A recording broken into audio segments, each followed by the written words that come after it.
Hello, hello, hello, everybody. Welcome to the stream. Hello. So glad to see all of you. Welcome to the Research Hell stream. I don't really know where Myelin is right now. They had kind of told me to meet up in this endless blue void that I stream from.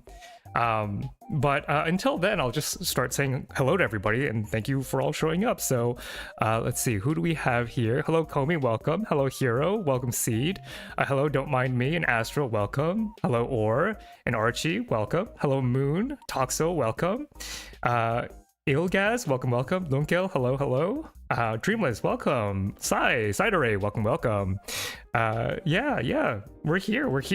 We are exploring, or we are going to be exploring, some very dark and dangerous places, namely Research Hell, but I don't really know where my collab partner is, and I'm kind of feeling a little left out in the dark, but I do see something here that might be of interest in the background over here. Myelin lost in the void. Yeah, I certainly hope they appear from the void somewhere, but I don't know. We might have to do without them. I don't know how I'll get to Research Hell on my own, but you know, in the meantime, we can you know, just have a little bit of a chat here. Yeah, so chat, do you like this new hat? I found it on Etsy actually, and I think it really suits me. Really fits my vibe, I think. But I got a new Zotero account a couple of days ago. I'm scared. Don't be. This is a grand step forward in your ability to manage your own citations. Roman Emperor vibes. Thank you so much. I do think it makes me look somewhat regal. Really wonder where Myelin is. Feeling a bit lonely out here. Yeah, and I don't really know what to do.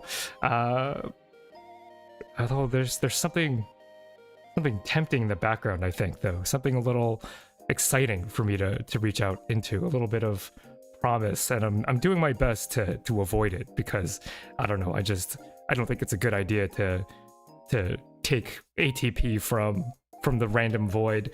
But every moment Myelin doesn't show up, it's a little more tempting.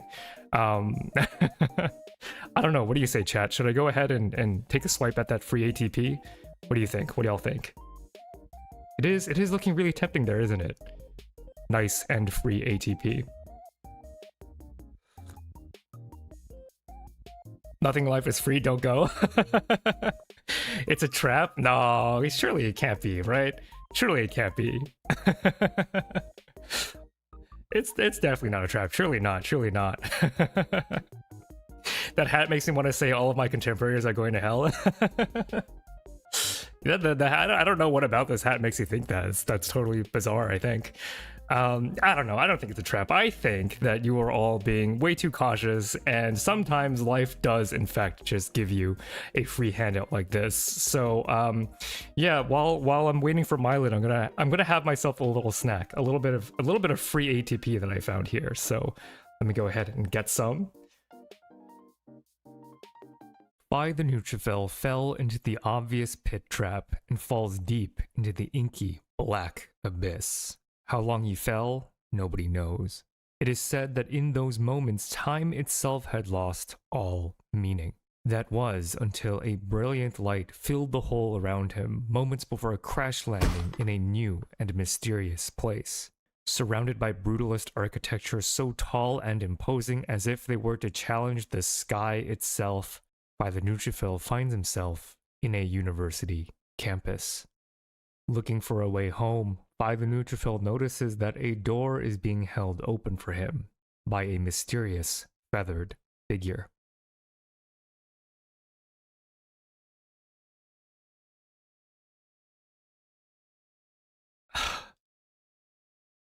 Thank you, stranger. I owe you my life.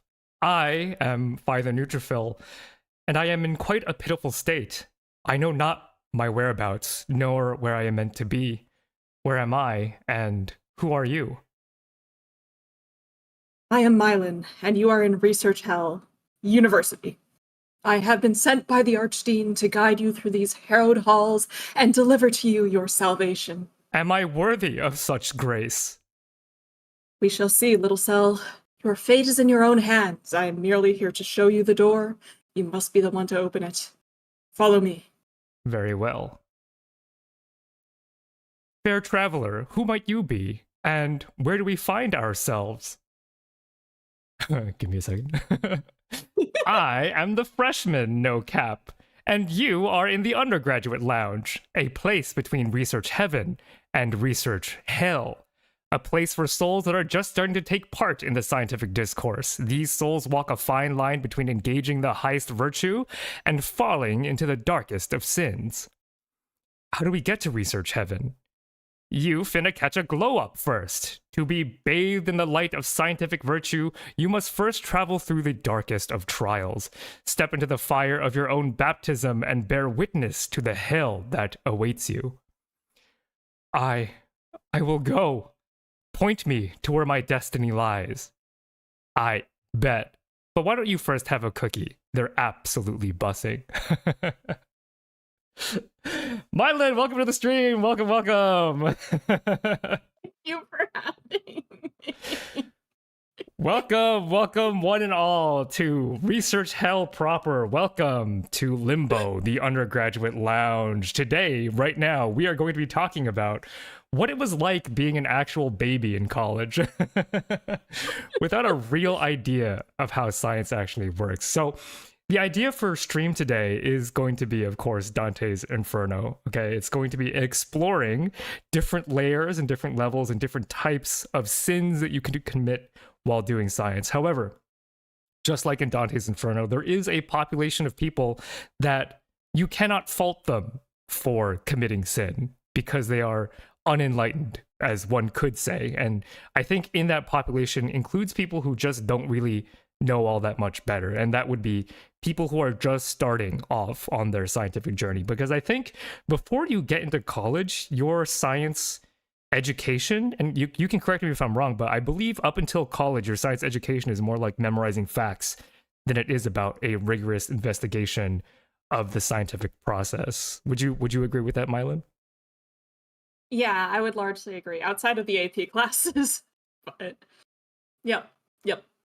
Yeah, so I guess I'll kind of start to give you an idea of like what I remember being someone who was very young and not entirely sure about where science was going to be leading me, right? Because in high school, I had done quite well in a lot of my sciences on pure brute force alone, right? A lot of memorization, a lot of practice, but not a lot of deeper thought. Some of the AP classes maybe pushed that a little bit, but I think that up until college, if you just threw your body at problems for long enough, they would become more malleable in your brain, I think. Whereas in college, I felt like there was a lot more of a hard learning curve to like truly feel as though I was able to navigate this like complicated system, right? So in high school, I thought that I was actually really good at science because of the feedback I got from taking exams, right? The number was high, ergo I thought, oh, I must be good at this. When in reality, I think that's just like step one. How was like your early education like?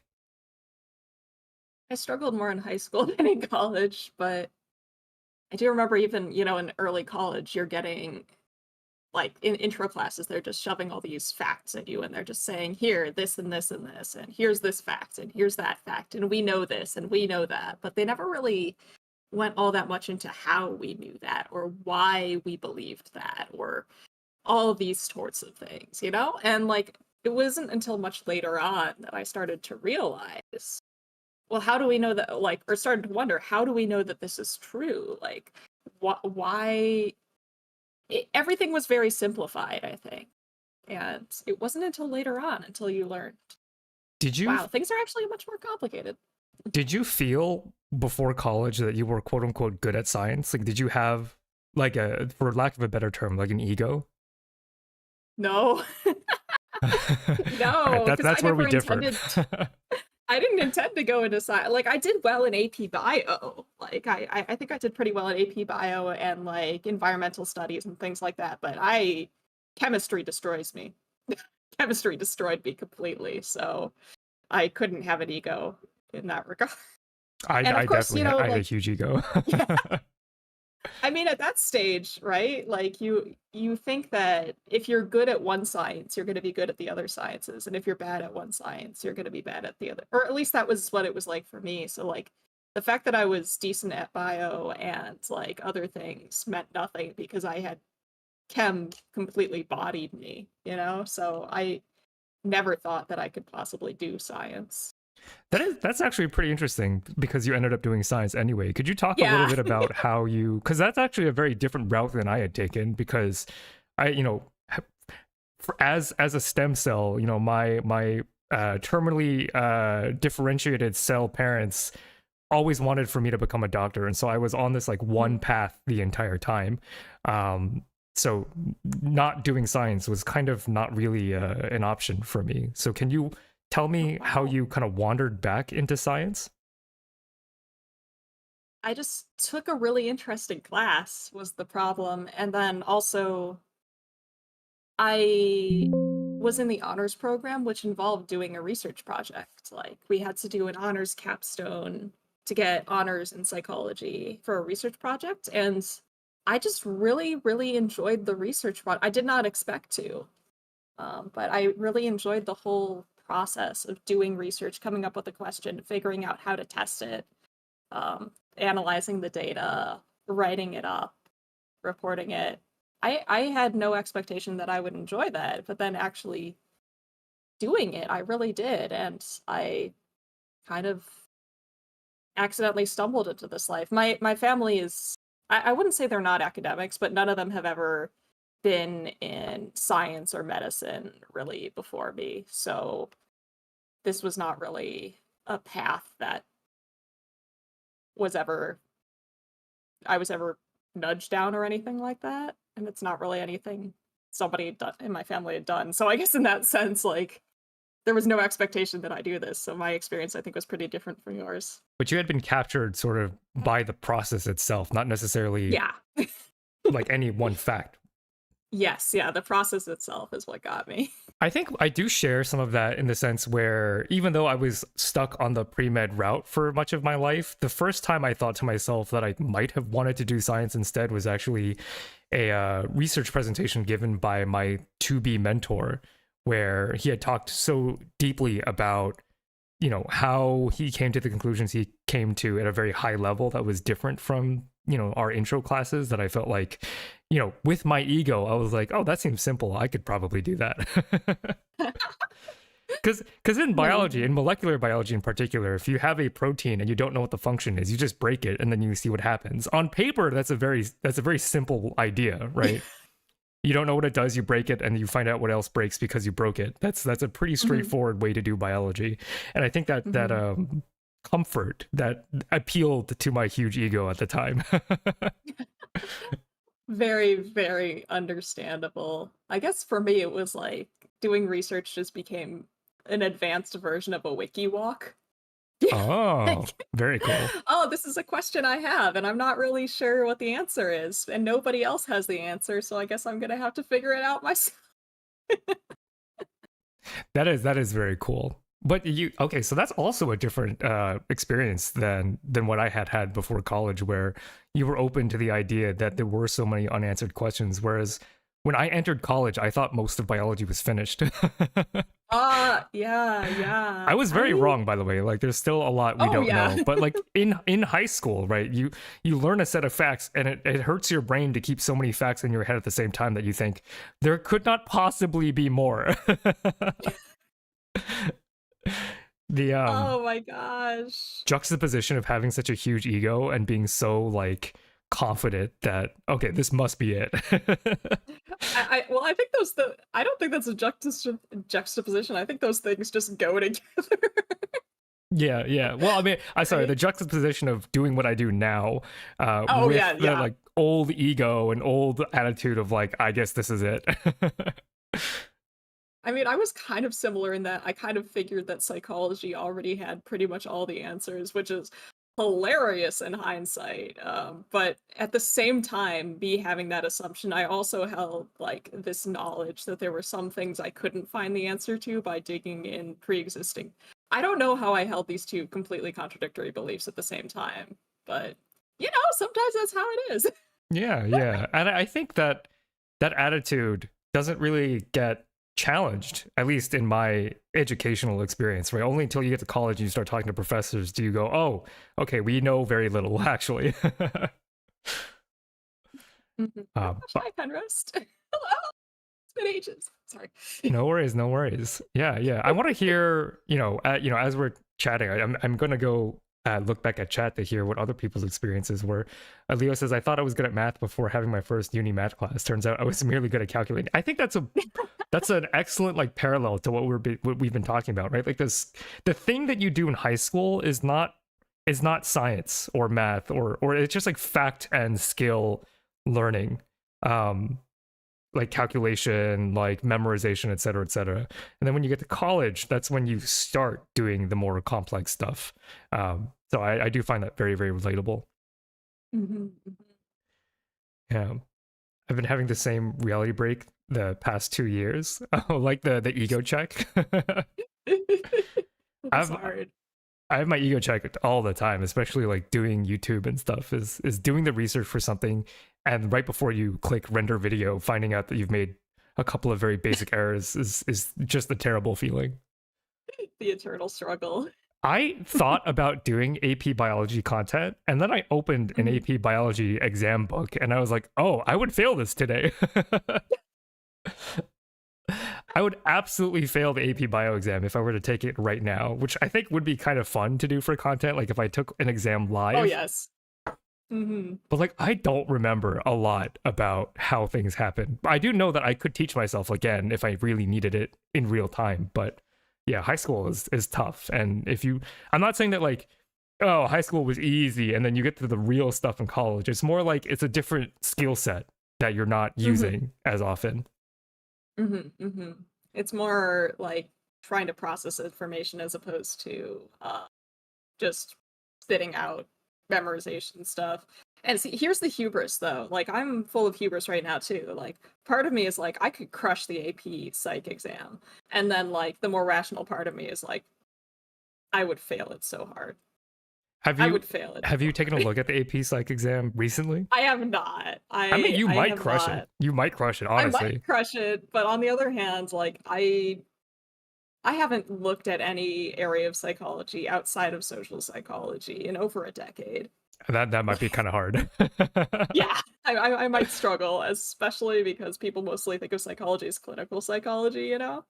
And I That's imagine true. AP psychology doesn't do that as much, but clinical psychology, I don't. My information is 10 to 15 years out of date for the most part. Yeah, I know for a fact I would because I actually did look at it. I know for a fact I would fail.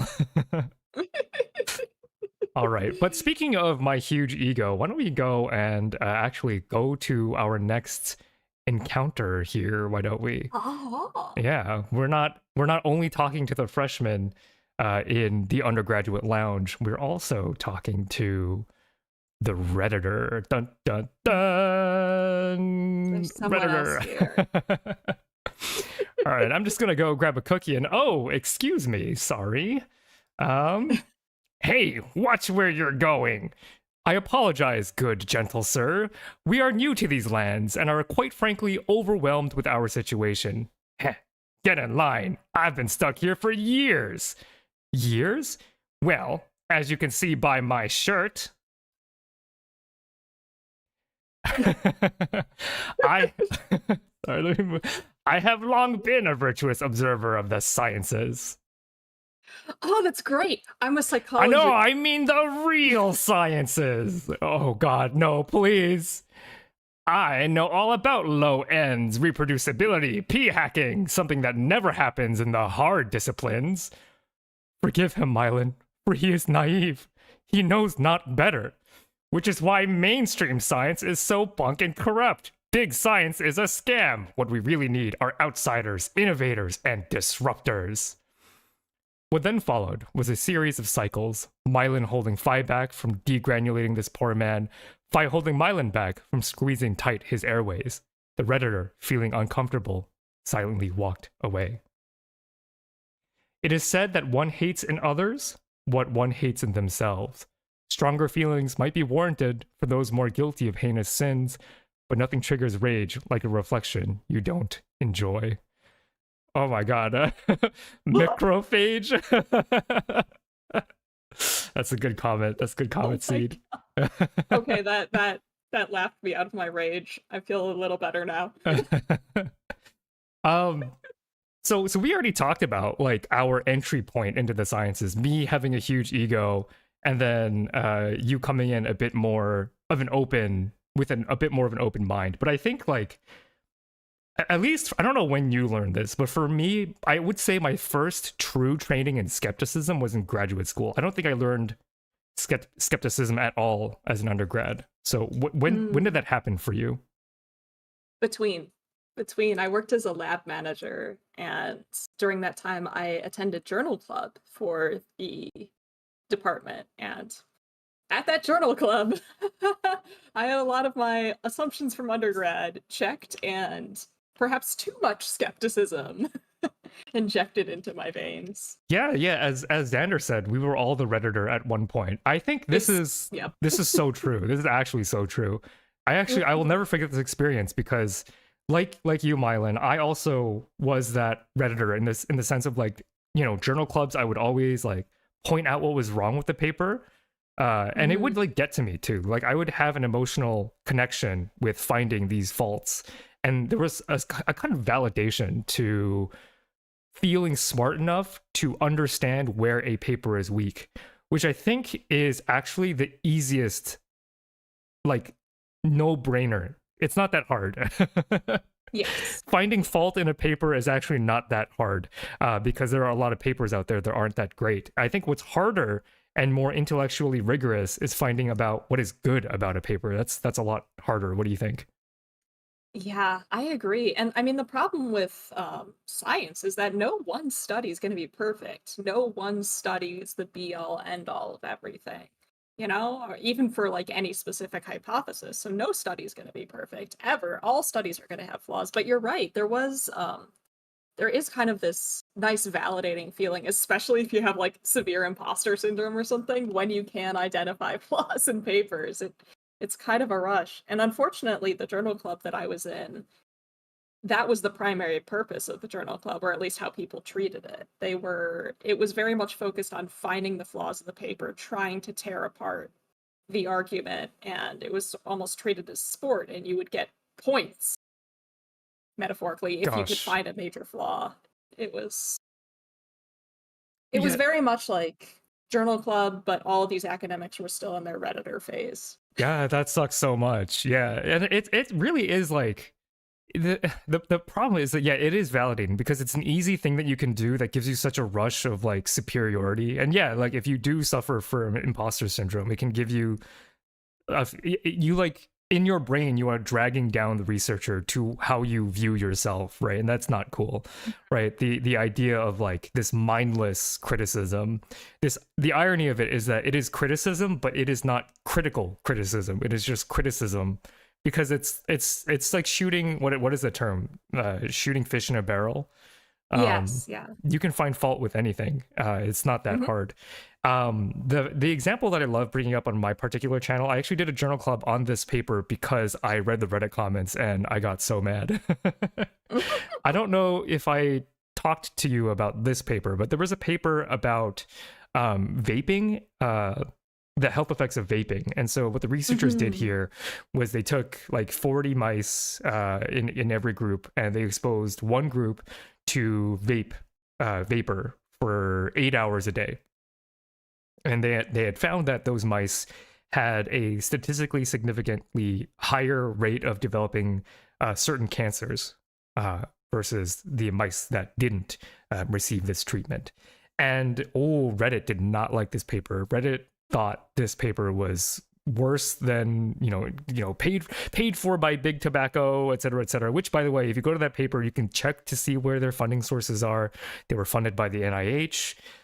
Whether or not there's some other funding mechanism that came from big tobacco, who knows? But at the same time, Redditors are not the ones to find that out, right? That's a journalist thing, right? That's something that you actually have to try to find out. But just being like, this is obviously funded by big tobacco, shouting these like very, you know, thought terminating cliches, I guess you could call them, like, oh, you know, low ends and 8 hours a day is not physiologically relevant, et cetera, which, while true, does not discount the value of the paper, which shows that there is an upper limit to how much vapor you can be exposed to before a mouse develops a tumor, right? There is an upper limit. And that wasn't really that known before, right? So yeah, it's easy to look at a paper that exposes mice 8 hours a day to vape fumes and be like, this paper sucks, you know, paid for by big tobacco. It's much harder to be like, okay, what did we actually learn from this paper and how important is it? I still think the paper is not good. I wouldn't call the paper good, but the way that Redditors love like tearing this stuff apart is like embarrassing. Mm-hmm.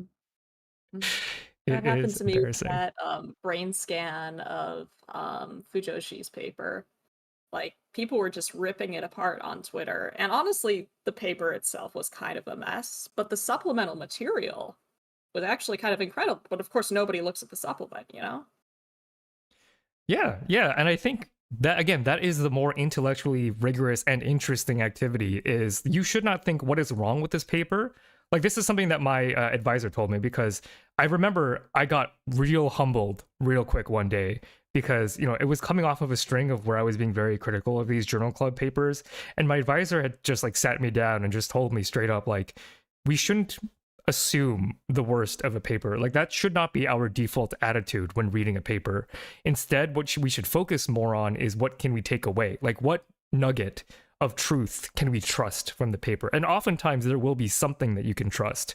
And from then, like, my whole like world changed. So yeah, if you get your sick thrills from tearing other research apart, then you're never going to see that nugget of truth. You might miss out on something that actually is important and useful. So would you say that that's true for that Fujoshi paper? Well, like, was there a nugget that you would say people are missing because they're just having fun shooting at the paper for sport? Absolutely. Yeah. There was, unfortunately, it was all in the supplement, but I think there was some very, very interesting points made in there.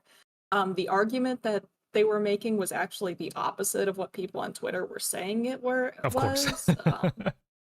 It was really interesting, but if you go into a paper just looking for the flaws and trying to tear it apart, you're gonna miss its worth, essentially. Yeah. You're gonna miss that nugget that you're not gonna learn.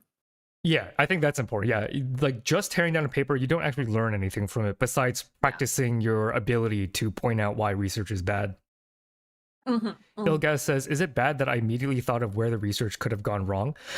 I don't think that's, I mean, that is a healthy response to have in the practice of skepticism, I would say, right? Because in reading a paper, I still do all the things of like, okay, how could this experiment have been flawed? I still do that like all the time when I read papers. It's just that when you think about, okay, what flaws does this experiment have? Sometimes you just got to be like, and that's okay. Yeah. There are some flaws that are not fatal, I would say. Yeah. And I would say you should never go into a paper without looking for some form of flaw. Like, not because you want to tear the paper down, but you want to be, what information from this paper can I take away? And what information from this paper do I feel like I'm not convinced on? You should always come in with some skepticism, but skepticism shouldn't be the only thing that you take in with it.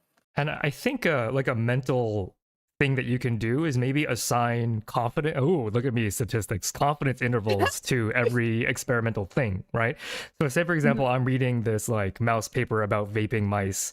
Like, you know, I'm going to assign a level of confidence. It's not just like, oh, this is bunk, you know, because these Redditors, they're very binary. Either something is very trustworthy or it's complete hogwash, right? There's no nuance in between. But like, every claim, every experiment should be evaluated on a spectrum.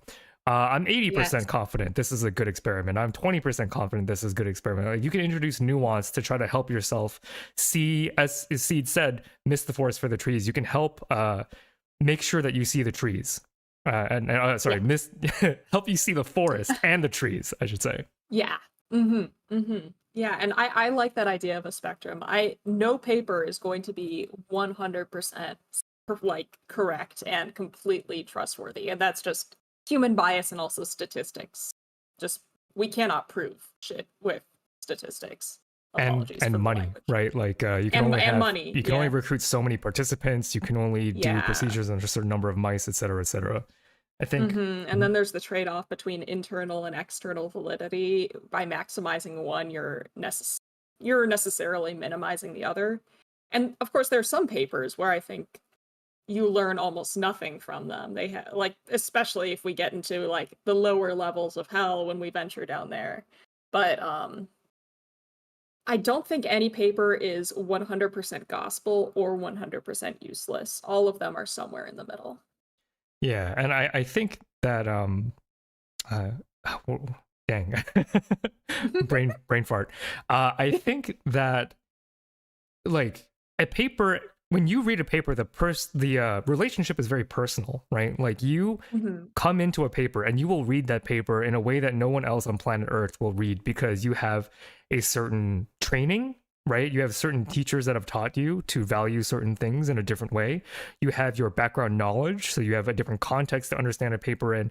There's all this nuance that you can take away with, and it's just such a shame to see people online just discard all of those very nuanced and interesting points in the favor of just a little sick hit of serotonin to prove yourself worthy. And again, I was this redditor. I still have to check the inner redditor too, right? It's not Mhm. something where you just get rid of the inner redditor.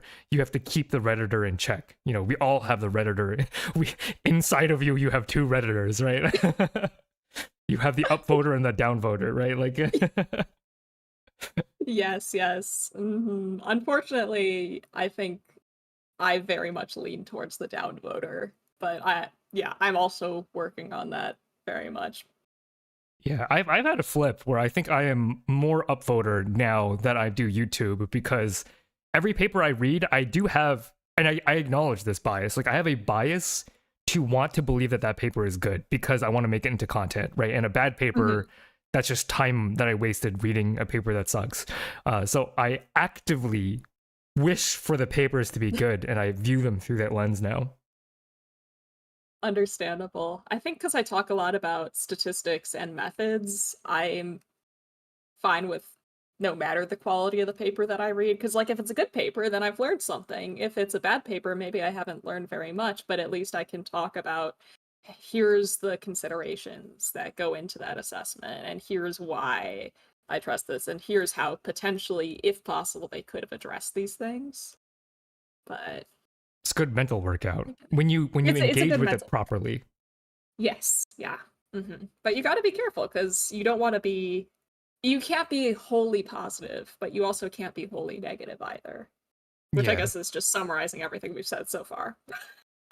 I think the entire stream can be just that. Yeah, yeah. I think that there you go. There's the stream tagline. Astral says that the paper is bad enough, it wraps around to being good content again. That's I true. like for me, this is Oh, yeah. a very tricky idea, right? Mhm, Because I occasionally cover papers that I don't think are very good. Usually, mhm. I find out that they're not very good live.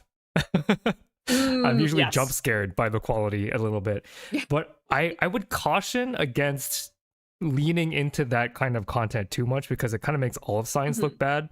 Like I know Yes. I have seen this happen online where a person will take a bad piece of research and hunt it for sport in front of a live Mhm. audience, and it's fun, it's entertaining, but it can leave people with a certain bias against whatever paper they're talking about, right? And I don't want to leave my audience with Yes. that distaste. I have absolutely seen that too, and it's very disheartening to see. I think framing it as a learning experience and acknowledging why some of the flaws might be there, because a lot of the time there is probably a very good reason that a researcher didn't think what you think is best or didn't do what you think might be best and things like that. But at the same time, you're right, leaning into that type of content too much can erode trust in science, which is not great. And also, like, hunting papers for sport, there's a Yeah. way to do it where I think is acceptable, but you have to be very careful, very pointed, right? It's one thing to just be Yes. like, oh, this paper is nonsense and garbage. And it's another thing to be like, do the paper's conclusions, are they supported by the data they showed? Is this thesis important for society? You know, there are things that you can say that are smart and intelligent and not just hunting a paper for sport. Yes. But yeah, it has to be done, I think, artfully for it to be productive. Otherwise, it's, you know, a little Yeah. I don't know what the term would be for it. A little too I'm easy. not sure either. Yeah, and lacking in nuance. But I think what upsets me, and this is why like I reject the inner Redditor so much, is that it Mhm. looks intellectual. It has the appearance Mhm. of intellectual because it's tearing down a paper, right? Mhm. But it doesn't.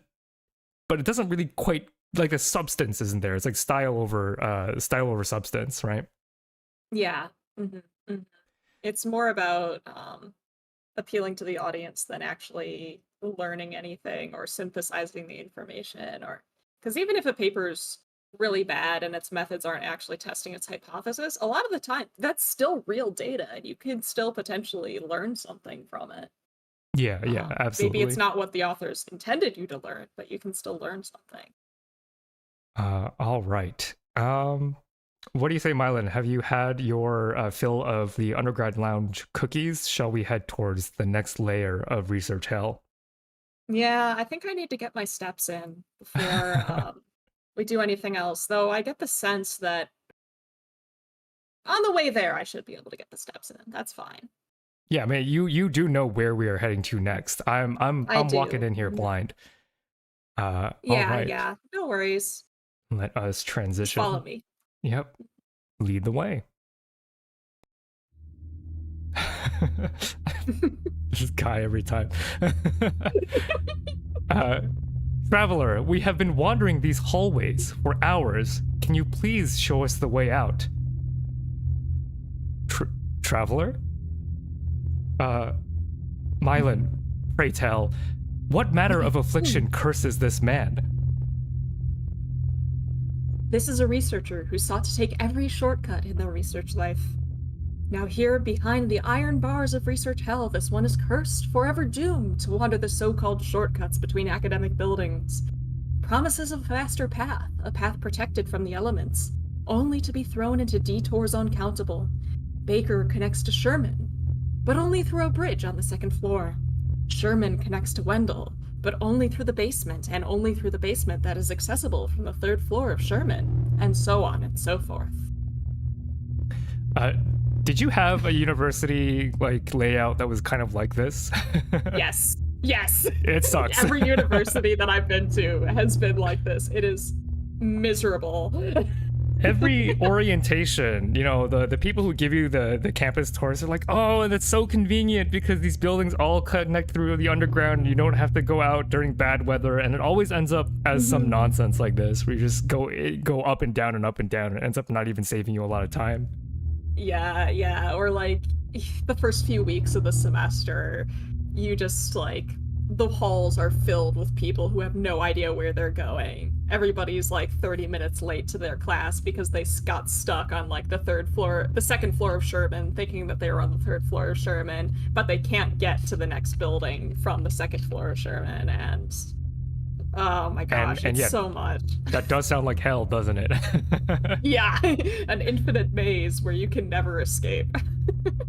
All right, so we are now in the tunnels beneath the campus. This is the layer of sloth. So, Mylan, what is it that we are actually seeing? This is the first layer of real research hell, whereas the undergraduate lounge was limbo. So, what are we seeing here in this layer? Well, over there, that is a researcher that was caught by the file drawer problem. You can tell because they are hunched over there. They have a very short CV. That's how you can tell. If you look at them very closely, they're holding a very short piece of paper, not a whole lot on it. They are actually still in their PhD program, trying to gather publications so that they can go on the job market. Mylan, can you explain to us what the file drawer problem actually is? Yes, you see, they've been doing a lot of studies, but they have not been publishing them. They have been sitting on all these studies for a long time. Some of this is fear of rejection. Many of their studies that they have been doing have gotten null results. They have not been unable to they've been unable to reject the null. They have not found evidence for their hypothesis or any other possible hypothesis. Unfortunately, a lot of journals do not want to publish these null results, and therefore they see even submitting them to journals pretty much pointless. Sometimes they do get results, but those results, unfortunately, are confusing or contradictory. Study 1 finds one effect, Study 2 finds the opposite effect. The effect comes and goes, no matter how often they try, and they cannot come up with a coherent story to write down in a paper. Reviewers claim that it is confusing and there is no coherent effect here, and that the paper has no worth, and they are afraid to submit it for fears of the reviews. And occasionally, simply, they do not want to write up their paper. They cannot find the energy to go through the review process. They have a perfect set of studies, but they simply do not have the power to submit them. That is the file drawer problem. They have taken their research and refused to submit it. That sounds pretty grim, and as someone who didn't finish my PhD, this sounds crazy. If I had data, if I had usable data, why wouldn't I publish? So can you go over sort of the sympathetic angle of what goes into this? I know you had talked a little bit about it from the actual making sure it goes somewhere publishable, but I'm trying to find the sympathetic angle as someone who just didn't get data. That's fair. I mean, part of it really is that null results are not very publishable at all. No journal wants to publish null results. There's a lot of reasons for this. I mean, the one is that no one wants to publish a paper that says I found nothing. Another part of the problem is the statistics that we use. Failing to reject the null hypothesis does not mean that the groups are the same, right? We cannot, at least with frequentist statistics, we cannot say that this drug had no effect because there was no difference between the control and the treatment group. So essentially, when you've gotten a null result, you cannot conclude anything. So a lot of journals don't see it worth publishing, both because it's not flashy and because, have you learned anything at all from this paper? No. So even submitting to a journal is a lot of work, You've got to write up the manuscript, you've got to edit it. There's a lot of forms you need to fill out to send it to the journal. And doing that when the chances of it getting accepted are almost nil are very rough. With confusing it feels like a waste of time, especially when you could be working on other studies that have a higher likelihood of getting published. With confusing or contradictory results, also, you've read papers like this, right? Where study 1 finds one thing, study 2 finds a thing that's completely different, study 3, everything that they've found doesn't work anymore. I actually have not, because I think the study 1, study 2, study 3 thing is a very genre specific format. Oh. I've only seen that in psychology papers. Okay. Yeah. Cultural difference. I think that's culture, yeah. Yeah. Here in psychology these days, it's very difficult, or at least you almost never see single study papers these days. But oh yeah, Rye is getting into some of the problems with this. It's if you don't publish null results, other people might try and do the same study. I've heard multiple cases of this where a lot of different researchers are all trying to test the same hypothesis, and they're all getting null results, and they're pouring time and money and resources into this because nobody's publishing the null results, so nobody knows that it's not going to work. Rye is a Twitch streamer who does behavioral, you can correct me if I'm wrong, Rye, I believe it's behavioral neuroscience. That's so cool. Oh, I should know this. Sorry, Rye. Rye, if you want to drop your Twitch link in the YouTube comments, you can be free to do so. I think I have links enabled, maybe. Yeah. I don't know. Because Rye is super cool. Yeah, Rye's cool.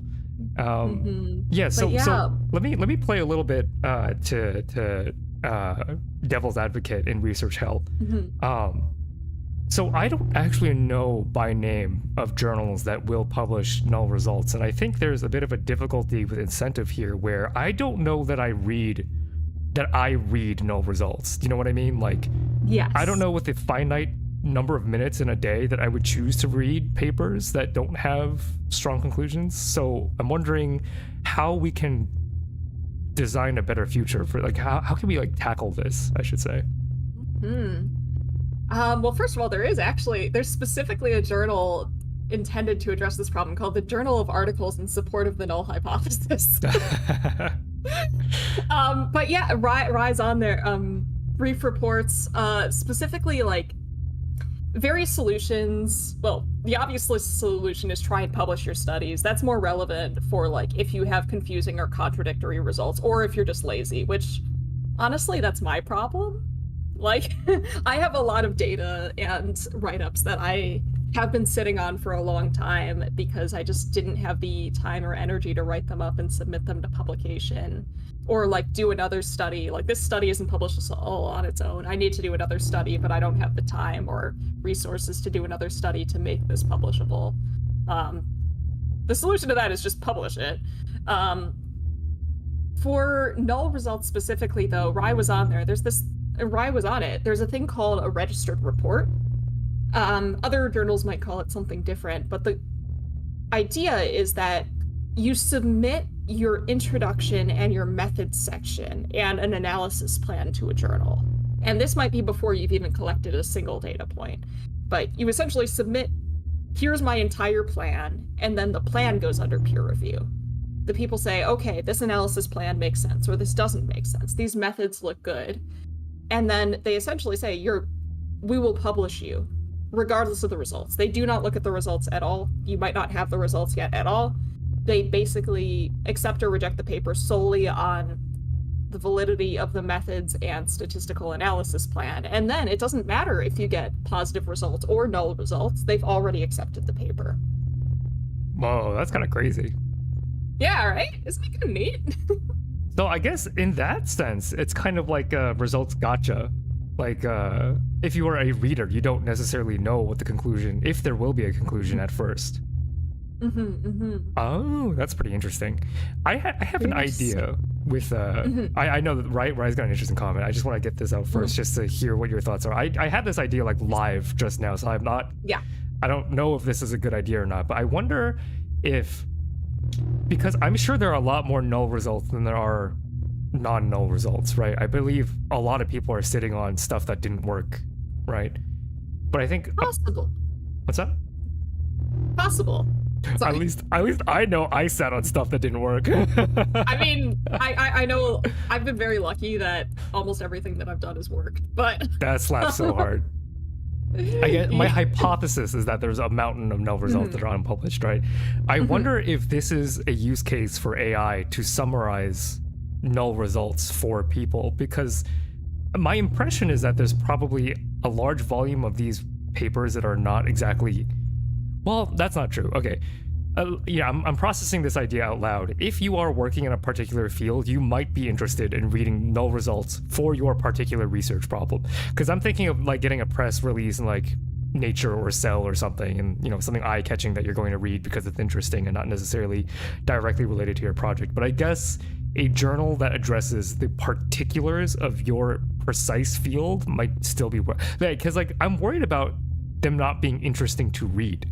Right. I don't know whether they will actually be read by people, in which case this might just be a band-aid, but I think people will read it if it is directly relevant to the thing that they are trying to do. I think you're kind of getting at something that already exists a little bit, meta-analyses. And like part of the process of doing a meta-analysis, I've never done one myself, but I've gotten a lot of emails from people who are doing meta-analyses, and what they do is they look for unpublished data on the hypothesis that they're doing the meta-analysis on, because we know that publication bias is a thing, that positive results are more likely to get published than null results. So they'll contact people and they'll say, hey, do you have any data on this hypothesis, published or not? And there have been a lot of cases where like, oh yeah, like maybe this wasn't the main hypothesis I was testing, but I can run that correlation if you want, and then I can give it to you. And then they take all the published stuff, but they also get as much unpublished data on that particular thing as they can, and a lot of that might be null results depending, you know? And then they sort of combine it to see what happens overall. And I think that's kind of getting at what you're saying. Is that like a psychology only thing? Sociology only thing? I don't know. No, I mean, of course, I'm in my field. I have my psychology blinders on, but I know that we do it in psychology. That's cool. No, that is very cool. That is interesting. I've never heard of that being done for biology, but I might just be kind of ignorant in that regard. I don't know.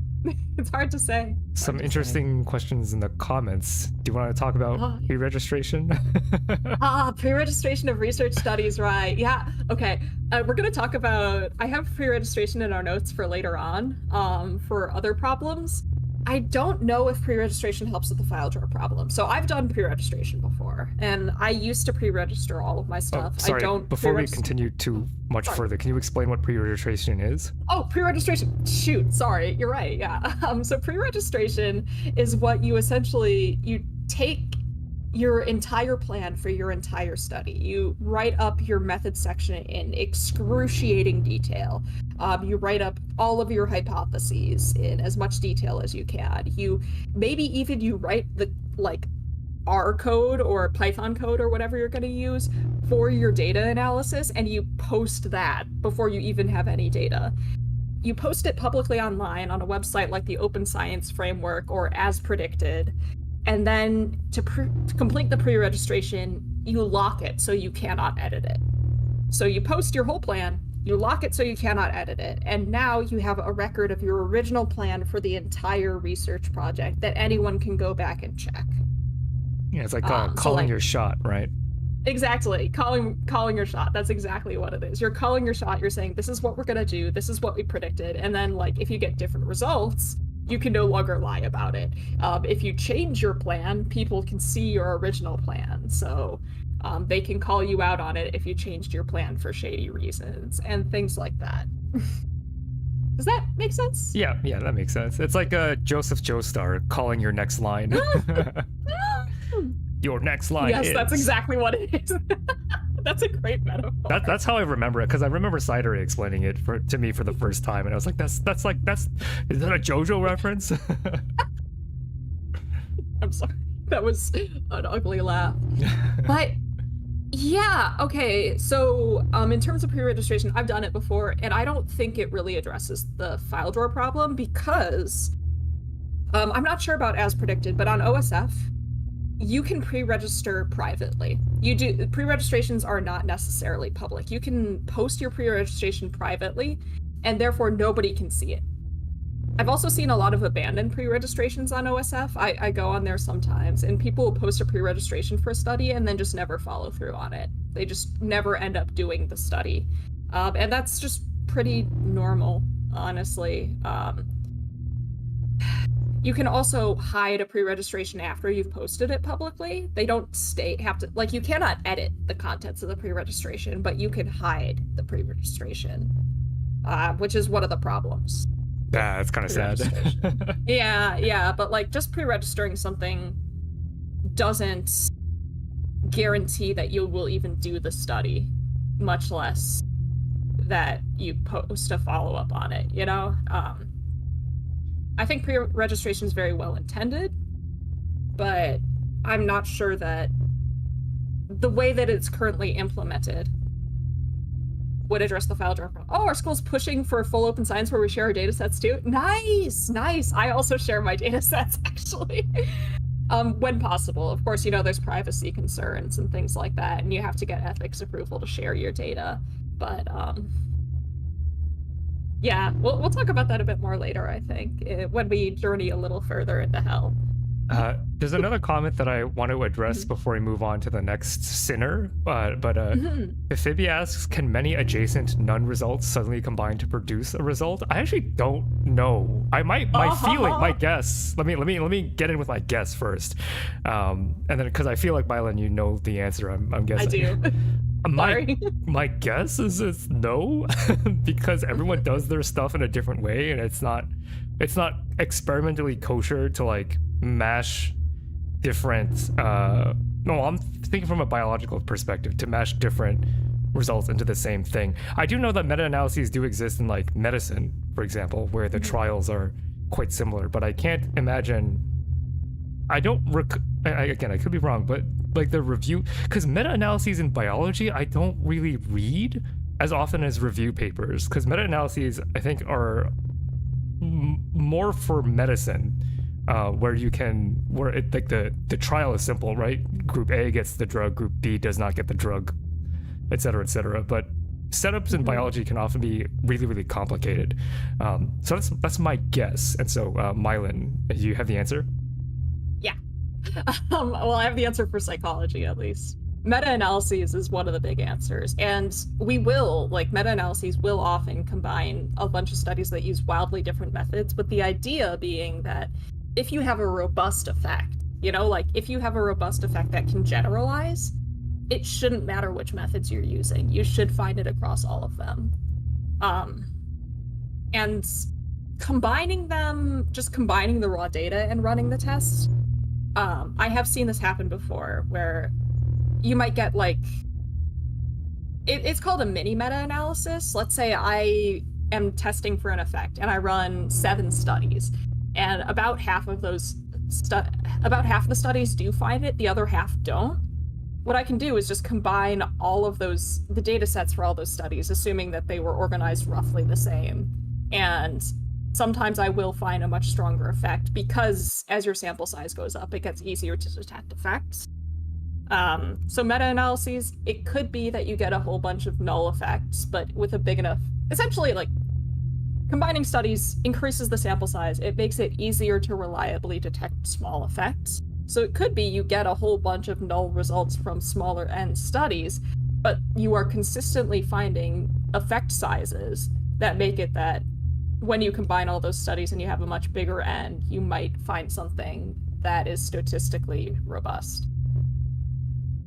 Yeah, I don't know. It could be my skill issue, just not having read too many meta-analyses outside of medicine. Yeah, because I'm aware that you can do it in medicine. I just I don't really know the ins and outs of how I wouldn't be able to tell you the quality of them. I think that's the real thing. I could not tell you if a meta-analysis is good or not, because I don't know how, what makes a good meta-analysis, what makes a bad meta-analysis. Yeah, meta-analyses are hard. I've done a mini meta-analysis where it's just a meta-analysis of your own studies. So we're getting inconsistent results. What happens if we smash all the data sets together and see what happens? But I've never done a full meta-analysis, but they're a lot more work than you would think. Yeah, I can imagine. Yeah, I'm actually doing a meta-analysis right now. Well, not really. I'm not doing it. I shouldn't claim credit. I am advising a student who is doing a meta-analysis, so maybe I can report back with more information on that later on. But ooh, very fun. For now, I can't help. All right, let's maybe talk about the next sinner. What do we have for the next sinner here? Yes. So as you can see, that person over there, they unfortunately have a migraine, which is very common, I would say, in academia, but they keep trying to take Advil or whatever medication they use to help with their migraines. Sometimes it helps, other times it does nothing. And this is the punishment for not reporting your effect sizes. Effect sizes are a measure of how big of an impact there is. This can be, if you're doing a correlation, are these two variables highly related, or are they barely related at all? If you're, say, testing a medication, it's how much of an impact does this medication make? Does it really, improve symptoms, or does it barely do anything? And unfortunately, a lot of the time, statistical hypothesis testing only tells us if there is an effect, yes or no. It just says something is here or something isn't here. It doesn't tell you whether it's making a small change or a big change, or whether there's a small thing there or a big thing there. It just says, it's like a metal detector. It's just yes, no. It doesn't tell you how much. Unfortunately, this person did not bother to calculate and report their effect sizes, so we cannot say how big of an impact their effect is having. Dark. This is surprising to me, because I thought this was normal to always report effect sizes. What kind of data do you not report an effect size for? I'm a little shocked. I'm shooketh, I should say.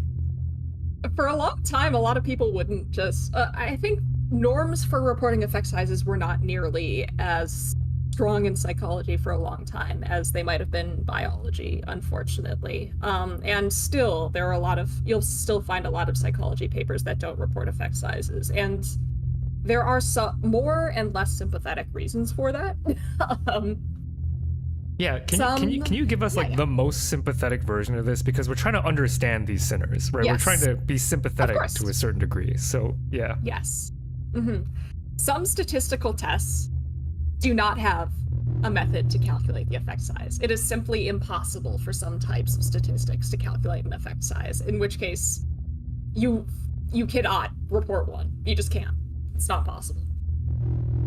Can you give us an example of a research question that you would apply that to? Like, because I'm having trouble like imagining a statistic that you could not report an effect size for.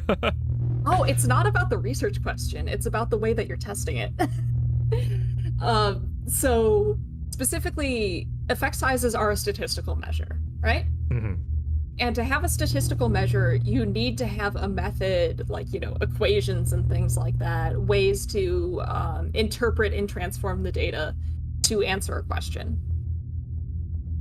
There are some questions that you might ask, some statistical tests that you might do that are incredibly complex and incredibly new. This is a very new and innovative way of testing something with statistics.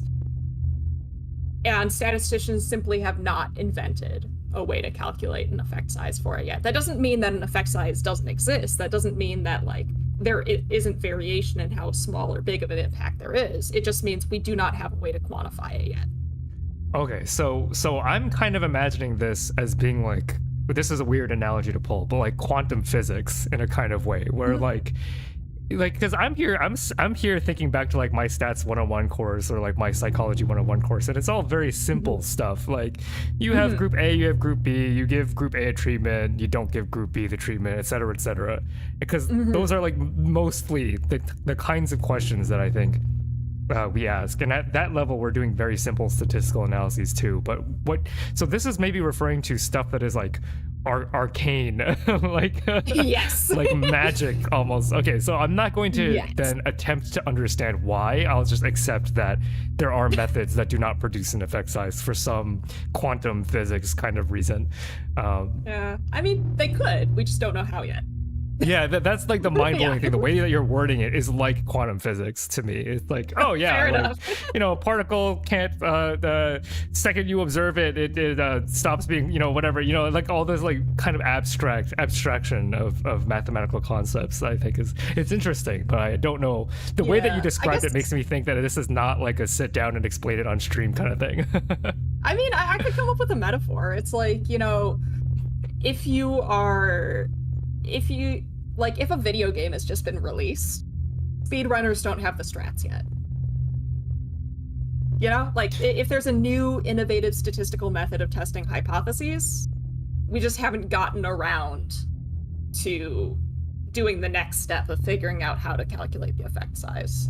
So would you say in terms of like these, so the reason why these are sinners is because they are choosing to use these methods that are too new to be robust, or because we did the sympathetic angle, now I want to do like the punishing angle, So I would not consider, if it's not possible, if there is no effect size, I would not consider that a sin. But a lot of the time you will see people doing statistical tests that are very well established, like ANOVAs or t-tests or something like that, where there are well established effect sizes and they just simply will not bother to calculate them or report them. That's crazy to me. That's like straight up sinning. That's straight up sinning. I can't imagine doing that in biology. Like, I think it is a norms thing. It's very much a norm thing, and psychology's been trying to make it much more of a norm, but it hasn't hit everybody.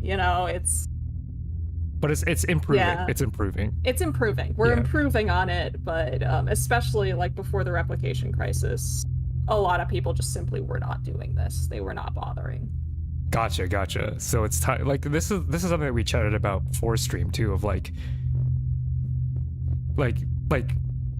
there are things. We're working on it. This is all about research hell, about how like research can be flawed, but just know that like things get better as people get more careful. That is really interesting to me. And that's why, for the solution to this problem, how you avoid this problem is, if there is a way to calculate the effect size, simply calculate and report the effect size. That's crazy. That's like so straightforwardly you belong in research hell. like I get the like quantum magic statistics that doesn't have effect sizes. Yeah, like I guess I can accept that. But like if you're doing ANOVA, yeah, you should absolutely report an effect size. Yeah. I guess if I wanted to be extra sympathetic, ANOVA's a little weird where there's like there's like t-test, you're doing co-inst, right? Yeah. ANOVA, there is some debate over what the best effect size for ANOVA is. But in that case, just pick one. Just pick one. You know? Or can you pick all of them? Is that like kosher to generalize do all of them? Ada. APA style would have you pick one. It wouldn't have you report more than one. I don't know if journals would allow you to report more than one effect size for it, unfortunately. If you're doing like a methods paper, specifically comparing statistical methods and stuff like that, then you could probably get away with it. But yeah. Gotcha. By convention. By convention, you would pick one. Fill the entire page with effect sizes. That's a big effect size. I would love to see that. All right. Okay. That's very cool. What do you say we go to the next center?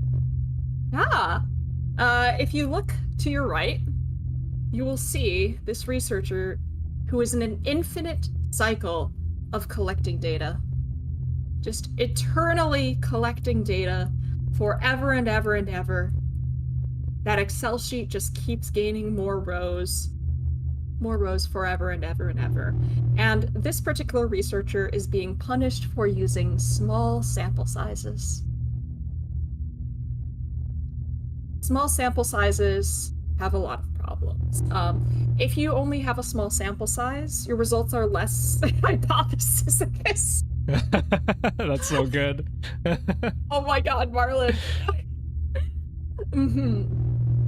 Yes, unfortunately, small sample sizes, the results are less reliable. We can't count on them nearly as much, and they're less generalizable. The smaller your sample size, the smaller an image of the population you're getting, the less likely you'll be able to apply your results in this sample to other groups.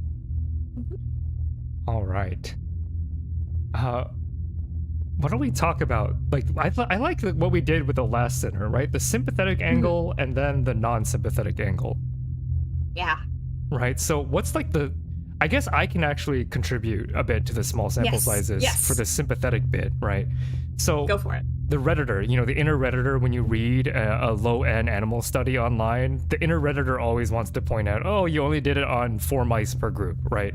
And yes, it would be better if there were more mice involved. That's almost always true, right? Like you can correct me if I'm wording this incorrectly, but the larger your sample population is, the more your effect size will converge on the population, right? Like it'll be more accurate to whatever the real imagined science behind the thing actually is.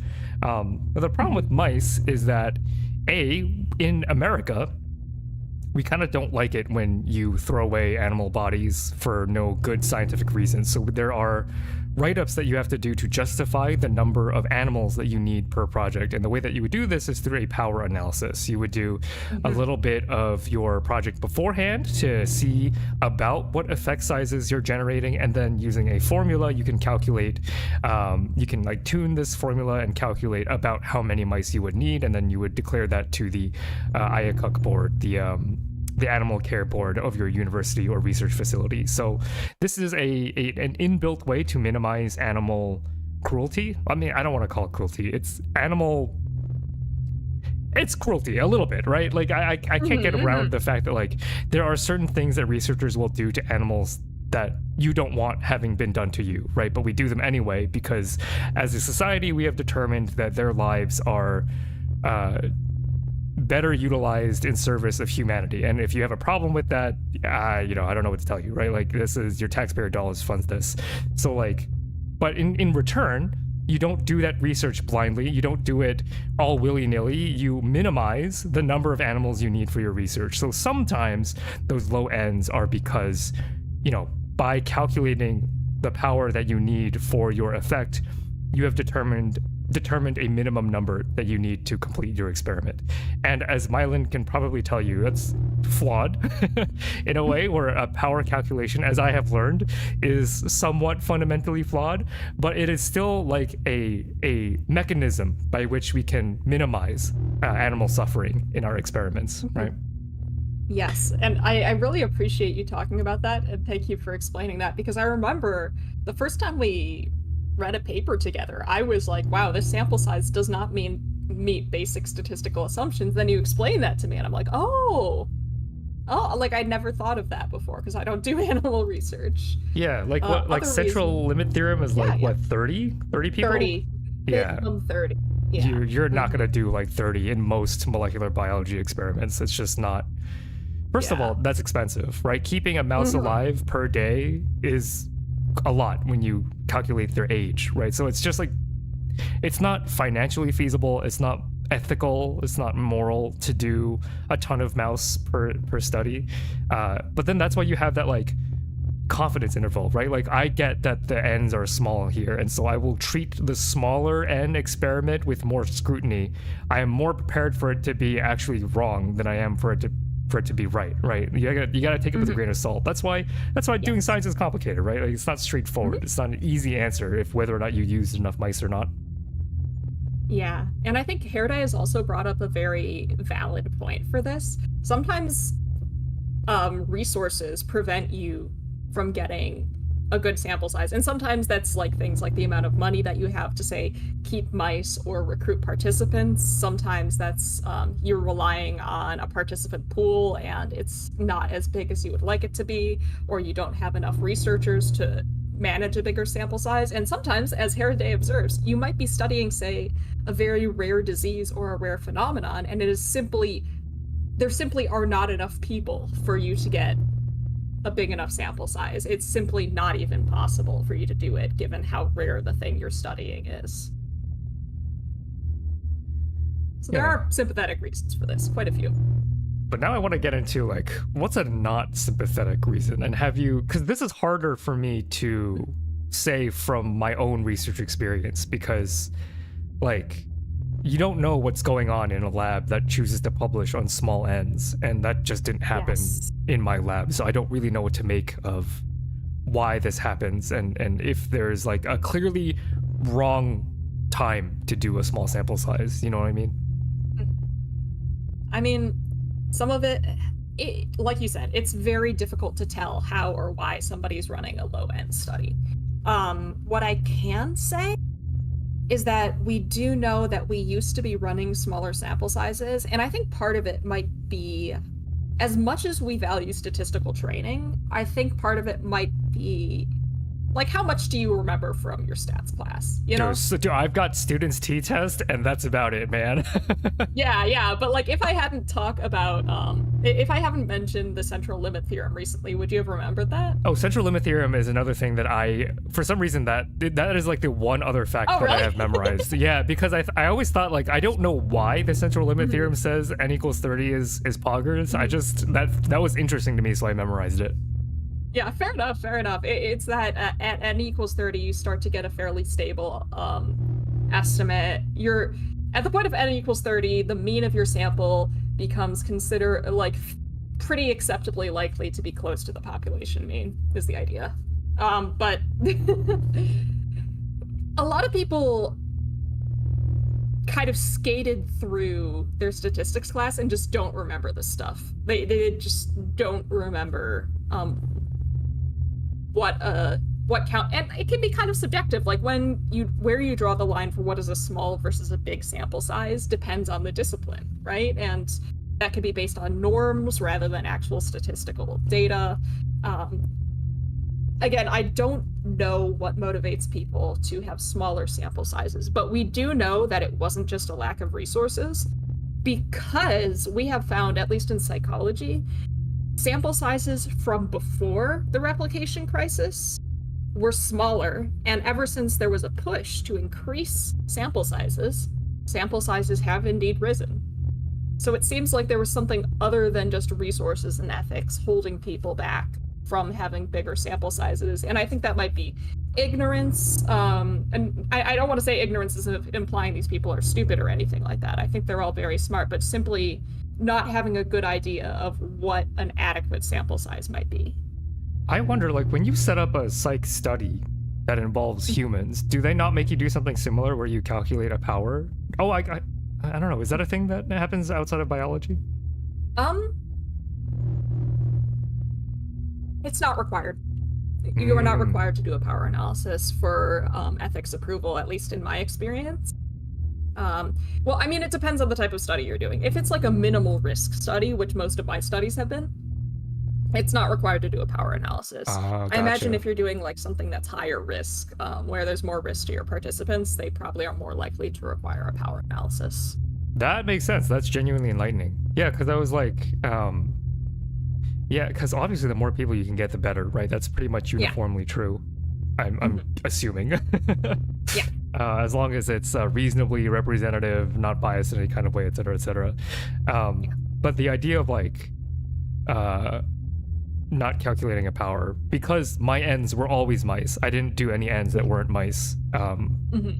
It's interesting to, and it also goes to show you, like Mr. Redditor, who's just like, oh, low ends. Unless Mr. Redditor is a scientist in that discipline, they're not going to know what a low end actually is.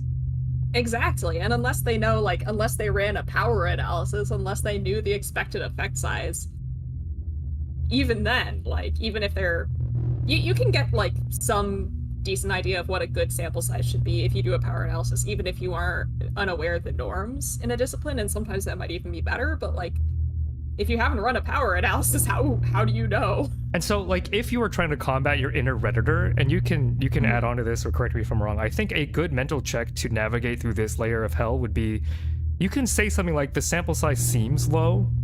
That's, I think, a fair, humble way to point out that an n looks small, which I think is fair, because you're not saying it's too low to be significant because you don't know that, you didn't do the power analysis. Also, if they did do statistics, then they probably reported it as significant, right? Like, you don't know. But, you know, in terms of how robust the effect size is, like, you can certainly say it has the appearance of being low, although I don't know for certain. Like, keeping that humility, I think, will prevent you from giving in to the inner Redditor. Yeah, absolutely. Absolutely. I mean, it is small sample sizes still very much is a problem that you got to be on the lookout for. But yeah, you don't know why it's small. That's the problem. Yeah, because it is a problem, but don't make yourself look like an, you know, don't make yourself look like a Redditor. Yes. That's awesome. PvP asks, will we talk about replication crisis? I think that's kind of like our running theme, like throughout the entire stream today is we're always going to be talking about, not just in psychology, right? Psychology, like, this is what brought it to people's attention, but these sins occur in every field of science, right? You know, it's not unique to psychology. Psychology is trying its best to fix itself, and as other disciplines can really learn from how psychology is handling it. Like, there's a replication crisis. Yeah, because there's a replication crisis in biology too, because biologists don't know how to do statistics, right? There's a lot of debate. No offense. I mean, it's just true. I'm a biologist who's bad at statistics, but like, there's an interesting paper out there that generated a lot of buzz because it's humbling to be like, biologists can't even agree what one N of a mouse should be. Should an N be a cage of mice? Should an N be one mouse? Should every N in a sample of mice come from a different family of mice, right? There are a lot of different nuances with regards to how we do things. And it's just, psychology, I think, tanked all of the ire. But like, the process of getting good at science is eternal, right? We're always finding new and better ways to be more certain of our conclusions. It's not just psychology, it's everywhere. Yeah. And just generally with talking about the replication crisis, not all, but most of the things that we're going to discuss today, most of the so-called sins that we're going to bring up and the solutions to them, we came to more awareness of them because of the replication crisis, and we came up with potential solutions because of the like all of this is derived from discussion around the replication crisis, or well, almost all of it. Yeah, and even though there are like some discipline-specific angles to a talk, approach, it's still like fundamentally like this is a good thing because we are learning a lot about how to do better science, not just in psychology but everywhere else as well. Yeah. I see a what's a replication crisis. Oh, do you want to get into that? Yeah. So, back around 2010 or 20, shouldn't get into too much detail. Maybe I'll do a video at some point. But basically, back in 2010, 2011, was it a specific event? A paper? Yes. Well, kind of. Yeah. It was a couple of papers that in succession, but long story short, we discovered that a lot of the papers in a lot of the major famous effects in psychology were struggling to replicate. People were running the same study or similar studies, and they could not get the same answer to the hypothesis. They were not replicating the results. And this was scary because it was like a pretty big, like, depending on how you define replication, it was between like 30 some and 60 some % of results were not reproducible. They couldn't find them again, which made us question, how much do we really know? How much of the science that we've done so far can we actually trust? How much of it actually holds up? How much of this is correct, so to speak? And it started in psychology, but there have been findings in economics and biology and medicine that a large chunk of past literature does not seem to be replicating, which made everybody freak out because maybe science wasn't as stable as we thought it was. And there's been a lot of innovation in terms of methods, a lot of discussion of how we could up those replication rates, a lot of debate over what counts as replication, because some definitions are very strict and that makes replication rates look really small. Other definitions are more loose and replication rates look a lot better, but it was basically this big like existential crisis of how much can we trust the past literature. And again, I like the way that you phrase it, the past literature, right? Implying that after this crisis, I wouldn't say it's fixed, but things are getting better. It's gotten better. There's a weird hum. Can you add a low pass filter? I think that's the spooky ambiance that I have. The hum is... I muted it. See if that goes away. Yeah. It was there to set the mood, because we are in the underground tunnels, you know? Yeah. Thanks for coming, Komi. Yeah. Take care, Komi. It's really loud. Oh no. I wonder if that's my air conditioning. No, it's probably my spooky ambiance. Okay. Sorry about that. Yeah, no, feel free to tell me if any of the background music is too loud. But yeah, C.R. Smith, that's exactly the freak out that happened with the replication crisis. That's exactly what people are freaking out about. I'm so sorry about the noise. I'm just realizing. Sorry. Oh yeah, please let us know if there's like something like that. All right. Why don't we go ahead and move to the next center here? Yes.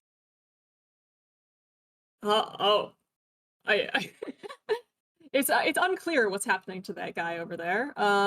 Potentially might be going deeper into research hell. I see a few other people there that are being dragged down into the deeper levels. That's worrying.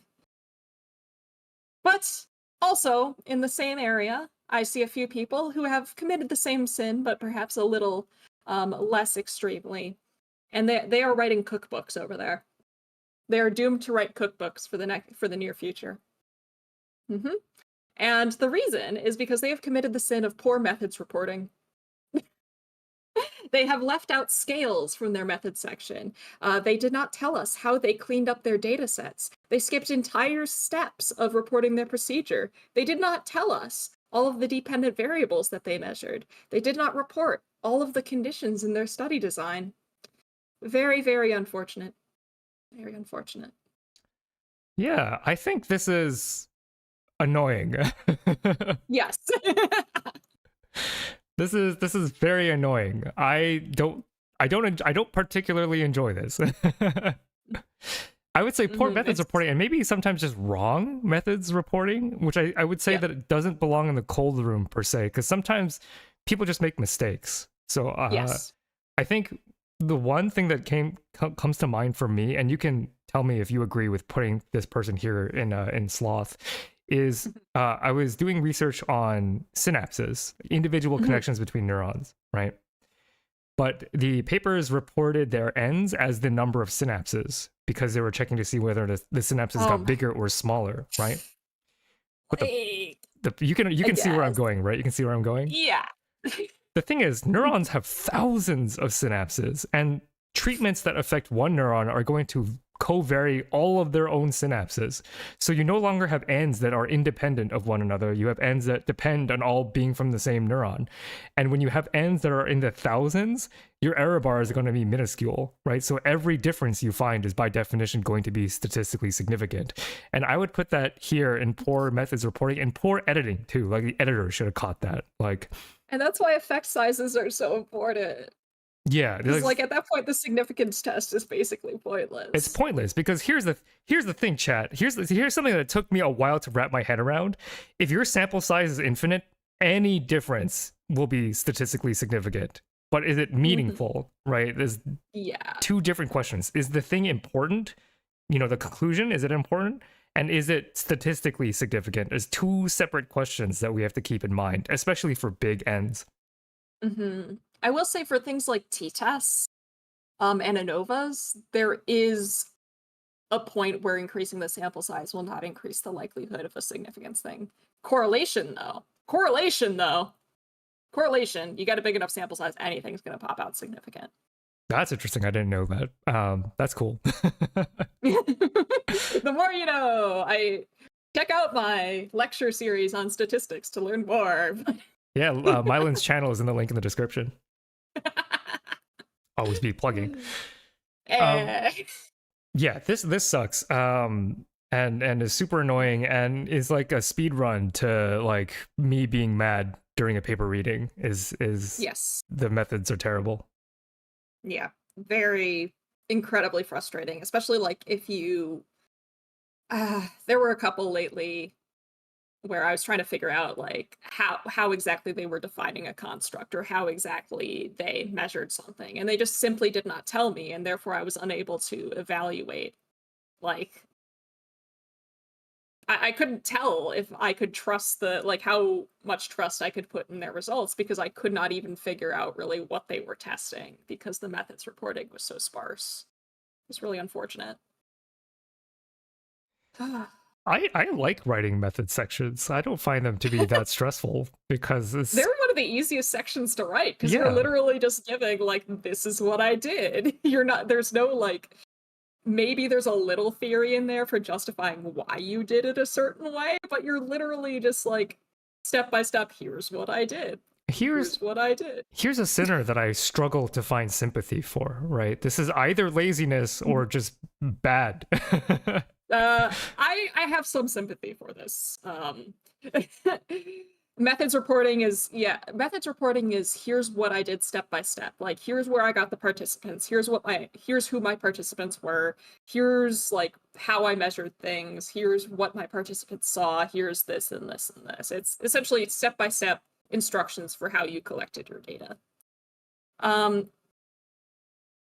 sympathetic angle on this is or at least I think the less blameworthy things, sometimes this is laziness, which I think is not ideal. Like you are just lazy and you're not reporting in as much detail as possible. But the most sympathetic reason for poor methods reporting is journals will have word counts. Journals have word count limits. Some journals will have shorter word count limits, like 2,000 words, 5,000 words. Others will have like 10,000 words. But especially in psychology, where you have a lot of, like, you're expected to have multiple studies in a single paper, it's very difficult to meet those word counts. And you end up having to cut out a lot of information. And that can be in the methods section as well. And hopefully you take that information that you had to cut out and put it in supplementary material so people can still learn about it. But Or you answer your freaking emails. or you answer your freaking emails, but then if you're like retired or like if you've passed away, that's not really an option. Yeah, that's true. Answer your emails asterisk, because I'm speaking from experience where not all methods are going to have everything, but I really wanted some and the person just would not respond, and I knew for a fact that they were like not that much older than me, not that much more senior. It's annoying. Yeah, it's unfortunate. The very dark side of this though, where those are the people that I pointed out over there that are being dragged to deeper levels of research hell though. Some people will intentionally do this to hide things. They will intentionally leave out information to hide one thing or another. Sometimes that's simply that this effect didn't work, and so they just won't report that they collected data on that thing because it was a null result. Other times it's, well, if I include this variable, then the effect that I'm reporting goes away, and I don't want that. Sometimes this is more sympathetic, other times it's less sympathetic, but I would say it's a greater sin when you're doing it intentionally to hide something as opposed to, I just don't have the room. Yeah, that's truly terrible. Leo did point out an interesting idea, which is supporting video surveillance of scientists as a backup to written methodology sections, which I think, I mean, it depends, right? Like, I don't think video surveillance of a psychologist is necessarily that informative, but for a biologist, absolutely not. I would kill for method sections to be videos. Like, that would actually change the game by a lot. Because I couldn't tell you how many times I'm like, I don't know what angle you have this machine when you are doing this process. Like, everything is so, like, to write a full, so there's the method section of a paper, right? But that's, given that name methods, it is not the full thing that they do. A full write-up of every little thing that happens in an experiment is called a protocol, right? It's a step-by-step procedure with all the written detail. And people are not that much better at keeping protocol than they are methods, to be honest. But a video is actually really, really nice. And there's a biology website, I forget exactly what it is, but they have like a lot of the standard mouse procedures, like surgeries, all of that stuff for free on that website, which has been a godsend. And if people had the upkeep to make that a more common thing, that would actually go really hard. I also want to address sort of like a little bit of the concern about communication. Like, what if you're bad at writing? There's not a great way to say it, but you kind of have to get good, in my opinion. You can always hire an editor or something like that. Which, that's also true. Unfortunately, does mean you've got an extra hurdle there. Or you could like add authors on there. Well, not add authors, but you can, find people who are willing to help you try and do that. But yeah, it does suck that is a thing, and a lot of people who are bad at writing or like aren't writing clear method sections don't realize it because they're so deep in the project that it all makes sense to them.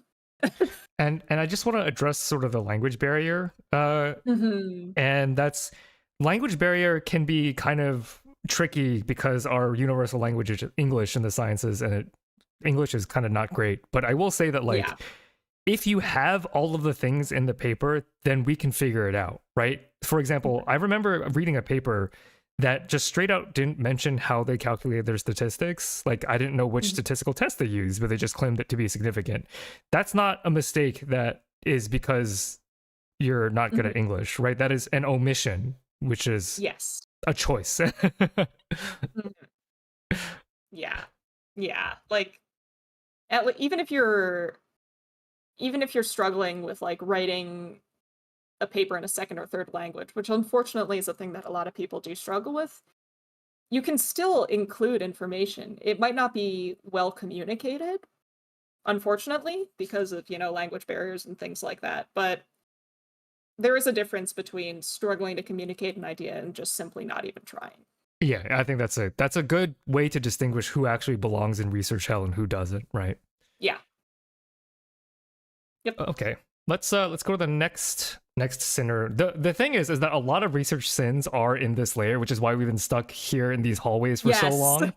most Some of of the these are stuff is considerably this. shorter. Yeah. Because most of the bad things are just due to laziness, I think. Yeah, Uh, yeah, s- and Sorry, go on. yeah. Oh yeah. Okay. So just ahead, you will see a group of people standing in complete silence. They cannot speak. Or, well, they can speak, but only under very specific circumstances. They can only speak when they have a valid citation for their words. That's so funny. That's a good Can one. you imagine? Thank you very much. Um, this is the problem of people simply not making sure that they are using correct citations. This can be things like misrepresenting scientific findings. So you cite a paper claiming it says something when it actually doesn't. This can be you simply did not read the paper and therefore you think you're citing it correctly when really you are not, and can lead to a lot of problems. You might be misrepresenting the current science. I have seen this multiple times. It's easiest to catch when it's somebody citing your paper and they're saying you said something you didn't, which can lead to people having a skewed impression of what the science says or a completely incorrect impression of what the science actually says. If the citation itself is incorrect, maybe it's like Leo said, a hallucinated citation that AI made up, or maybe you format it incorrectly or get details wrong, then people cannot check the citation to get additional information or make sure that it says what you say it does. And also there's just the general problem of if you do not cite something or cite it incorrectly, you are not giving credit to the people who deserve the credit for discovering or coming up with that idea.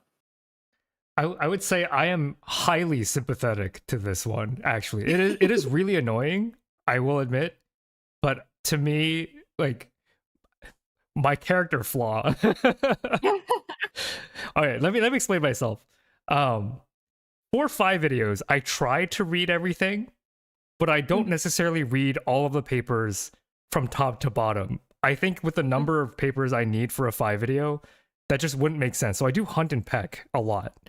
And if I'm hunting and pecking for content, I justify it by saying, well, it's not that important that I do like a rigorous overturn of an entire paper.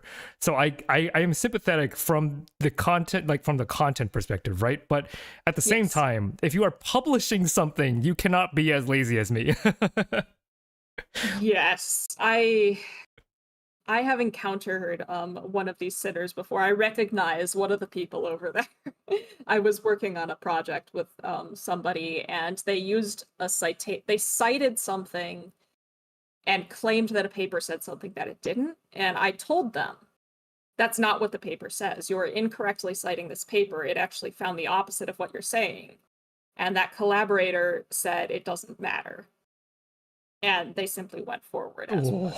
And that pissed me off. That's So like bad. that single incident has made me really maybe be less sympathetic towards this entire category than I should. But like I understand, but that particular case was deeply upsetting to me. Yeah, I think that belongs here. It But was as a fun fact, you want to guess how long I spent in the neutrophil video because citations were not correct? Like how much time I spent fiddling about on the internet? Because I say that like I'm lazy. I don't think I actually am lazy. I just don't read every word of every paper I cite on my channel. But I do read at least the part that I'm citing from, right? I make sure that the paper says what I need it to say to make content. But there was this one claim. It was the claim about neutrophils making enough bleach in 2 hours to kill 1 million E. coli. How long do you think I spent trying to find the original source for that claim? 3 hours. Not quite that long, about 2 hours. I just spent like tearing my hair out, just being my membrane proteins out, just being like, where? Because all the papers are just citing other things that were citing each other. And like for a while there was this like little loop that I discovered where all these papers citing this claim never tested it. They were all just citing each other. Eventually I found a paper from like the 60s or something that originally did it, and the details, you know, in the academic telephone, the way that they did their experiment wasn't even exactly the same as what the other papers are talking about. It's really frustrating and annoying. And this is just like a one-liner for content. Like, can you imagine how bad it would be for it to be a real thing that people cared about? Right? I have seen people go like just say, "Oh, well, this other paper cites this third paper and it says something, so I'll just cite that third paper because the second paper says it says that." And it's like, that's a risky prospect, buddy. That's a risky prospect. Yeah. And I will admit that I do this in a Phi video, but I'm telling you where I read the information from as a content creator. In an actual academic setting, I would actually do the original thing where you can read the original experiment, right? Yeah. Otherwise, you can't critique the original methods. But for a Phi video, it's like, are you really going to critique? I do it anyway. I do keep all of my sources for you to read, but I'm not, I will admit from a sympathetic angle that I don't put the original source. I put the source that I actually read from. Mm-hmm. Yeah. Yeah. Oh, man. Fun times. All right. That one's not that long of a one to discuss. It's really not. No. We have one that I added at the Yes. 11th hour. Yes. Would you like to point these people out to me? Yes. I actually didn't come up with a. Oh yeah, no, I did. Yeah, here... I don't recall coming up with this. Yeah. So here, if you look deep into the hallway, you'll see a group of people having a conversation, and it looks like a lot of them are being very nice to somebody, but it doesn't look like that person believes in them. So this is the lazy sin of leading the witness, which is, I think, something that I really care about because, you know, I don't think this really matters in a very serious way, but it's just a writing irk of mine. And I'll see if you agree with me that like the way that some papers are written, it is written as if the author understands that they are right. Like they are not laying out their experiments in a way that lets you see the data first and then their interpretation later, but rather they are trying to lead you to a place, which is very obvious, right? Like if I were to make a metaphor, it would be like, the ideal science paper is one where they put the data out in front of you as like crumbs, and then you yourself are picking the crumbs up. But you know, the crumbs might be a little haphazard, but overall, if the crumbs are good, you'll be led to the place that the authors want you to be led. There are some papers where it feels like they're just yanking your neck with a leash, right? They're not allowing for your skepticism. They're shutting your skepticism out through their writing. It's a little hard to illustrate this.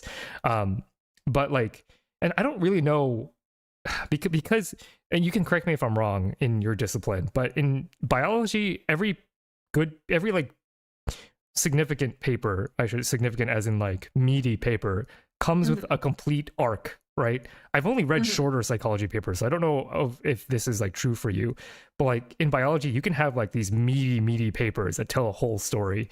And a good story is one where you are walking the path that the author laid out for you. A bad story is the author yanking your chain, forcing you to come along with them. Is that something that happens in your field?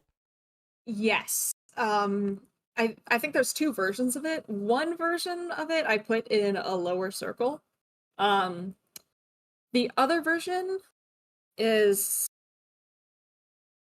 sort of what you're describing, but like it's essentially the researcher themselves is starting with a conclusion, and I don't know if it's even leading the witness. I think that it simply does not occur to them that there could potentially be any other path to go down, and I've seen that, and it's very frustrating. And it's also, I feel like they're shooting themselves in the foot metaphorically, because they aren't considering potential critiques or other viewpoints that, say, a peer reviewer might bring up when they're doing the thing. But essentially they have a destination in mind and they simply march towards that destination. Yeah. And it's frustrating. Hero Blaze says, so leading the witness is like a bad tutorial. I think it's like a tutorial that doesn't respect your intelligence, right? I think a very common good tutorial would be something that lets you a little bit of sandbox freedom for you to play with the controls and figure it out yourself.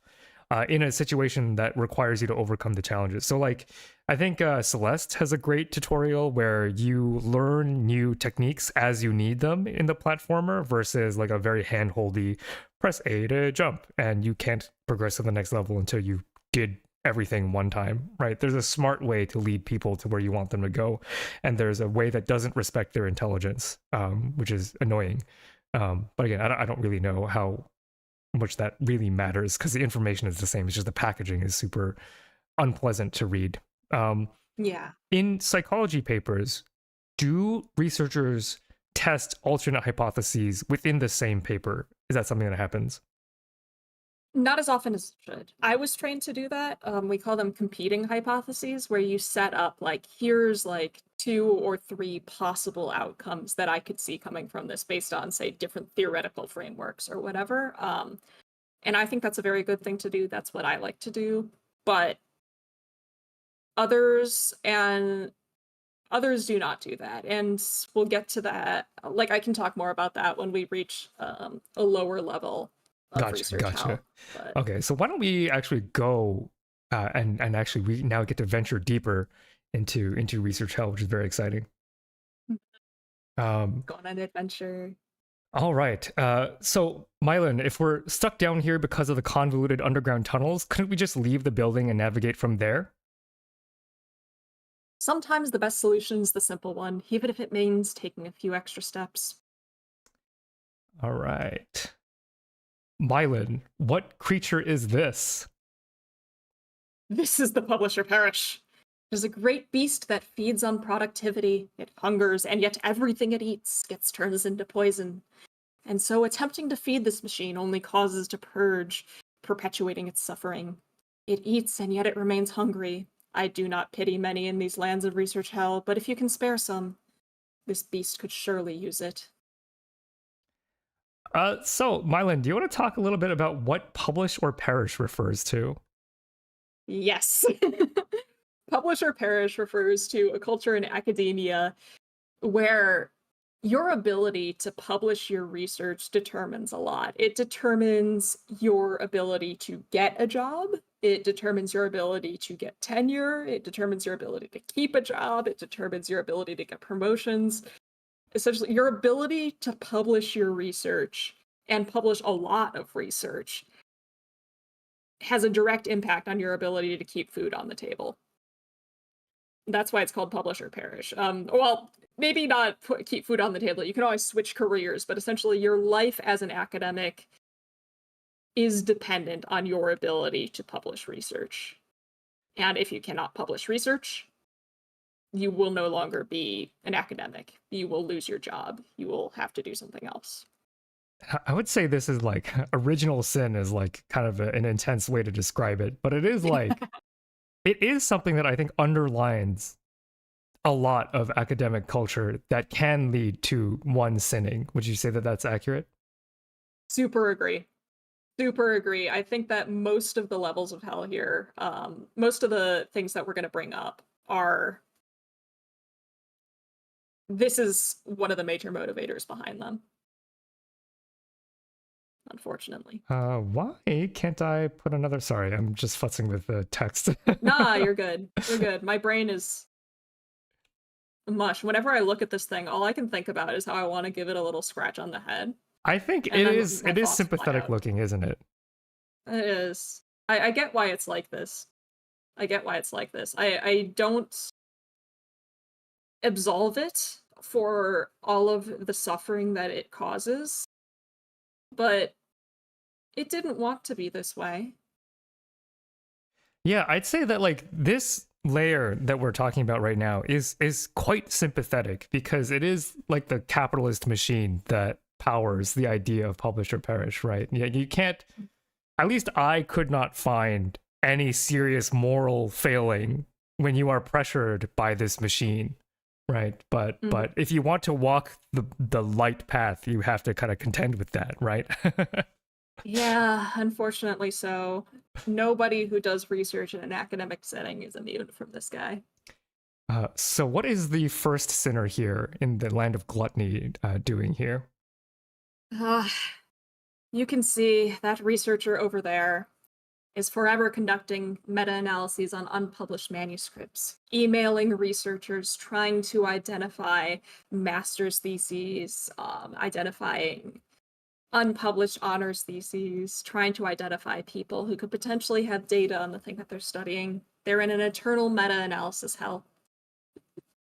Devastating. Oh, everybody's right, by the way. Yeah, I'm a Mothman. Sorry.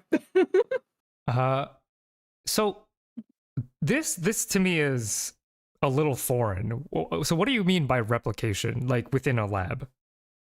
Replications are, and it doesn't have to be in the same lab. It is simply that you are trying to reproduce the results of a previous study. You are doing a previous study again, whether it's an exact replication, like you're creating as perfect as possible a recreation of a previous study, or you're testing the same hypothesis as the previous study. It's just checking if what the past people have found, can you find that same thing? That's a replication. You are literally trying to replicate the results somebody else got. So I think this to me is kind of interesting because I think this is another discipline specific thing.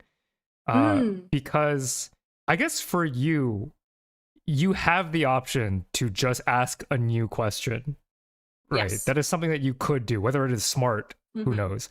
But for molecular biology, if you are building off of someone else's research, you kind of have to replicate it first, because otherwise you don't know if your thing even works. For yourself. There are a lot of cases for that, where people will simply build off of previous effects. And sometimes they will check, like in the process, like they're testing to see if like variable Z moderates the relationship between X and Y. And in that, they will see if the relationship between X and Y appears. Other times they will simply assume like, oh, because this effect is true, because other people have found this, then we should be able to build off of that. So sometimes like these extensions can involve replication attempts, but other times it's just kind of implicit that because other people have found this, we should be able to find this in addition to it, because, you know, our methods don't necessarily rely on replicating previous conditions to build off of it. That's true. I guess I can actually see the sympathetic angle here, just because, like, yeah, in molecular biology, you have to replicate because otherwise you don't have a starting step. Like, you can't start on step 2, right? You're physically incapable of doing it. So I can see how, like, if you had the option to skip to step 2, I could see the sympathetic angle of why you would choose to not replicate. I'm not saying that's a good thing, but I kind of get why this happens. Yeah, I think also with psychology, a lot of the effects that we are studying, especially in social psychology that I can think of, a lot of the effects are things building on themselves over years and years and years and years and years, and trying to conduct replications of everything leading up to the thing that you're studying would create a study that everything would have to be longitudinal. You would have to start every study from birth. That's true. That's complicated. Yeah, it's gross. I wonder if there's like a minimum unit of replication that people could agree on, although that might be too broad of an idea to apply to every research problem. Yeah, and I mean, different definitions of replication will do different things. Sometimes people will say a true replication is just you also get this like significant results in the same direction as the original thing.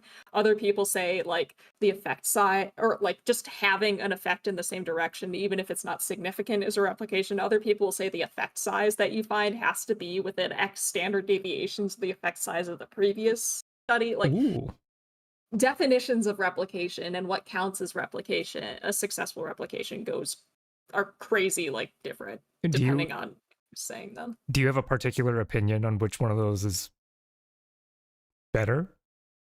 I don't know. I think like I have complicated feelings on just the concept of replication overall. That's the most academic thing you may have said all day. Well, I mean, the problem is I'm a social psychologist, and a lot of our effects are highly dependent on, say, the historical context, the cultural context, that kind of thing. And so just because something doesn't replicate doesn't mean it's not a true effect. It could just be that you've changed the context enough and the effect is moderated by the context it's in. And like, Yeah, I would agree with that. And by like hearing you say that like a true replication is only a true replication if the effect sizes are similar, I was like, what? yeah, like That's crazy.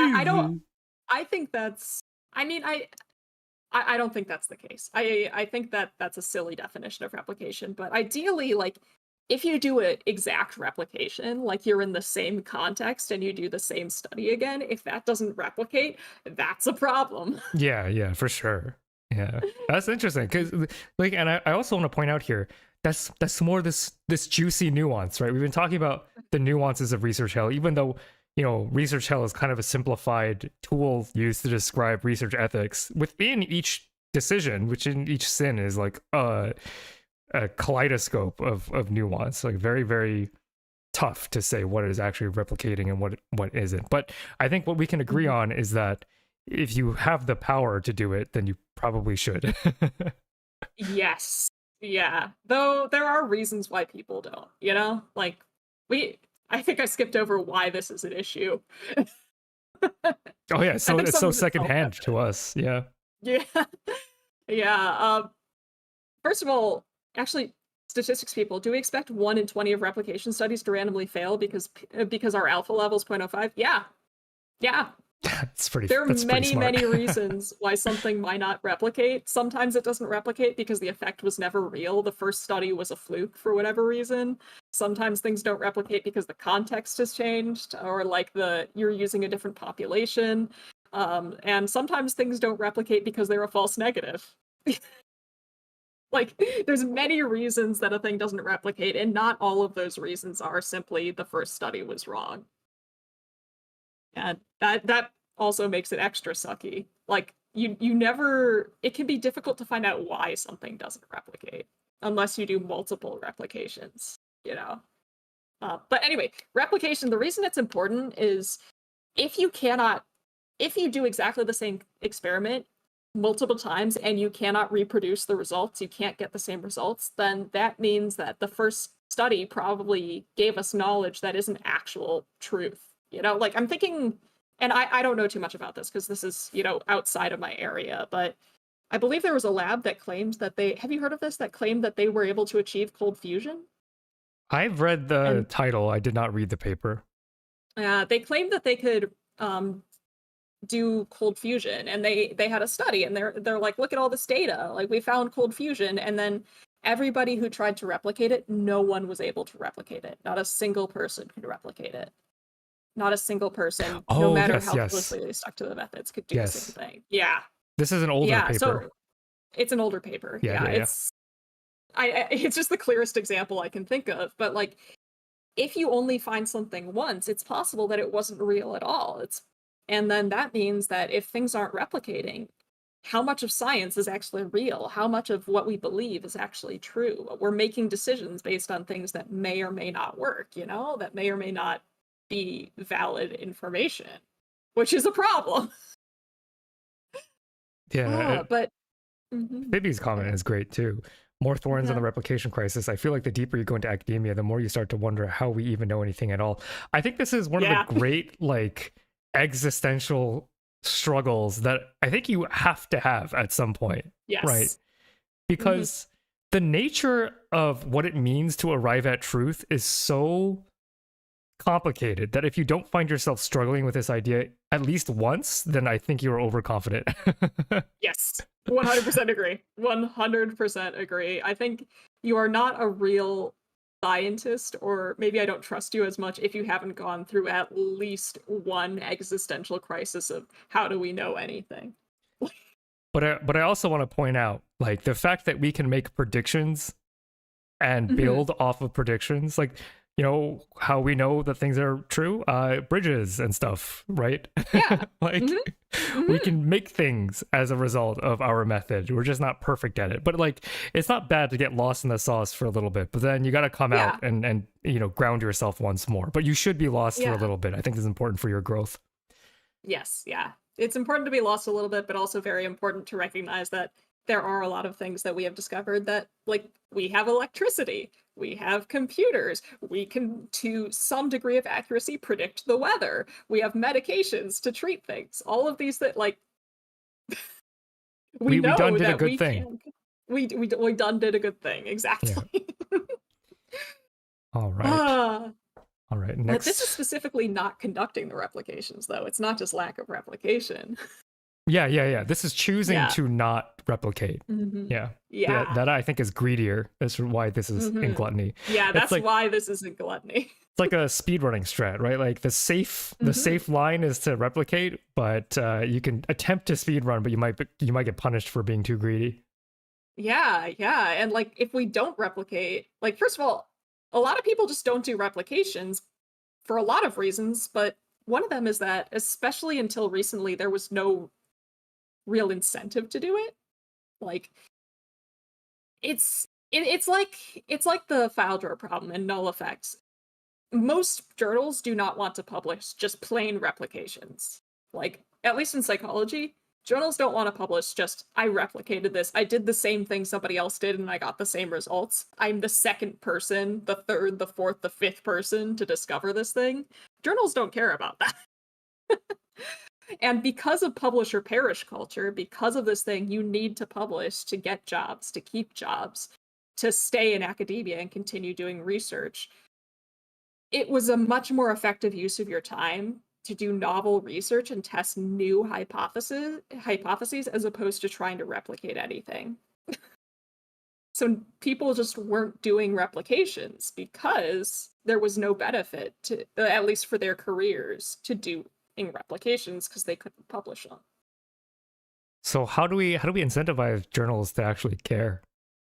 Yeah, the replication crisis was a thing. Like, luckily, journals have researchers on the board who can, to some extent, influence what they do. Since the replication crisis in psychology, I'm not sure how much this has spread to other fields. So, like, if you know, I would love to hear. But journals have been more willing to publish replications since then. There have been journals specifically dedicated to publishing replications. Departments have become more generous with incentivizing and, like, accounting for replications as almost like a service to the field. When they're evaluating you for tenure and promotion, they're actually starting to say, oh, replication is a good thing, we should be doing this. And kind of what Kobe was saying, there are a fair number of labs now that are trying to conduct and publish replications as part of graduate training or as part of training undergrads and research methods, trying to conduct replications. I would say with undergrads, it's not as useful because the chances of publishing a paper that you did in a class as an undergrad feels pretty slim, because after the semester is over, the undergrad is motivated to move on so that they can graduate, and it takes longer than a semester to write up a paper and get it published. I love the But idea of having replication being a part of graduate training. yeah, I super agree. I think that would be a great thing to do. And I have heard of some graduate advisors doing this, especially for, like, first year graduate students, but others refuse to do this because part of getting a job coming out of grad school is having a bunch of papers on your, like, having at least a few publications on your CV, and it can take several years to do a series of studies, write them up, and get them published. So a lot of people still want their undergrads doing original, or their grad students doing original research right out of the gate. But I wonder if academia might be able to help with that in terms of like viewing graduate students that came out of programs that forced replication as being more academically rigorous as opposed to job ready or something. yeah, Just an idle thought. It's kind of an interesting idea. I've never heard of it before, but that's very cool. Mhm.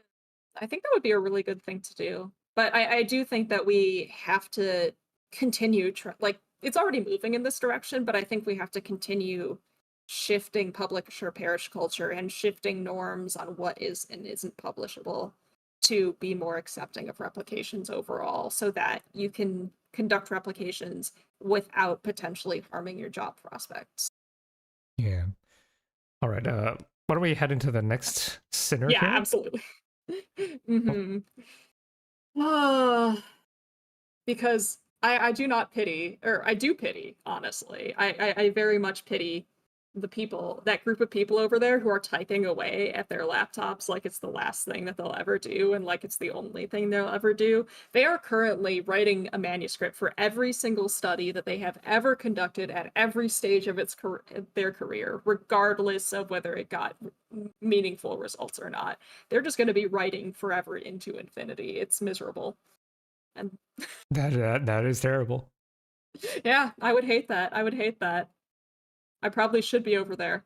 Honestly, let's be real. Oh God. But this is the problem of publication bias, and this is related to like the problem with conducting replications or not doing that, not publishing null results. The problem is that most journals only want to publish novel research that gets meaningful, like positive results. And therefore, because we need to publish stuff to get jobs and keep jobs, most researchers only submit and most journals only accept and publish positive or strong results. Null results aren't publishable. Mixed results, where like you're getting mixed messages from your data, are hard to write up, so it's difficult to write them and it's difficult to publish them. And it's just a problem. Like, people are only publishing certain types of research, which leads to other types of research simply not getting out there, complicated stories not getting out there, people wasting time, money, and resources on trying to do studies that other people already know are not going to work. Like, it's a problem. So this is really interesting to me as someone who never made it that far into the academic lifestyle, right? Because I stopped my PhD because it's just not working. I wonder if I could have published in something like this. Maybe I would have stayed in the process a bit longer. But I think I see the value, right? Like, there is a complicated story that might involve a lot of failed studies, but we'll never know that because those things never see the light of day. And I'm here in a shared Google Doc, and I'm really curious as to what the solution here is, because that sounds quite interesting. Oh yeah, blind to outcome peer review. I sort of mentioned this earlier, but essentially, you are submitting your paper, you're submitting your study to a journal without the results section. And maybe this is before you conducted it. It's that whole registered report thing. Maybe it is after you've conducted it, but they read your methods and your results section. The peer reviewers and the editor evaluate your paper, or sorry, your methods and your introduction section. They evaluate it based on your methodology, your study design. They don't pay attention to the results. And that way, even if the results are mixed or confusing, it can still get accepted, because the acceptance isn't based on the results. It's based on the strength of your research design. If you don't get positive results or you don't get strong results, it can still get accepted and published because, again, it's based on your research design, not on what the results were. I almost wonder if another solution could be like a crowd-funded database where you just dump your stuff that doesn't work. I don't know if that exists already. I feel like someone mentioned that earlier, right? But I think the problem with that is the peer review, or the time. or the publisher perish culture. Because Yeah. like, just posting something in a database without peer review or just self-publishing a paper, like, that doesn't get the same level of respect or consideration in job applications, Oh, because if it's not peer reviewed. I was Yeah, just sorry. gonna say, for like community service, just like Yeah, I for had all community this service. stuff. I did like a 5-minute write up on it. If it matters to you, it matters. If not, well, I'm gonna leave it here anyway so that you can see. Yeah. I think if 5-minute write-up would be good, but I feel like that has the strong potential of getting us back in the tunnels with poor methods reporting. Maybe, And yeah, you're right. There has to be a minimum yeah, quality. You're right. You're right. there has to be minimum quality, and if you can spend time doing minimum quality on stuff that isn't going to get published, you can also spend that time on something that will get published, that has a higher chance of getting published and therefore getting you a job or helping you get tenure. That's true. It's so tricky. And It is I like tricky. the blind to outcome peer review is proof that people are smart and they're thinking about Yeah. tricky ways to, because I hear, okay, little rant here, right? There are a lot of people who Yeah. criticize institutions of science, but then they just stop there. I've screamed and shouted and yelled about this in my schizophrenia stream too, but like, this is what I'm talking about, right? This is what we need to do. Not only, should you criticize the institutions of science reasonably, but also there should be some intellectual level where you contribute a solution. And I think blind to outcome peer review is a very reasonable thing to try, And so if the person you are listening to is criticizing a thing and they don't provide a reasonable solution, you might have to think about why they are making content that is inflammatory. We'll just put it that way. Yeah. Yep. All right. Here we have the next sinner, and this one I think is going to be quite contentious. And speaking of emotionally charged, this one is quite emotionally charged. Hey, if we present it with the right amount of nuance and explain sympathetic reasons for doing it. Yeah. Okay. That will be. So who do we have here? So over here, if you look behind us and to the left, you will see a small group of researchers that are copying numbers down on a piece of paper, and that piece of paper seems to go on into infinity. They are writing so many numbers down. Oh, hi, Z. Hey, Do you Z. see the people with the numbers? And what they are doing is that is their punishment for reporting effects as approaching significance. It is approaching significance. It is marginally significant. It is trending towards significance. Yeah, I think you nailed all the main ways to say this very thing. I've seen some very creative ones that I cannot think of right now, and I'm sad about it. Can you give like a very 101 explanation of what it actually means to be significant? Absolutely. So when we test hypotheses typically in science using statistics. The idea being that our study is only a small snapshot of the real world. I only have, like, saying 200 people out of the entire population of Earth, or I only have like 20 stomach biomes of gut biomes of rats out of everybody, all the rats in the world, or whatever it is, or all the possible stomach biomes in the world. So we use statistics to figure out, based on this small snapshot, based on this small sample, how likely is it that what we see in this small group is real? How likely is it that what we find here would hold up in a bigger sample? And we do this by setting sort of an arbitrary cutoff. We call it the alpha level. It is the probability that you would have seen the results that you did in a world where there is no effect, where nothing's happening. What is the likelihood that we would have found what we did in this sample if nothing was actually happening? Basically, what's the vast oversimplification that any statistician would scream at me for is, what is the chance that this is a fluke? I think that's a decent approximation. Like, that's I pretty. I try. Pretty Yeah, all right way to say that. Yeah. And so, like, the standard that we typically use, at least in the areas of science that I'm familiar with, I know that this differs in other areas, is about a 5% chance. We are okay with a 5% chance that this is a fluke. At the point where there's only a 5% chance or less that this is there's less than a 5% chance that this is a fluke, we are pretty sure it's real.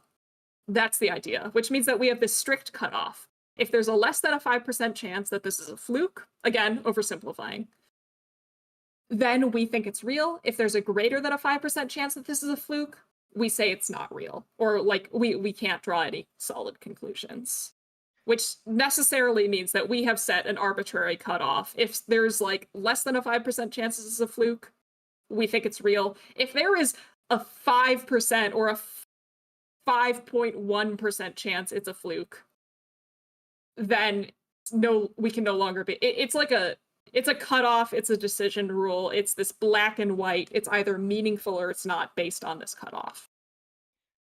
So I find that my attitude towards marginal significance has evolved over time. Mm-hmm. And I want to talk through kind of my journey and where I land on before I hear your opinion, so that I can be very honest and open about where I stand on this problem. Go for it. First, I'll just want to shout out Z because part of being in V Theorem, I just kind of forget to shout out other V Theorem members because we hang out in each other's chats so frequently. But if you haven't checked Z out, Syzygy, she does science. We all do science. She does physics content on YouTube, so please check her out. Yeah, so here's my journey. I started off being a real stickler for mentioning significance, right? If the P was a hair above 0.05 and they tried to report it as significant, I just, I thought lesser of the authors. That was like in my hardcore Redditor, very critical phase. And the journey that I've taken now is I actually am a lot softer on this idea than I was when I was a student. And my reasoning being p-values are kind of arbitrary to begin with, and the way that they interact with effect sizes means that you might just not, like, do you really want to kill another mouse so that you can get that number that much closer to a number we made up to begin with? And that's different than saying that p-values are useless. They're not, right? Like, we have this cultural understanding that 5% is the acceptable threshold for a false positive, or I hope I said that correctly. Yeah. But I think what my take on this is, and here's the reason why it's important, right? Because when you mention marginal significance, people get so mad. People get real mad, including my former coworkers teaching at fancy university. Well, I get mad at students for doing it because you have to, because that's just culture, right? The culture says that you should not do it. But now that I'm away from academia and I can just say my thoughts freely, I think two things should be true. One, you should not say marginal significance. I still believe that is true. Two, it's not that big of a deal. If the p-value is 0.051, just don't say it's statistically significant so that you can be technically correct. And then the reader should look at that critically and figure out what to do with that information on their own. It's scary, right? Because we were raised, p less than 0.05, that means I pay attention. Well, my stance is that you always have to pay attention, even when the p is greater than 0.05. What are your thoughts? I agree with like some nuance to it, but I do largely agree. And the reason that these people are in the second circle of research hell and not in the deepest circle of research hell is precisely because that 5% is completely arbitrary. There's no reason it needs to be 5%. It could have been 1%. It could have been 10%. Like, we just picked a number and we stuck with it. And I think we need to be careful we need to understand what p-values are. We need to interpret them, and that does require more effort on the side of the reader. But I also would say, never round down your p-value. Always be honest about what your p-value is. Never say it's marginally significant or something like that. I've seen people say something's marginally significant at p is equal to 0.19. Like, at that point, buddy. But what are we doing the same time, here? like, that cutoff is arbitrary, right? It's completely arbitrary. There's no reason it has to be 5%. It's like, is there really a different? Can you really be meaningfully more or less confident in effect that's p is 0.049 than an effect that is p is 0.05 or 0.051? Like, that's well within the margin of error, right? I feel like there are, to some extent, shades of gray, but at the same time, be honest. Do not round down your p-values. Do not say marginal significance, but also show your p-values and let people make judgments from that. Like, for me, also, like, you'll see me sometimes reading a paper and being upset that they use p as 0.05 because I feel like, based on various things they're doing, they probably should have used a lower alpha level, Like, p is 0.05 is not a one-size-fits-all solution, and therefore, I'm not super upset about this. And the solution that I think is good here is, I think we're over-reliant on p-values. I think we place way too much stock in that. Is it greater than or less than this arbitrary cutoff? Because Yeah, you can have a significant effect. Like I can have a significant p-value for an effect that's so tiny it does nothing. Like I could have a significant effect showing that people who drink diet soda like are more likely to explode into confetti than people who don't drink diet soda. But if that only increases the probability by 0.000000001%, like that's still meaningless. I think rather than emphasizing p-values, we should emphasize a combination of sample size and effect size. I I think love that's that. what we need to pay And it should attention be to. argumentation, right? Like the Mhm. it's another like cliche that terminates your critical thinking to be like, oh, p is greater than or less than 0.05. But I think even like I'm reading the language you used in the Google Doc, Mhm. and I think like people get real pissed like when you challenge the notion of p-value.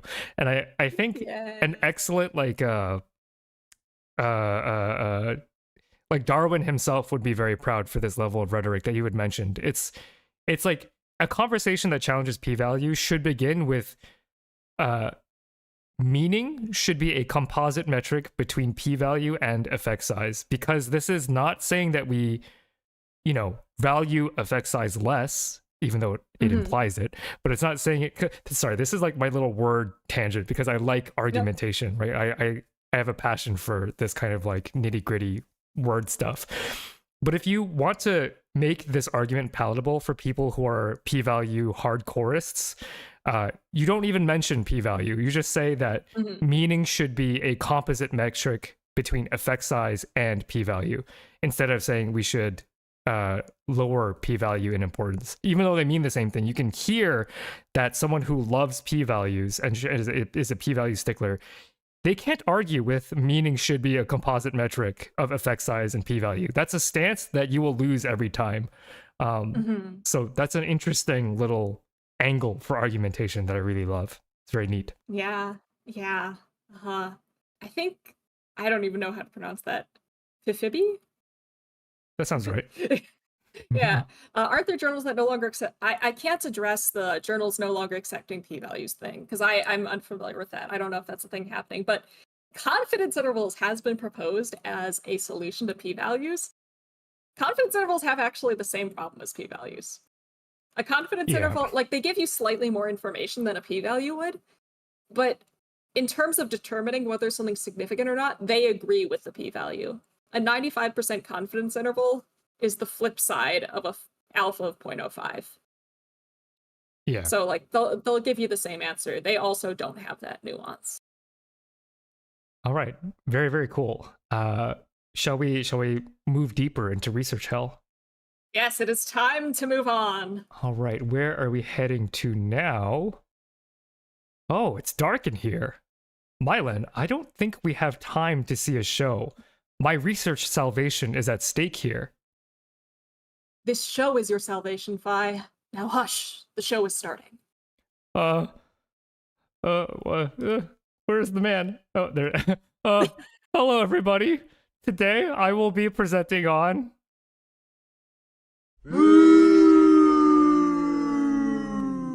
An unsightly end. And yet these researchers are doomed to repeat the cycle for all of eternity. This layer is reserved for people who have eschewed the virtuous ways of scientific agreement, instead choosing to tear down their colleagues, sabotage their allies, and have chosen to make science a hostile environment. I wish not to watch any further. Take the opportunity to rest, Phi, for the last leg of the journey is a long one. So wrath is a very interesting layer of academic hell, because I think this is where you start getting real messed up. Yeah, yep. Start getting real messed up stuff happening here. Stuff that I wouldn't really typically think about to talk about for a collab like this, but let me go ahead and get the new text up. Who is the first sinner, this infamous first sinner in research hell here? The most famous denizen of research hell, I believe. Over there, you can see a researcher that is being followed around by a demon. Now, we don't see demons often in research hell, but this person in particular is being followed around by a demon that is critiquing every single action they take, specifically in bad faith. Yeah, it's not wrong to be critical, right? But we're talking bad faith critique. Yes, yes. Critique that is not about actually improvement or assuming good intentions. This is critique for the sake of critique.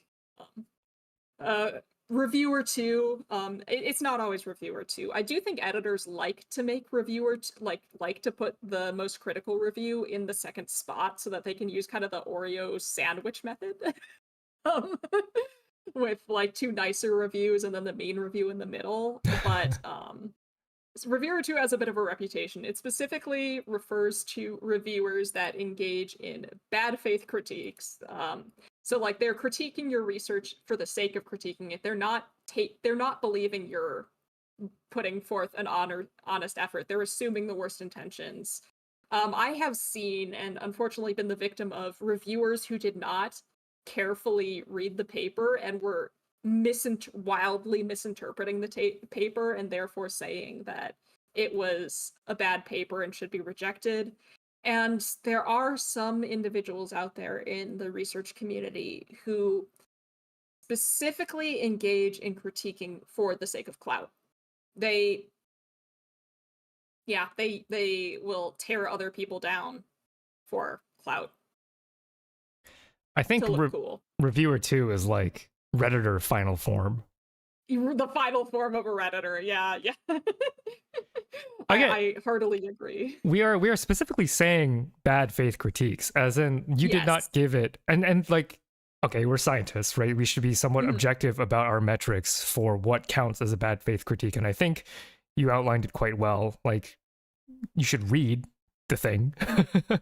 Actually read the thing. You should actually read the thing, and you should, like, so if your review contains factual errors about what was read, that's an indication, that's supporting evidence that you did not engage with this in good faith. If you have your preconceived notions about this beforehand, then yeah, it's a lot of nastiness that can result, and not in the realm of good faith, self-correcting science that science is well known for.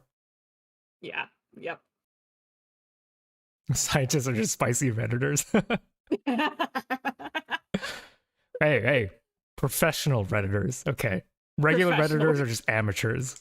I feel like that makes it sound even worse. Evolved Redditors, maybe. The final form of Reddit. Yeah. Final form.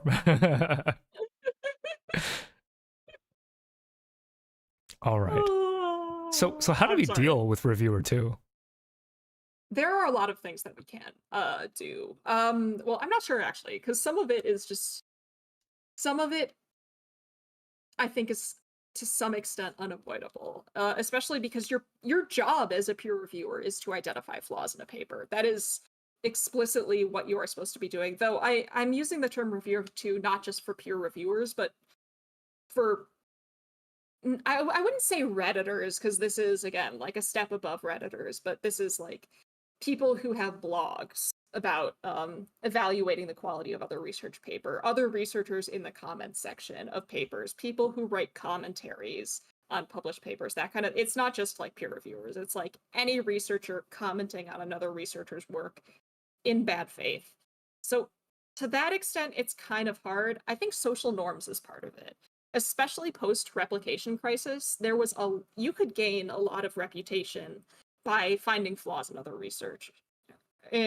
people's research, and it became almost incentivized for your reputation in the research world to give critiques on other people's work. And a lot of those critiques were very aggressive. They were from treating good research practices as moral versus immoral, and treating it as if it was a battle of good and evil, which led to a lot of bad faith and overly aggressive things.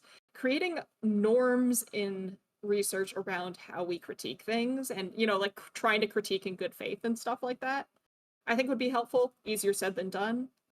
For critiquing papers you didn't read, at least in peer review, we should try to incentivize reviewers to put effort into their reviews. I believe some journals are allowing you now to sort of give feedback on your reviewers and whether they were helpful or things like that. But there isn't a lot of incentive because peer review is not a paid thing. It is fully opt-in. It is fully volunteer. There is no, you don't get any benefit really from serving as a peer reviewer.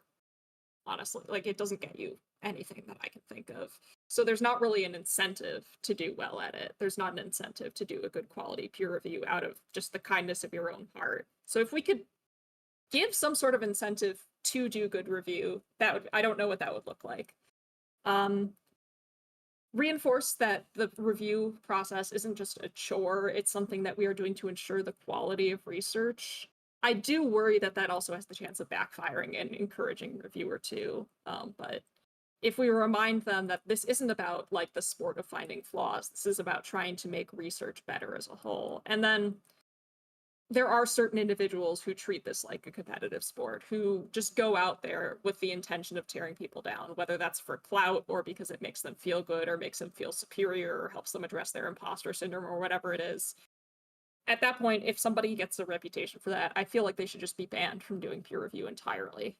You can, if you're submitting a paper, request specifically not to have certain peer reviewers on your specific paper, but I don't think that's a great solution overall. Yeah, because then you can kind of hug box yourself, right? You can save space yourself there. You can like essentially say, I know this person's not going to like what I do because they have a competing theory and therefore I don't want them to. I don't think that's a good thing. But like, if you know that there is an individual out there who makes a game out of trying to discredit everybody else, that is a valid reason, and I think that type of person simply just should not be a peer reviewer because they're not doing it in good faith. This is also like an area where I think this level of research hell is the most separated from like institutional sympathy, in the sense where there's some incentive to be mean, sure. But I think most people have moral compasses that don't bring them down that path, right? This is like a dark, this layer, wrath, I also called it like violence. Like, like you're committing violence upon another researcher if you are not following proper protocol.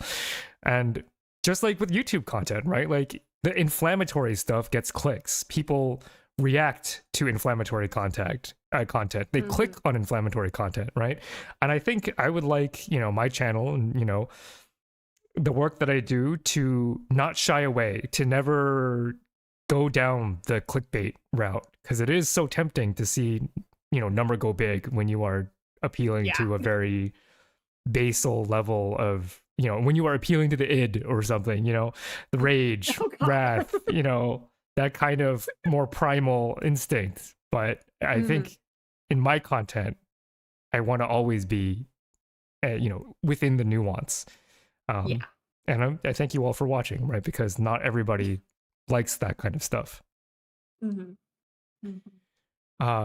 Okay. And then I have one that I added here. And this is something that I don't know if it ever happens in your field, because there's obvious ways that this happens in biology. And here we have a researcher struggling to centrifuge their samples, struggling to pipette. None of the researcher's equipment functions, but every pipette they use is miscalibrated, but they only realize at the end of the protocol every single time. Ooh, ow.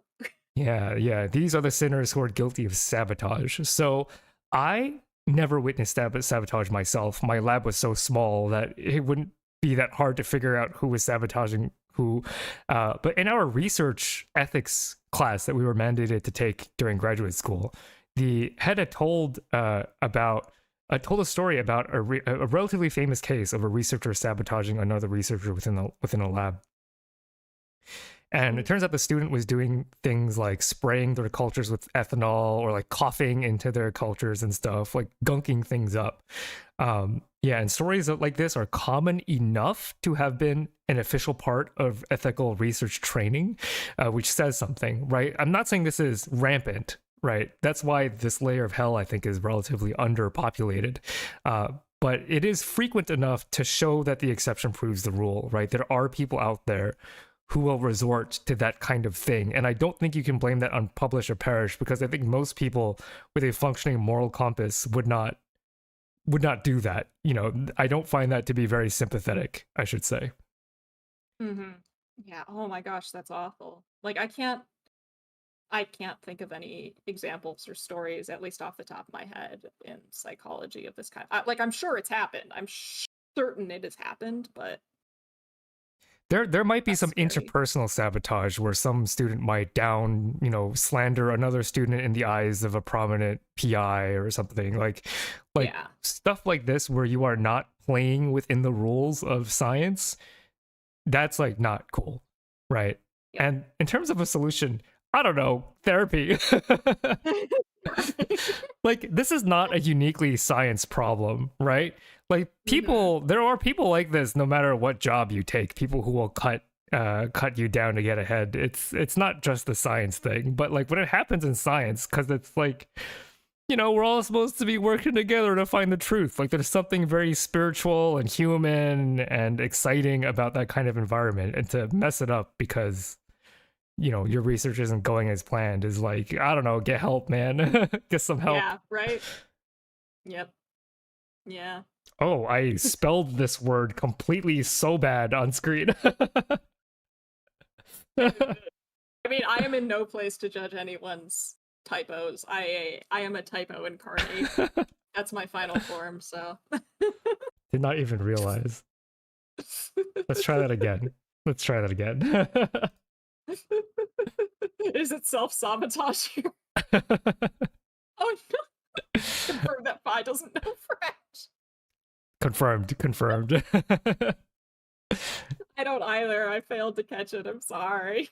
Doing in science feels especially terrible because of the downstream effects. Yeah, exactly. Like, you're not just sabotaging a researcher, you're sabotaging their entire downstream career. Like, maybe that person, if they stayed in science, maybe they find a molecule that cures a very specific kind of cancer, right? You are removing a person's potential by doing this and making it overall a hostile environment. And I think, as we go down the layers, I find myself less and less sympathetic. Like, this is very not cool. Yeah, the first few layers were very much like, I can find many justifiable reasons to do this. At this point, we are like, I have no justification. Yeah. We are nearing the end of research hell, though. We are just one layer left. Getting spicier and spicier and spicier. Shall we move on, Myelin? Yes. Let us go. Phi and Myelin leave through the show's intermission, heading deep into the sacred halls of the labs. Through offices, through benches, past the centrifuges and incubators, through the machines that whir and beep and shake and stir. And at the end of the line, they encounter the cold room. Here we are in the cold room! Yay! Oh, I should put on a jacket. It's so cold here. The winds here are so severe that they cut straight to the bone. Where are we? We are in the cold room, located in the deepest point of campus. Here all life, microbial or otherwise, crawls to a halt, as we are the furthest we can be from the light of virtue. The winds here are produced by the flailing of the great fraudster encased in a block of ice in the middle of the room. Be warned, Phi. The fraudster may appear vulnerable, yet powerful. Vitriolic, yet virtuous. Yet the fraudster is impotent in the face of mounting evidence over the arc of history. Do not pity the fraudster, as they have voluntarily chosen to muddy the waters in the sacred lake of truth. Roar! I forgot to have a sound effect here. Very good, very good. I appreciated that. That was a good one. Who is in the jaws of research Satan? I didn't want to mention any names. Yeah, let's not name any names here. That's not what this is for. I think what I will say is that you can probably imagine who I, as a biologist, would put in research Satan's mouth. I will say no further. Did I draw those legs myself? That's just the natural refraction that happens in ice, I think. You know, it's very scientifically accurate. Yeah, 100%. That's just Okay. what it does. It is very cold in here, so let's go ahead. And I know it's like it's pretty windy in the cold room. Let me know if the wind sounds are too loud. Okay, let's go ahead and get up that text. We are not gonna speak any names here, Yeah. lest we summon them. Yeah, we're not going to invoke the names of any science sinners here. But tell me, Myelin, what sins are we encountering within this realm of treachery? Once again, we have spotted somebody being followed by a demon. This person forever wanders the cold room, being followed by a demon that just keeps saying, "I told you so," every time they make a mistake. Brutal. This is harking. This is the punishment for harking. This, I think, is one of the, like, most justifiable actions that can land you in the cold room. It is, I would say, a form of lie. It is absolutely lying. It is lying in a scientific paper, which lands you here, but I think it's a relatively mild lie, if we can say that. Harking stands for hypothesizing after the results are known. And I think this is related to when I mentioned, when we were talking about leading the witness, I mentioned there was something in a lower circle that I would bring up. This is that. It's when you claim that you predicted the results in your paper when you actually didn't. It's you find something completely surprising in your paper, but then when you tell people about it, you're like, oh yeah, I knew it all along. I predicted it all along. Here's all the literature that points in this direction. Or there was no literature that pointed in this direction, but I knew. You're lying. You're saying that you saw something coming all along when you didn't. Yeah, it's so embarrassing. Yeah. Mm-hmm. So is there an actual consequence for I know we had talked about this earlier, but I don't remember what I don't remember what I learned from you, because we definitely talked about harking before. Because in biology, it's okay to, like, it's pretty common to be like, oh, this was unexpected. Like there's no incentive to lie about claiming to have known beforehand. So could you elaborate a little more about what incentivizes one to hark? Absolutely, yeah. Actually, in my early graduate career, I was encouraged to do this. I was taught that I should do this, and then it very quickly changed as we got more into the whole replication crisis solutions thing. But the incentive has to do actually with publish or perish. It has to do with how it's difficult to publish complicated results. And in this context, it's specifically people are less likely, or peer reviewers are less kind to mixed results, and peer reviewers are less kind to papers that are more difficult to understand. You know, like if you have a hard time understanding what a paper's getting at, you tend to treat it a little less kindly. The idea here, and this was the way that I was taught, is that when you're writing a research paper, in order to make it understandable to the people that are reading it, you need to tell a story. And harking is all about telling a story. And it's not the story of what you actually did. It's the story of, here is the setup. Here is what we did. Here's how that setup led to the logical conclusion. You know, it's like there's a common through line of, this is what we expected. We got what we expected, and here's why. Harking makes a paper easier to read, and if it's easier to read and understand, it feels less confusing for the reviewers, and the reviewers are less likely to pick it apart, and it's also easier for people who are reading the paper to understand. I think this might be a a discipline specific thing, because you can correct me if I'm wrong. In a longer biology paper, the stuff is so long that often I find myself in the weeds and just going from weed to weed to weed instead of having a larger arc to begin with. So in those types of stories where like you are in the detail for most of the time, I find that it doesn't really make a difference if the authors were right to begin with. Does that kind of make sense? Because I'm following them from experiment to experiment, and sometimes the easier thing to do was like, oh, given these results, we tried this, and that turned out not to follow our expectations, so we tried something else. To me, that feels a lot more natural than bending the world around the final conclusion. But I think that might be because in a biology paper, there are lots of experiments. And I wonder if it's a function of how, not linear, but rather how, do I want to say linear? I don't know. I don't know if that's the right word for psychology papers. The very few that I've read, but it's a lot neater, I think, in my limited experience reading both literature. Would you say that that's accurate? I think so. Yeah. I'm now actually wondering if there's like a word count difference between biology papers and psychology papers on average, because like I think harking makes more sense when you have a limited word count. And I also think that just generally, again, I haven't read very many biology papers. All the biology paper, or most of the biology papers I've read, it's because you sent them to me. Yeah. Or they were for a collab. But they definitely feel like more of a journey. Like, we tried this, and then this happened. So then we tried this, and then this happened. In psychology, there's this big emphasis on you have to start with a theory. You need to start with a theory to guide your hypothesis. And then you start with a theory, it guides your hypothesis. You initially test your first hypothesis to see if it's consistent with what the theory would predict. And then you do a couple more studies to, one, see if that replicates, and two, try and figure out why this happens, or like work out the mechanisms behind why it's happening. But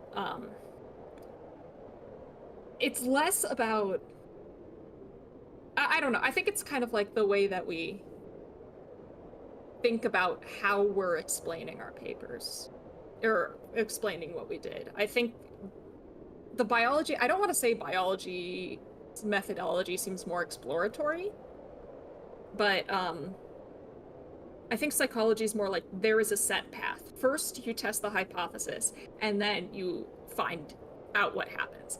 Then you find out the mechanism. And this is a plan that you had all along. This was your initial plan. There's no room for flexibility in that, which is kind of ironic considering the proposed solutions to harking. But yeah, because I think like structurally from the papers I read, it's like a psychology like I feel like you could just assume, you can correct me if I'm wrong. I'm getting tired of saying it because it's true.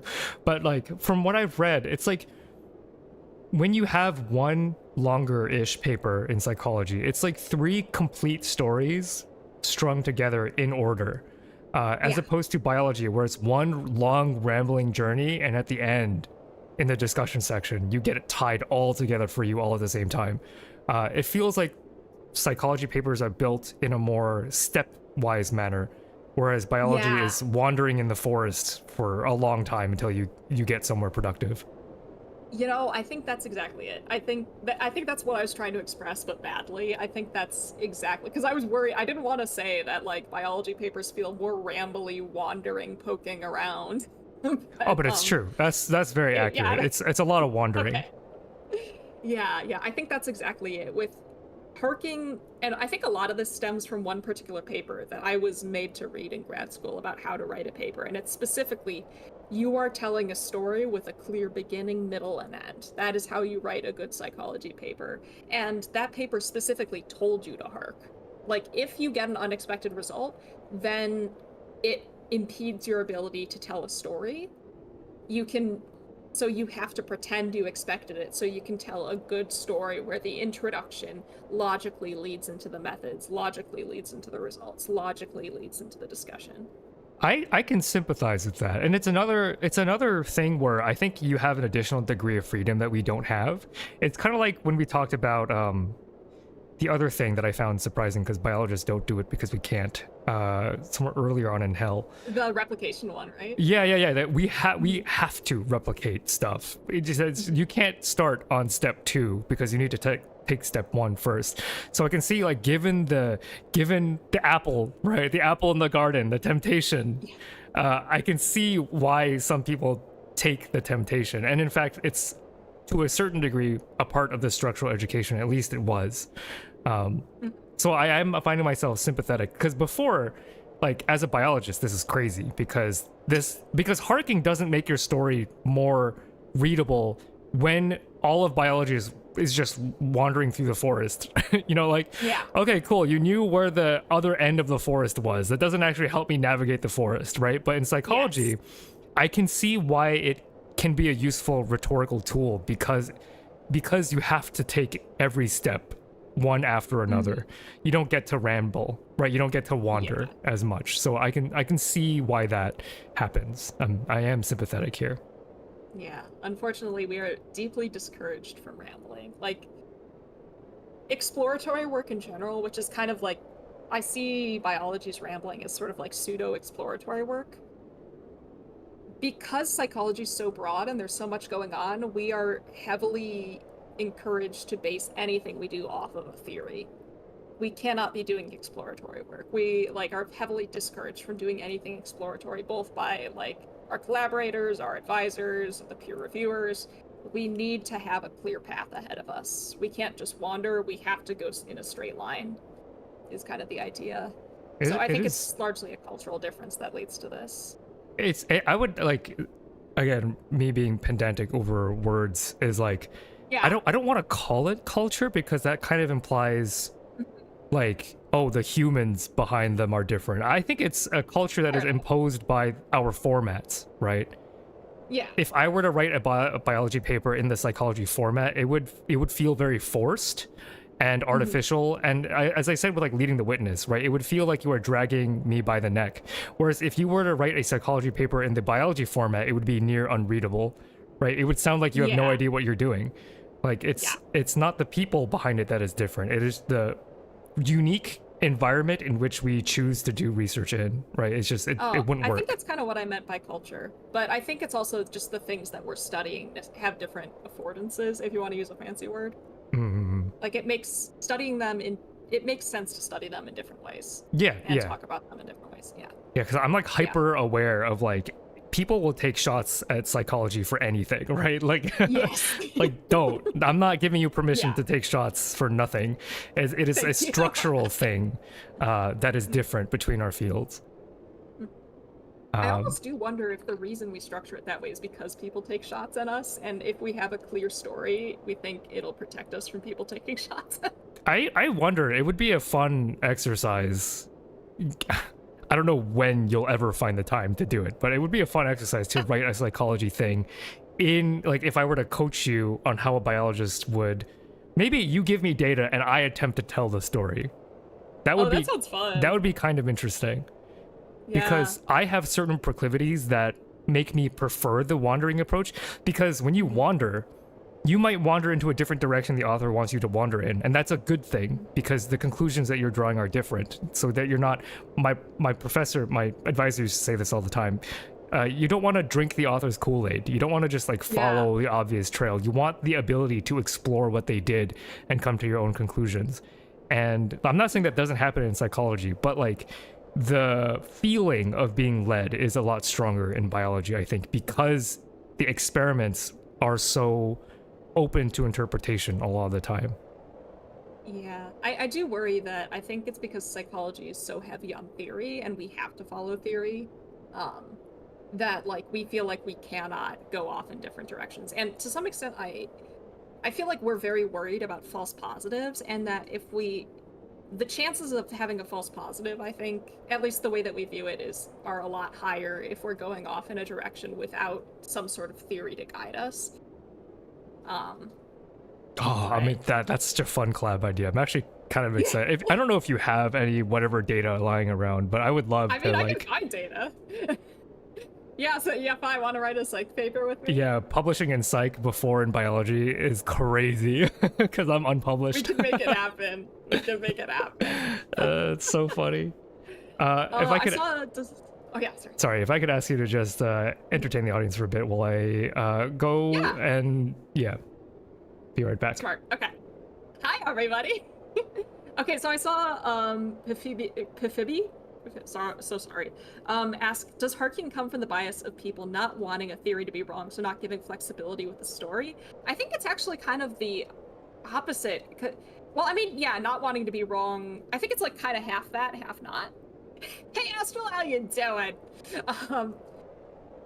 Harking is like not wanting to be wrong, but not in but it's not wanting the theory to be wrong, because when you hark, you are by necessity abandoning your original theory and claiming that you subscribe to a different theory all along. So it might be, I don't want to admit I predicted the wrong thing, but it's more like it's not admitting you predicted the wrong thing, but it's not like sticking to your pet theory. It's more about not wanting you personally to be wrong, I think, if that's a motivator, than not wanting your pet theory to be wrong. Does that make any sense? I hope that makes sense. I don't know. I'm trying to figure out if I should wait till Phi gets back to talk about the solutions to this or not. But generally, yeah, I think that this is the most forgivable one in, what did we call this? The ice box? The cold room. The cold. Oh, are you already? Someone's moving. I'm back, baby. You're back! Welcome back! I don't think there's a solution to the human condition, yeah, but there are some solutions to harking. There's that, at least. Maybe I have the solution to harking, right? If you give me your data, Ooh. maybe I'll figure it out. Maybe we should just be more like biologists. Maybe that's the solution. Oh, I feel so bad for you if you have to read papers like we do. Fair enough, fair enough. I mean, we've got some pretty nasty, confusing papers, but Are the your hypothesis. Oh, yeah, are your nasty, confusing papers long, or are they like dense? yes. I see. Though I do wonder if we have different definitions of long. Not sure. But, with citations, I can think of like the average Nature paper maybe being like 30 pages. yeah, I guess I've seen. I guess the longer psychology journal articles I see can be around 40 pages. 40 Gotcha, plus. gotcha. Yeah. So comparable, actually. Yeah, pretty comparable, I would say. So maybe that's not it. Yeah, that's Either way. interesting. Shall I talk about the solutions? Yes, yes. Because this is actually another bigger area of research hell. Like, it's pretty sparsely populated, but the reasons people are here are more varied. Yeah, there's a lot down here. Yeah. The solutions, of course, are just not hark. Just be honest that you didn't predict things coming. Another solution is pre-registration. We talked about pre-registration earlier, like you lock in and prevent yourself from editing your original plan, which means you're also locking in your hypothesis so people can check your original hypothesis. There's actually a third solution I forgot to put in the Google Doc, which is the solution that I take. And that is, well, one, don't hark. I don't hark. But the other possibilities, you don't have to have just one hypothesis. So true. Yeah, What my the heck? advisor has always referred to it as competing hypotheses. So like what I like to do is I pick various like theoretical approaches to the hypothesis, and I will have 2 or 3 hypotheses for like 2 or 3 possible outcomes for the study, each based on a different theory, and then whichever one the study supports is the one it supports. I guess you could call it hedging my bets if you want to. I'm like, yeah, here's multiple different outcomes that could happen, and every once in a while, you will still get an outcome that you didn't predict, even with multiple hypotheses. That has happened to me, but you know, it makes it less likely that will be an issue.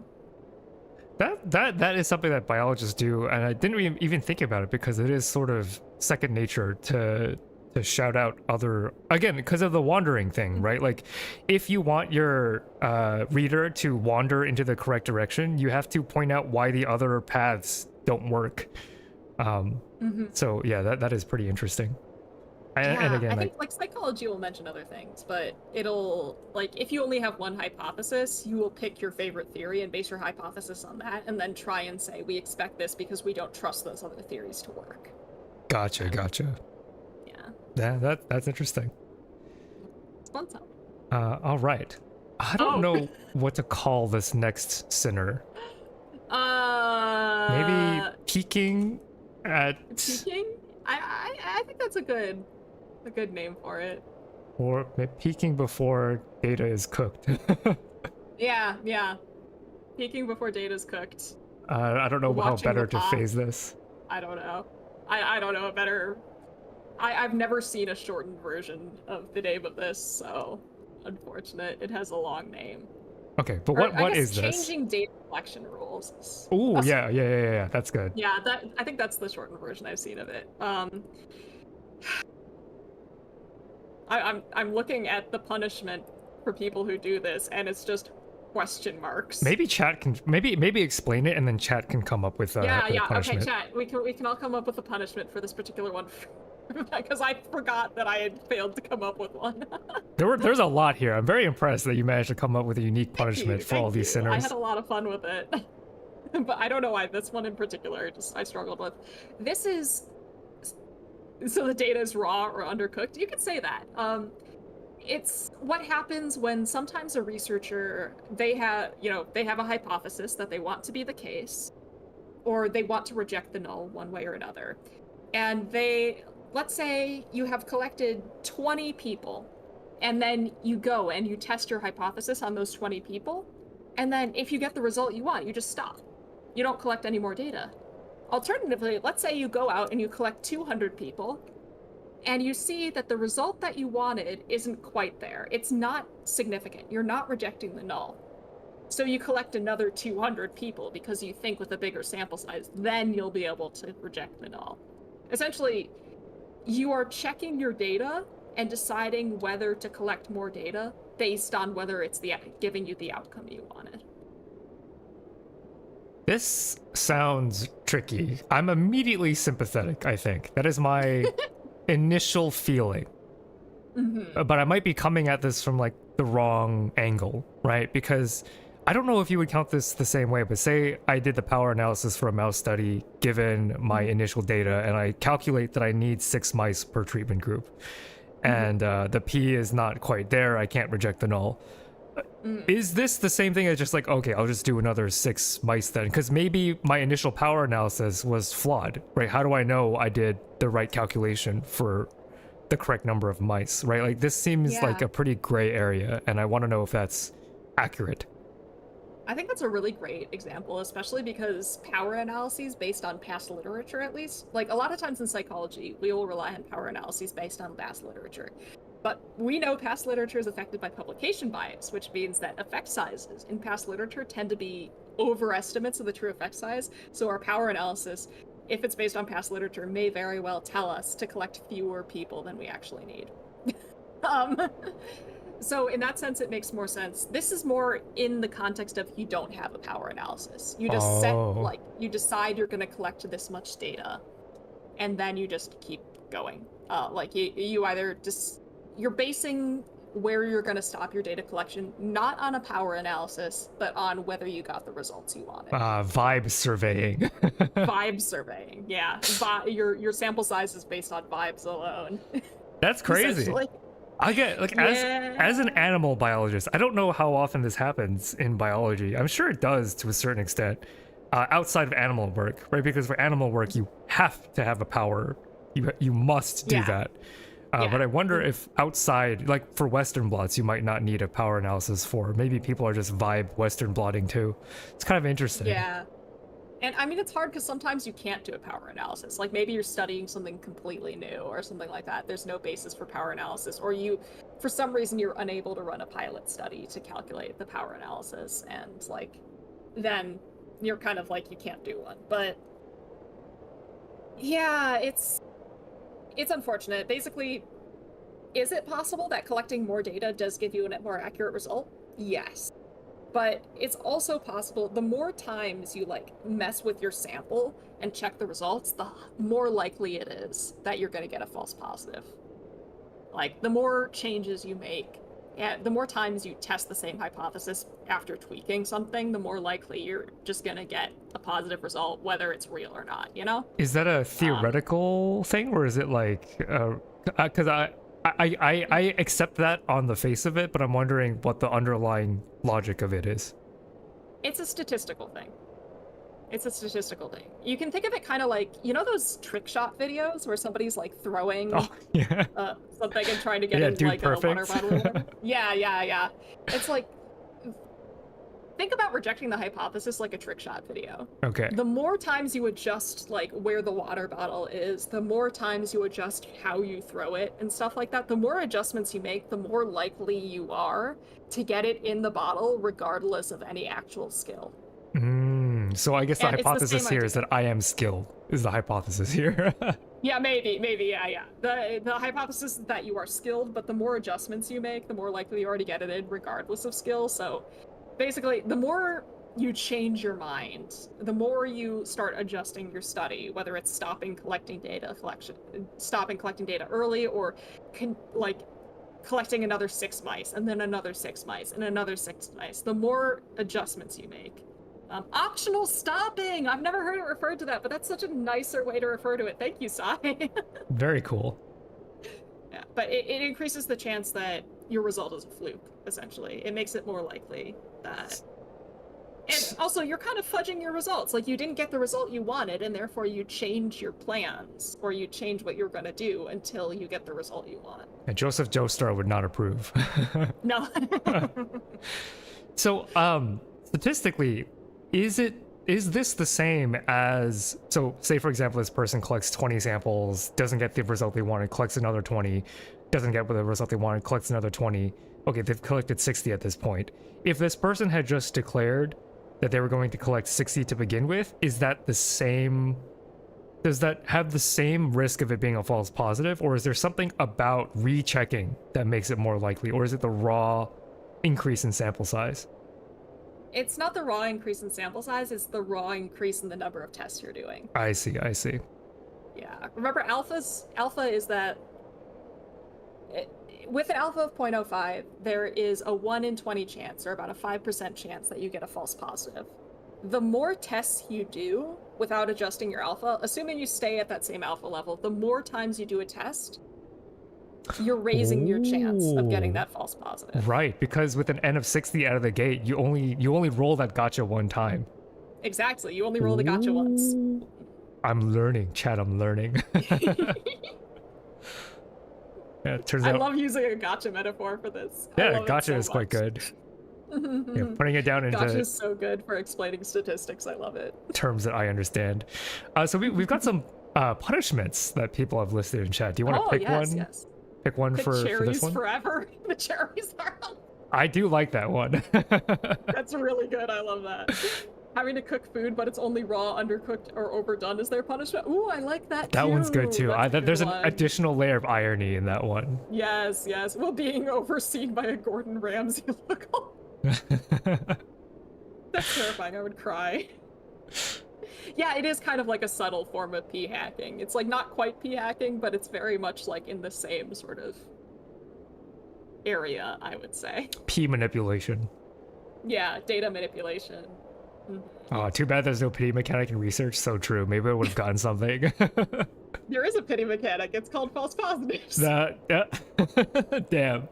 Is that really a pity mechanic? I mean, if you do the same thing over and over again, eventually you're probably gonna hit a false positive. I guess it's not a pity mechanic because it's not guaranteed. So maybe it's not a pity mechanic. I guess as time approaches infinity, maybe.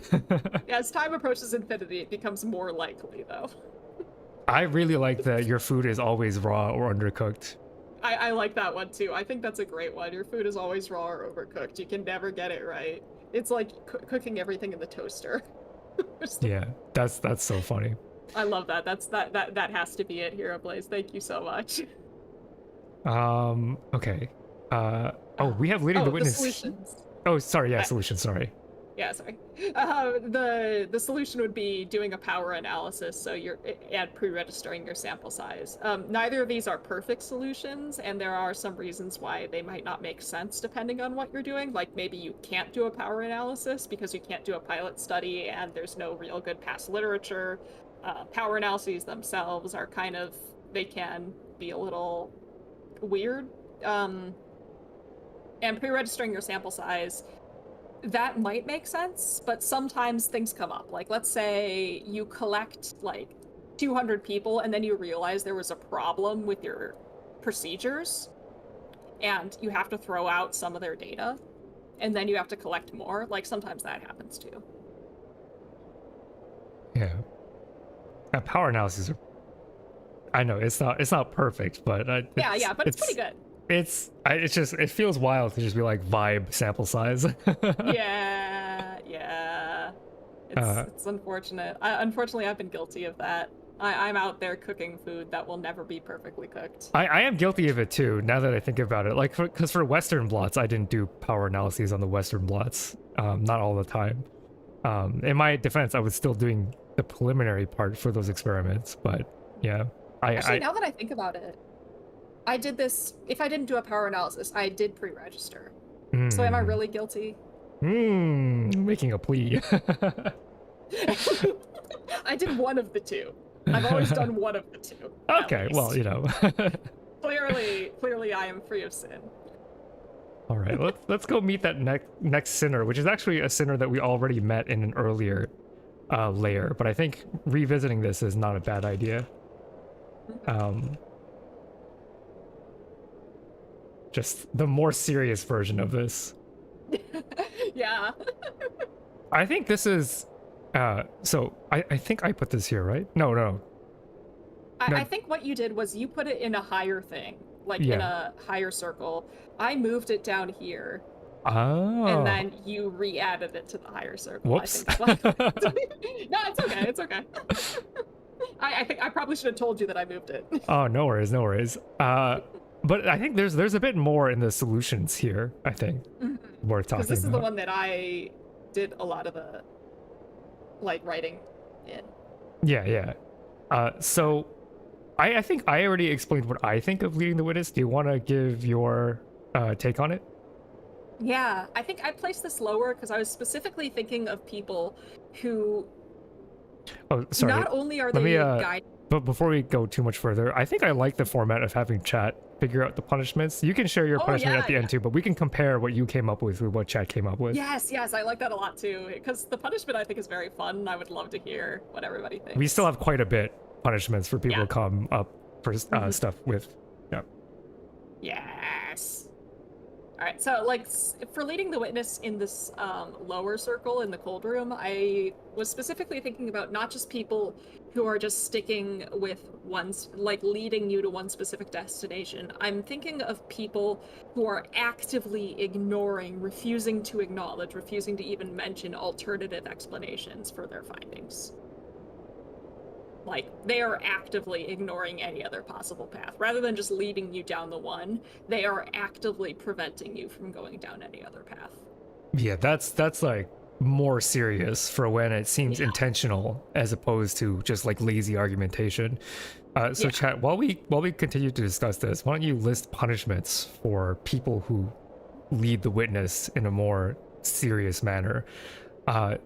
Like, I can't think of a real example of this, like in a concrete fashion, but I do see this in more like casual science places, in like online discussion spaces, where they get a lot there. Refuse to entertain alternate hypotheses because people are so married to their own ideas. But I'm wondering if you have like a more professional angle on how this actually looks. Oh my god. When I think of this, there is one individual in particular that I think of, and if Sai's here, she will know exactly who I'm thinking of probably, but I'm not gonna name names. I'm not gonna summon anyone or whatever, but Sai, I think I also know now. Oh yeah, I think I've told you about this person before. But it is very much, you go into... A lot of these people who do this, I think, go into studying a thing because it is very personal to them and they have a very strong opinion on it, and they already know exactly what they want to find, and therefore they have already dismissed out of hand any other potential explanation. And if you are a peer reviewer reading their research and you point out, hey, like, your study design, the only possible outcome of your study design was the result that you got. You intentionally designed your study in a way that it would be impossible to get any other results. That's often what I see, and then they will just dismiss the responder. They will either say that's not actually a problem, or they will say, like, you are misinterpreting this or something like that, they intentionally set up their study so they can only get a specific result. They will intentionally not acknowledge things. And then when peer reviewers bring up alternative explanations or like basically call out what this person was doing, whether they were doing it intentionally or not, they dismiss it out of hand. It's a very like aggressive form It's immensely aggressive of science, right? Because we all want to think that we're all allowing people to come to their own conclusions. As you know, online spaces, people will claim to allow you to do this, right? Like do your own research, blah blah blah. But you know, people conduct research, which is why some of these lower layer stuff can be kind of hard to talk about because some of these aren't systemic, right? Like yeah, I think specifically the cold room, like a lot of the things, especially in the lower areas of the cold room, are much more person specific. and than I forget who said it in chat, but like there's no solving the human condition, right? As you said, like Yeah. if you bring in your personal connection to the research, then that I don't want to say that it corrupts you because, like, for example, plenty of people go into cancer research to solve cancer because they've been affected by cancer in one way or another, right? That's not a bad thing to feel emotionally invested in the work that you do. But when you allow the emotions to interfere with the way you conduct communication of your ideas, it can be problematic. Yeah. Which is tough. Yep. And I think it's specifically like if you have a moral investment, if you see the thing that you're studying as a moral issue, this is much more likely to happen. Yeah, and why wouldn't it, right? If you view it as a moral issue, you should be emotionally upset when people contradict you, right? It's normal, it's human, but it's just not healthy for scientific discourse, so it's tough. Unfortunately. Do you want to talk about some solutions? Absolutely. One of them is this thing you can, and this happens during peer review to an extent, or at least ideally it should be, is getting feedback on your work from people with different theoretical backgrounds. Of course, most of the people who are doing this form of leading the witness will actively revolt against that. But, like, if this happened, it could help solve the problem. Trying to break your own hypothesis, trying to come up with alternate explanations and test them to see if they can break your hypothesis would be ideal. Like intentionally, if you know that you have a bias, intentionally trying to set it up for a harder test of your hypothesis where it's harder to find the results. But again, like if you're extremely biased, you're not going to want to do that or not think to do that. A third solution is something called adversarial collaborations. This is where you team up with the person who kind of has the opposite problem. Like they believe the opposite of your pet theory, and then you both design a study together that you are both satisfied with, and then just accept whatever results come out of it. But again, usually you hate your competitor so much that you will refuse to work with them. Like, I've seen people successfully do adversarial collaborations, but I've also seen very public fights of people refusing to do adversarial collaborations, so. Yeah, it's one of these things where, like, oh no, y'all, therapy. Yeah, I think either therapy or changing your research area to something you're less invested in. Yeah, because also, like, as you said, the people who are open to being more open. People who are open to being more open are not going to need these solutions.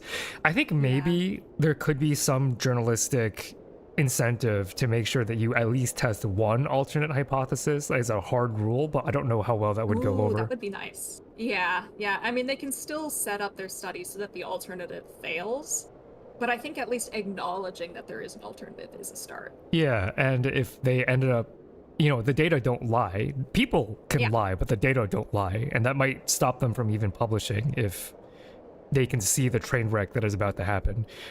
Maybe. Don't really know. Maybe. I mean, you can make data lie. The data itself doesn't lie, but you can make data lie. Yeah, that is true, which we will talk about. And then depending on how you collect the data is another problem. That's true. Make the data not lie, but misleading. All right, let's see these punishments that Chet has come up what with. Do we got? Being married to someone who yanks you away from your hobbies every time. Ooh, that's pretty good. Does it have to be marriage? Can you just have a roommate? That's true. That way we can be more inclusive research hell for everybody. Yeah. That's funny. I like that. 100 following their fellow sinners in an endless loop. That is very Dante's Inferno at the very least. Walking in circles forever. Sorry. 100 PCR tests by hand. That is physical pain. Doesn't quite have the taste of irony though. We're looking for a real ironic Dante's Inferno style punishment. Curse of waking up every hour when they sleep. Ooh, that one's tough. That one's tough. Eternally convince a copy of themselves with a blanket that they are too cold. That's kind of cool. Yeah, just like messing with themselves the way they kind of mess with others. A Cassandran curse where you're granted with the correct information, but no matter how much you try to convince people of things, they will never believe you. Oh, that one has the taste of irony. It does. It that really one tastes does. like irony. Mm-hmm. Maybe the punishment could be having their papers always fail what the sinner is trying to make the readers think what they think. Never getting the results. Yeah, never being successful in communicating what your data say. That would be nice. That is another excellent punishment. I think the idea of being yanked away every time you try to do a hobby is so horrible and so funny. Like that would make me miserable. My vote would be for Leo's punishment. I like that a lot. And what was your punishment, Myelin? I like the Cassandran curse. My punishment was just, those blinders they put on horses? No. They put on these, like, they're like these sort of black squares that they strap to a horse's head so it can only see what's directly in front of it. Oh, like enforced tunnel vision. Enforced tunnel vision, yeah. Just make them weld blinders to their head. That's pretty sick, too. You only want to see what's in front of you? Congratulations, you can only see what's in front of you, sorry. I think that tastes more heavily of irony to me. I think I might move to your punishment being my favorite. That one's pretty sick. Great success. All right, next sinner. Let's go ahead and get that next sinner intentionally. I'm conscious of my spelling now. Intentionally over generalizing. Okay, so what is this? This is reporting that your results are not dependent on things like context or demographics when they actually are. So, like, let's say you find a result that only works in men between the ages of 30 and 40 or something like that, and then saying it applies to everybody. Or it only works among college students, but then claiming it works for the population of the world or something like that. All right, let's get those punishments. Let's get those punishments in the chat. So I'd say that this is not culture specific. I think this happens in biology quite a bit as well. And it's often kind of insidious because, unless you're reading specifically in your field, you might not even catch an overgeneralization. It's pretty easy to do and pretty easy to fall for. Yeah. And I do agree with Heraday. This could be a mistake. Like, sometimes I think this happens out of ignorance. Like where it just doesn't occur to you that there's some other factor that could be playing a role. But there are absolutely a lot of cases where I see, like, I think I consider this a big sin, and like, I think it's because I'm coming from the outside, but I look at this in I see this in biology, like people like doing these mouse studies, and I think at least most of the ones that I've seen are very careful about saying that, like, this was done in mice, it may not apply to humans, but then you'll see them in the implications section being like, and this has implications for how humans should do their diet and stuff like that. So, or like in psychology, Yeah, I'd like to just interject there. Yeah, go. As like, I get it. Yeah. I think there's an unwritten rule that, like, what you're seeing is accurate, right? Like, mouse studies get overgeneralized, but I don't view it as a problem. But I think, like, it's interesting that you bring this up, because I think not viewing it as a problem is a culture thing, right? Because within biology, we all kind of wink, wink, nudge, nudge, right? You do a thing in a mouse, and then you say maybe it'll be a thing in humans, because you have to. The way that funding works is that unless you can convince these powerful, large funding bodies that your research has biological relevance to a human, if you're doing health research, you can't just say this only works in a mouse. You have to say, maybe it could do a thing in a human. That way you can get money, right? Yeah. But as biologists, we all know that. We all wink, wink, nudge, nudge. We get it, right? We all play ball. We all know what we mean, and we also know where the research ends, right? We're not just by saying this could apply to a human. That's like a one sentence thought. It's a speculation. Nobody takes that seriously. It's when other people take that research and then try to make it a bigger deal for the public. That's when interpretation of it can get kind of dicey. So I do see, like, as an outsider coming in, that it seems pretty bad. If I could stick up for my field, it's like, oh, it's bad, but we all kind of like get it. yeah, and I do think that's good that you all kind of get it. I think what gets me is when reporters take it and run with it. Yeah. And that's not really something you can control. But like I do see this in psychology a lot. Like we did this with an undergrad sample, and we're gonna apply it to humanity as a whole. Or we did this with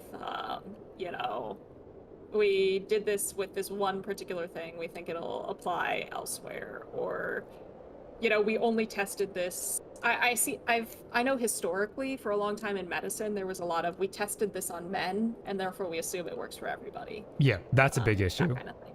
Yeah. Heriday says bleach cures cancer in a petri dish. So, I mean, here's the thing, right? For the public, that's very obvious. But if you, this is just a made-up example, but, neutrophils make a bleach-like substance, right? So, it could have been a paper where they were testing what is the minimum concentration of bleach needed for a cancer cell to die, right? There's still something useful, maybe not super relevant, but it's a starting point that other researchers can cite when they start looking into, like, how does a neutrophil interact with a cancer cell? Like, that's just a random thing, who knows if that's true, but like, yeah, when things get out into the open for the public in an irresponsible way, it's just that they are bottles that cannot be closed, and that's really annoying. Yeah. So it's a tricky area, but if you are doing it on purpose, if you're hiding stuff through overgeneralization, that's a no-go. Yes. Yeah. Is weird people thing still a thing in psychology? Yes.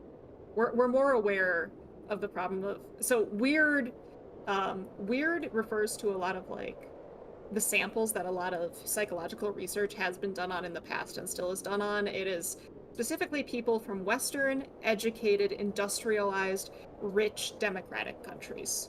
And we tend to do most of our studies on people who fall under those labels and then just sort of assume that generalizes, when in fact weird people, they force that acronym because it is weird. Most people on the planet Earth do not fall under that classification. That is a problem. It's also like these are probably the easiest people to recruit, right? It's like a structural... Yeah. That's the major, that's basically the reason. It's because most research is done in these weird like places, and therefore it's the easiest to get your hand on people from weird cultures because most researchers are from weird cultures. Yeah, and like, again, like going back to the theme of like how, like if you see someone who is trying to discredit all of a field based on a flaw without acknowledging what the work is, or like acknowledging why it happens or how people combat it, is worth raising a skepticism flag.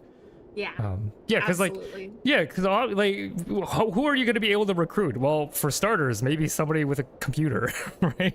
Like, yeah. Like, or someone who's on a university campus, right? It's just, I don't know. Yeah. But it doesn't make that research useless. It just means that you have to apply context to it. Just like the mouse stuff, right?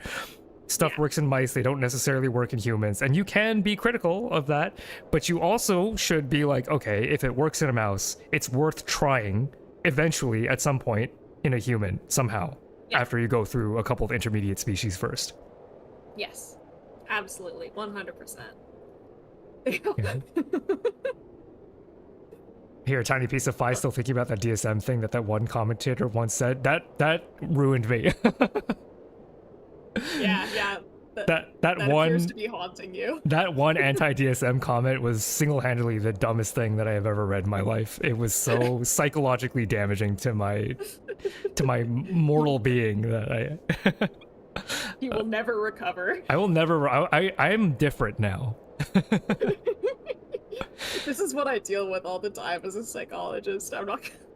Yeah, I imagine you have it way worse. It's just in the We cry wild. every day. Yeah, Leo has truly cursed me with this cursed knowledge. So bad. See it if you're curious. It's in my schizophrenia stream. Um, if you're curious as to what that comment was, it was just so devastating. I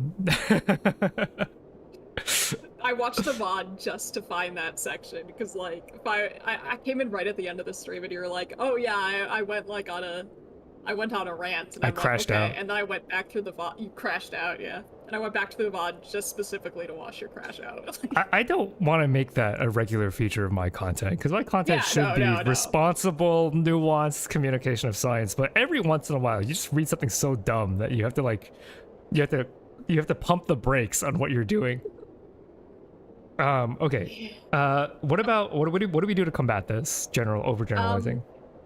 Well, you do what you're supposed to do in papers. You acknowledge the limitations of your study, and you can't just like acknowledge them as just like an obligation. You gotta like consciously acknowledge them and acknowledge that there are limits. You need to. Part of this is why we report the demographics of our sample. I see people skipping this sometimes. That's why we do that. That's why we do this. And also, just of course, try and get a more diverse sample, or try your study, like try and replicate your study in different contexts, like. Just try and get a more generalizable study. Yeah, I mean, I think if you follow the guidelines that you're supposed to do, this is pretty reasonably avoidable. Yeah. What about the punishments? Let's see.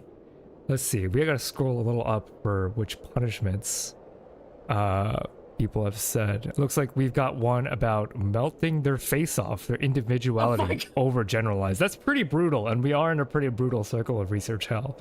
It does have the flavor of irony. Forced to pick out the differences between the different populations of every single living species in the cosmos one by one. That's pretty good too. That has a lot of good dramatic irony to it. I like it. That is a lot, and that is severe. That is very severe. Yeah. You fail in everything that everyone doesn't fail at most of the time. Oh, that's kind of sad. Oh, that's rough. That's kind of sad. I mean, but we are in hell. We have to keep that in mind. Yeah, we are in hell. That's good. Let's see. So you know that meme with a kid blowing a trumpet at a girl? That's my suggested punishment here. That's pretty funny. that is pretty funny. Mine was just, you can only eat plain toast for eternity. The most general of foods is plain toast. Exactly. The most, or like plain rice or something like that. You can only eat a plain grain for eternity. That's pretty bad too. I do like Dan's suggestion of having to... I like Dan's a lot. Yeah. I think not only is that irony, it's also educational. Yeah, and horrible. Like and miserable. Horrible. So my vote is gonna go with Dan, unfortunately. I agree. I think Dan's is better. Okay, Dan, you win. All right, let's go to the next sinner. Yeah, we should have been maybe mining punishments from chat this entire time. We really should have. But I think this is a fun activity. Yeah. This one is something that we talked about before, but also just bonkers. This one's probably pretty quick, but yeah, do you want to explain it? Yeah, let's rounding down your p-values. The reason that I separated this out from the other one is that this is more intentional. It's not just, as opposed to the other one where it could just be like, p-values arbitrary. This one is specifically, you're specifically lying about you're not stating it's marginally significant, which is at least acknowledging it doesn't meet significance. This is straight up lying about whether it's significant or not. This is bonkers. Yeah. I've never seen. I mean, if it happened, I will have never known. Right? It's pretty insidious in that way, where like you can't even necessarily catch this unless you have their actual data. There are ways to check. Actually. Oh yeah. If you have their degrees of freedom and their statistic, like for a t-test, if I have your degrees of freedom, I can check. I have your degrees of freedom and your t-value. I can go to like a t-table and get the t-critical value and compare your t-value to the critical value to see if it's actually significant or not. Like I can do that based on AP stats reporting. That's true, hacker man. Yeah. You've called out people for doing this IRL? Oh no! What the? Again, this is why we're in the lowest level, right? To me, this is just so Yeah. insane. Like, I'm not sympathetic to rounding down a p-value. That's actually insane behavior. Yeah, at that point, like, I think you can make a good argument for alpha levels being arbitrary, but at the point where you're straight up lying, I think that's where it's a problem. Yeah, Like, that's where it's, like, just unforgivable. by the way, punishment's coming in because this one's a really short one. But like, yeah, like, p-values might be arbitrary, but we all agreed to play by the same rules, and we all again, it's like the wink wink nudge nudge, right? Okay, p-values are kind of arbitrary, but we agree that we still have to use them. To just like lie about a p-value is like, that's insano style. Yeah. I'm seeing a lot of people listing punishments that I considered for this one, which makes me happy. Yeah, I think we're all converging on Yeah. By the way, the solution was don't lie. Don't lie. Pick an alpha level and stick with it. Or just generally, we could go back to the whole rethinking reliance on p-values, because the reason people would do this is because we are so reliant on that arbitrary p-value thing, and that's why they feel the need to round down. So if we just switch to something like something else. Oh my god, like, VB has a great one. What about inverting your p-value? Inverting. That is pretty hilarious. That's so I've seen funny. Heart rate gets rounded down. That's so good. Writing out pi with no rounding. Trident poked by a research demon. Every time they get it wrong, they have to start from the beginning again. Previous copies destroyed. That's so funny. P-value always increasing. That's so good. Yeah, I think chat collectively might win it, and you too, Myelin, because your punishment was also very similar. Can you tell them what your punishment was? Yeah, my punishment was rounding down your salary, rounding down your GPA, just rounding any positive number down. That's so funny. A GPA of 4.0 still rounds down to 0. That's so good. Oh my gosh, BB's is killing me though. That's so funny. Inverting p-values is truly so big brain. Because like if you invert like a high p-value, then that could potentially be a problem, because now you've got a false positive. But that's true. It's pretty funny. Gaslight girl boss p-value. P-value number changes back to what it was before every time, so you have to look away before you're just a constantly shifting p-value, so you can never write it down because that's pretty good. I think chat. I like that one too. Chat and Myelin collectively win this round. That's awesome. Yay! Okay. And then this is a big one over here. This next sinner. Oh yeah, we're finally here. We finally reached this point. This one was teased in the trailer. Okay, what is this guy? P-hacking. We're finally at p-hacking. This is a really broad category. This is anything where you're messing with your statistics to try and get the result you want. This can be like you try one statistical test and it doesn't work, so you try another one. This could be like, you remove whatever, like you selectively remove data to get the results you want. You keep switching up the way that you're analyzing the data until you get the result that you want. So I've only heard of p-hacking in one particular context, and I'm wondering like if the definition has evolved or did I always misunderstand this?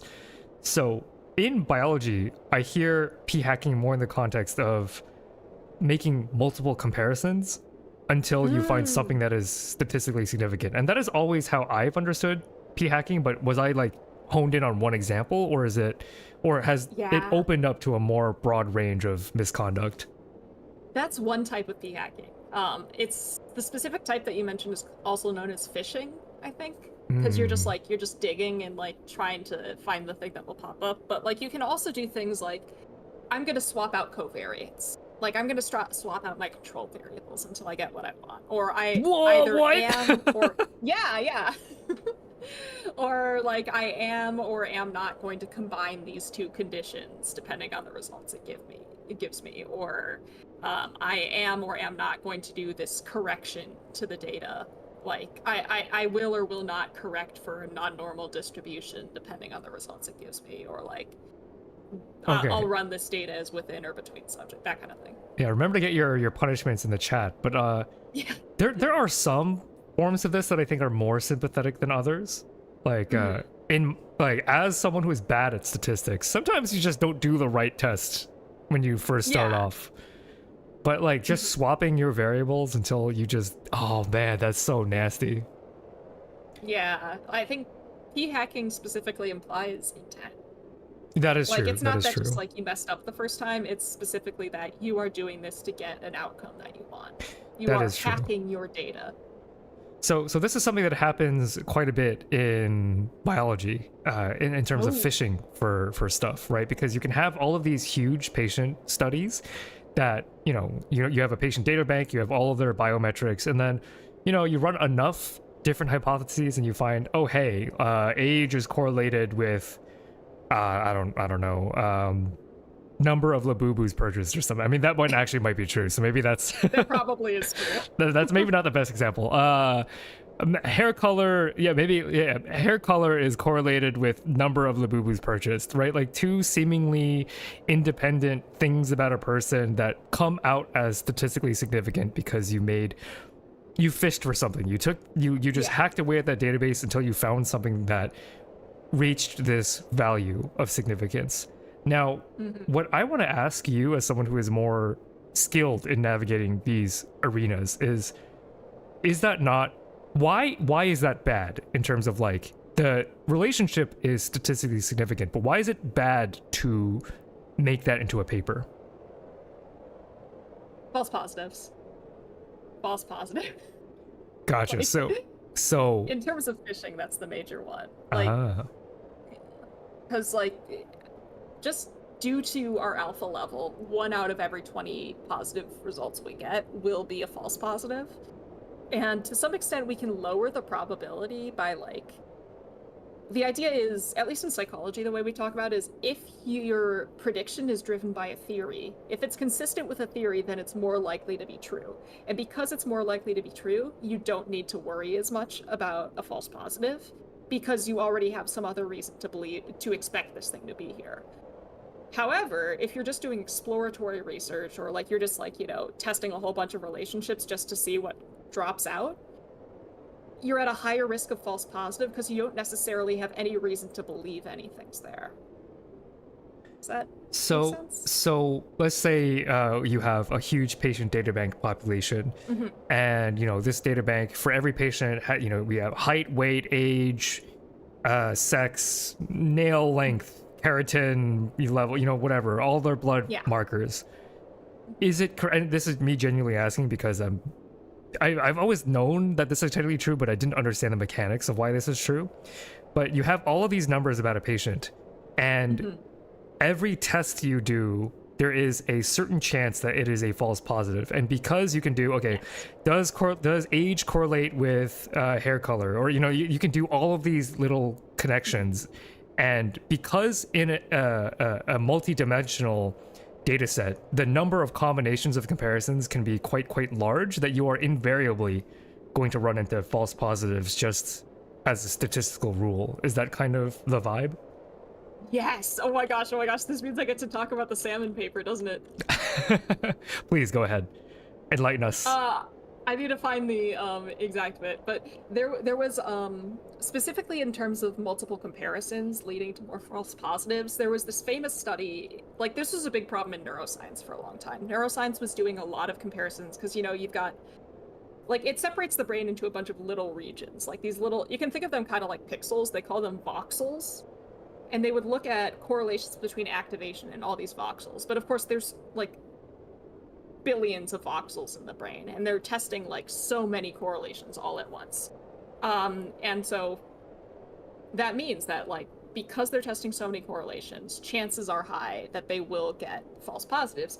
And they demonstrated this. This was kind of like a snarky thing to demonstrate the problem with this was... Who was this? This was Louisa Lyon?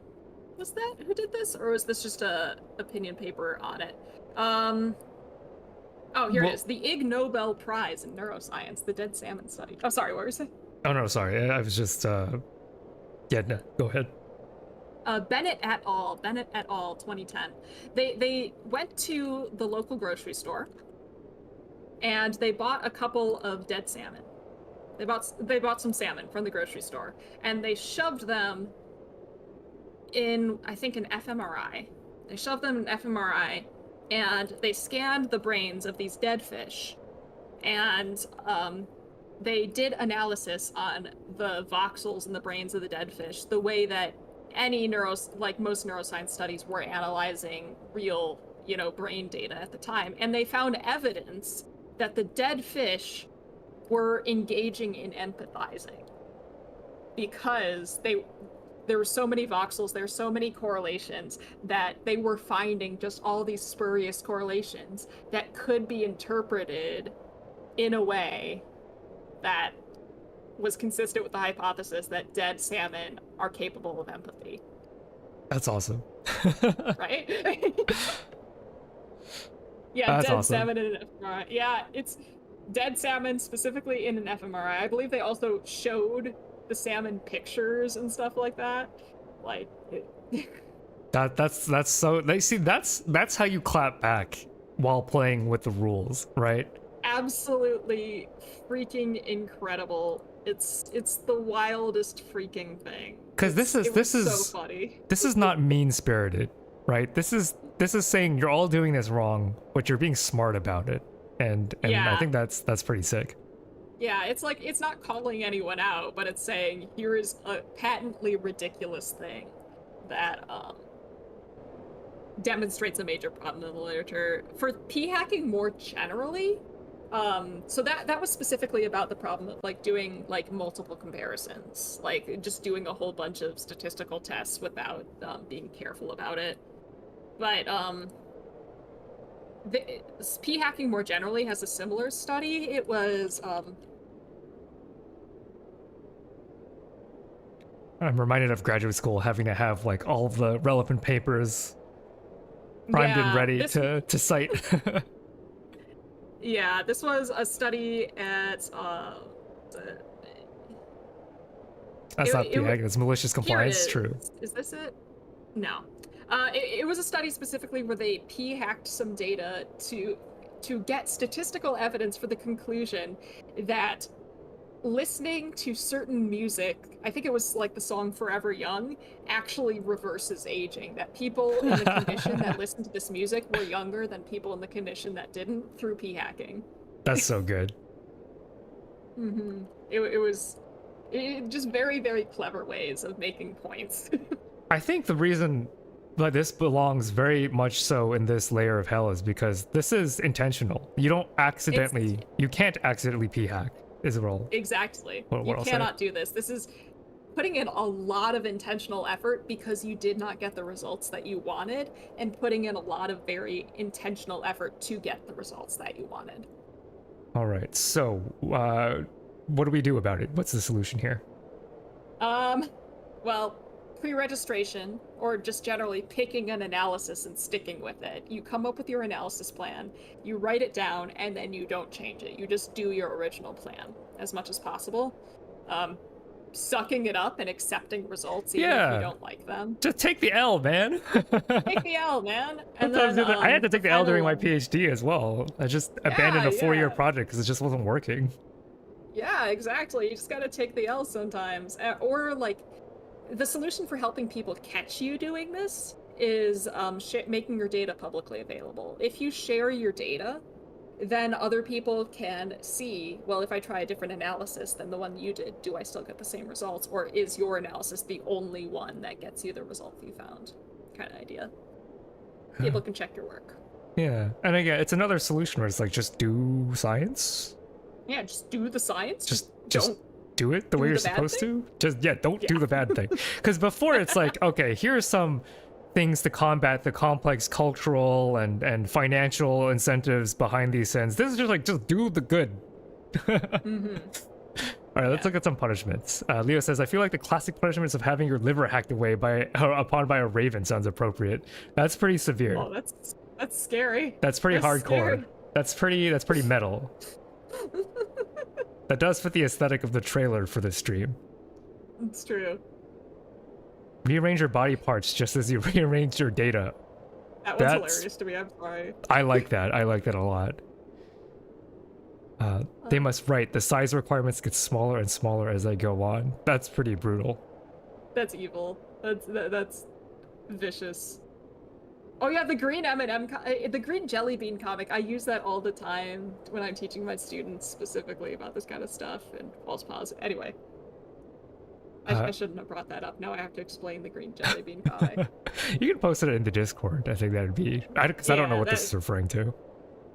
It's specifically about false positives. It's an XKCD green jelly beans. It's a comic about like, it's sort of related to p-hacking, but mostly related to like doing a whole bunch of comparisons. It's like, oh, I found a correlation, or like I heard that eating jelly beans causes acne. And they're like, scientists investigate, and the scientists find no relationship. And then somebody says, well, I heard it was a specific color of jelly beans. And then the scientists go on and test 20 different jelly bean colors, and the green jelly beans was the only one where they found the significant relationship because, you know, false positive rate of 5%. That makes sense. It shows like a headline, like, green jelly beans linked to acne, science says. That makes sense. Yeah. Dan says, stuck in a time loop of a bad day in the lab, publishing a paper they didn't like and get shamed by the public while doing a presentation on it. That was the previous layer of hell. Also very brutal. I can imagine, I have memories of bad days in the lab that I would never want to repeat. So that one's pretty brutal too. I like Seed's suggestion of forcing them to manually create explanations for the spurious correlation site, but I think that's too fun. I think that's too fun, and also the spurious correlation site now does have explanations created by AI, so... Oh, that's a little sad. Yeah. In every multiplayer game you play, you're always matched with a cheater, wall hacker, stream sniper. That's pretty funny. I like that one, too. Let's see. Force them to calculate the standard deviation of a population study by hand without a calculator. That's just your freshman stats class, right? Isn't that something that you just have to do? Are you living hell? Well, the population. Oh, population. Oh. Yeah, that's pretty bad. Like, usually if I'm having my students do that, that is... I only have them do it for, like, a sample size of 5 or something. 10 at most. Full population, that's terrifying. Astral had his suggestion hidden by YouTube. Oh no, what was Astral's suggestion? I'll show it. I can see why YouTube decided to hide that one. Oh. I can see why they did that, yep.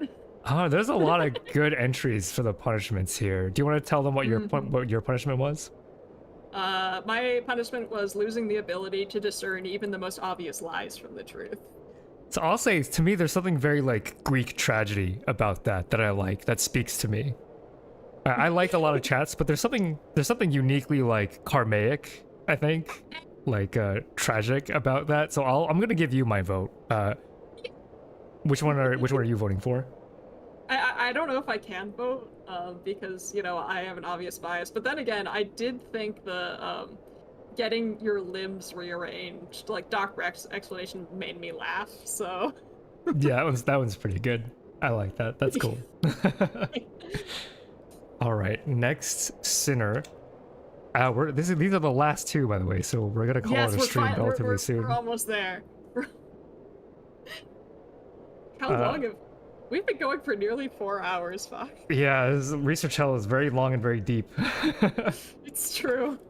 But my legs are starting to hurt from all this exploring. Yeah. But we're nearing the end. We're nearing the end. Maybe we'll go a little quicker through these two, because my voice is also starting to go. So what is this? This is you conduct a whole bunch of studies to test a hypothesis. Let's say there's a very famous case of this, and again, not going to name any names, but let's say hypothetically you conducted a minimum of 20 studies to try and find evidence for a single effect, but only 9 of them worked. And then you only report the 9 that worked, and the other 11, you just never tell anyone you did them.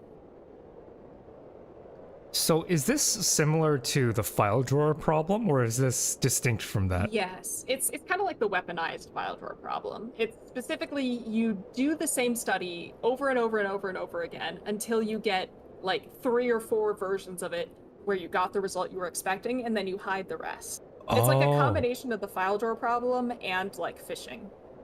Oh, okay, I see. I understand. It is you are faced with data that do not align with your hypothesis, and yet you choose to trudge on anyway, and you only show the appealing parts of the perspective. Ooh, Exactly. Yeah. that's bad. Yeah. There's a very famous case of this in psychology. I think this doesn't happen quite as often in biology, just because every paper in biology is like blood, sweat, and tears. So I don't know that anyone is sitting on a dragon hoard of stuff to like selectively publish. I just think that The psychology one, to be fair, was a lot of blood, sweat, and tears. Like I've read the whole story of it, and holy cow. like each individual, so if they did 20, was each of those studies a lot of work, or is it composite? Because 20 sounds like a lot to me as a It biologist. was That's a at least lot. 20. Like this was over many years. Oh, that's the piece I'm missing. This is a long Yeah, arc it of was done history. over many years and self-funded. That is okay. That is brutal. Over many years. Wow. Okay, Yeah. that explains why this is here, right? Like that is severe. That is potentially like field changing, even It's depending on severe, how but much I also kind of impact. feel bad about it because like it was clear that this person genuinely believed what they were doing. But like in every Greek tragedy, right? Like there's a sense of hubris that the gods warn you about, right? Like Yeah.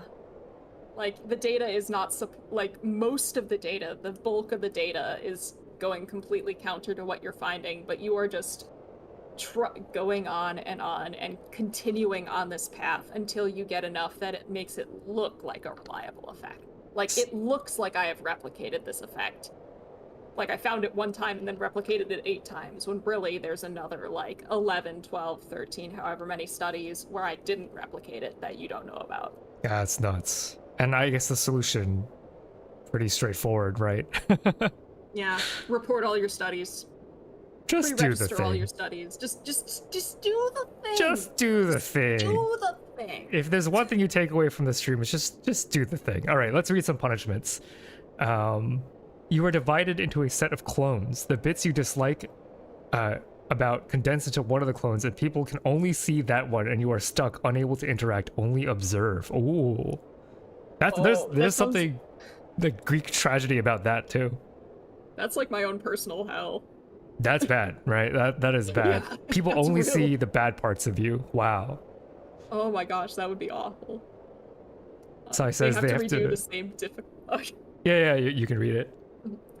They have to redo the same difficult data analysis every day for eternity. But eventually they would get good at it, right? Or is part of the punishment that they never improve? It's a different data analysis every day. Oh, yeah, it's a different data analysis every day. That is pretty punishing. Horrible. Every part of your body is destroyed except your best looking part is just as destroyed. Every data but the best looking. Ah, so this is like Oh, irony in a way. Like your best feature is yeah. the only feature that remains. I like that too. Oh, Everyone can immediately see every mistake that they have made, but will ignore any good deed they do. ignore any good deed. Oh, oh, That's all of these rough. punishments are really terrifying to me. Like, Yeah. These are all really good. Dang. When you try gosh. to buy something at a store, the clerk will say it's out of stock, even though you can see the shelves in the back. Okay, that's really funny. That is Uh, really funny. the sinners studies that they do will always fail. I feel like that's the only way to prevent it. Like, you don't get a single study that works. Yeah, Or like, if yeah. somebody's really determined, it's like, yeah. What I don't like about that is that kind of happens to people who don't sin. Right? Like me, I didn't have a study I'm that. sorry. I mean, my I'm time in sorry. academia was very short, right? But like, I don't. I would like the punishment to be undeniable and specific, and Yeah. to that one person's thing. Whereas that could It's, happen to just a normal person. yeah, that's true. That's true. It's, Myelin, what is your punishment? My punishment, this isn't one of the ones that I'm prouder of. I feel like it's not quite having like quite the direct irony as many of these ones. It was, you are cursed to forever wander, unable to find the real path back to your office. There's something cinematic about that. I do like that. I feel like that could be a horror movie. I would watch that. I do like Astral's suggestion really resonates with me emotionally, so I think I have to give Astral my vote here. Like that is so terrifying, appropriately terrifying. Yeah, I think Astral's is really the most terrifying one to me. Doc Wrecked, I think, has the most irony, and More Juices made me laugh the hardest. Are you going to vote, or are you giving everybody an award here? I'm not going to vote. You can't make me choose. I'm an indecisive, horrible child. All right, and now, okay, maybe we'll leave this to chat. Chat, what do you think what do you think we have placed on the bottom of Research Hell, the very bottom of the coldest part of the coldest room, encased in a block of ice, chewing on sinners? What sinner, what sin is this sinner guilty of in the land of Research Hell? I'm wondering if chat can guess. Can you guess? I know immediately that this is like what I wanted to put down here right away from when we had the idea. This was always going to be at the very bottom. Always. There was never any competition. There was never any questioning. Yeah, it looks like some people are correctly guessing. Oh, stealing is actually really interesting too. Yeah, I did not put that in here. I feel like that kind of goes under sabotage. Yeah, I think I would classify that with sabotage, but that is like, yeah. I don't know really if the history of DNA structure is stolen research. You can correct me if I'm wrong, but it's more like misattributed research, I think, or undervalued if you're referencing Rosalind Franklin. Although you can correct me if I have the detail wrong. Yeah, so let's go ahead and let's finish up the stream with the bottom tier of sinners faking data. Yep, just straight up fraud. You're not even trying to like massage the data or whatever to get you on. You're not even bothering to p-hack. You're just straight up lying. You just straight up made stuff up. Yeah, this is like pure essence of evil, right? There's like no, I think in Dante's Inferno, it's like this layer of hell is so far from God's light, like the light of God can't even reach like this bottom pit, because like this is crazy. Just making stuff up is insano style, right? That is straight up lying. Straight up lying is it's just not relatable, right? There's no justifiable reason for any of it. Like I can't think of a single like way that you can justify this to yourself as I am doing the right thing for science. I cannot. Yeah, and it's like the mental hoops that you have to fly through to be able to justify straight up manipulating your data like this. It's just like there's no, because like again earlier on in the Hells I was like, who amongst us had read an abstract and then cited it in a paper? Like you shouldn't do it, but it happens. Yeah. And you can understand why it happens. This I truly don't like get. Like you have to be you need a lot of help like as a person if you think that this is okay. Like luckily I think this is incredible. Like by far this is not even close how rare this is relative to everything else. But when this happens, it has such an outsized effect. Like that's true. Marlon's referencing something that I think I should bring up, the Alzheimer's Western blot fabricator. So a big thing shook up Alzheimer's research. It's been a while since I've read about this. You can correct me if I'm wrong, but I believe there were Western blots that were in support of the hypothesis that amyloid beta is the etiological agent for Alzheimer's that were manipulated. It's actually pretty easy. If you know how to do Photoshop, it's pretty easy to just make something look darker, right?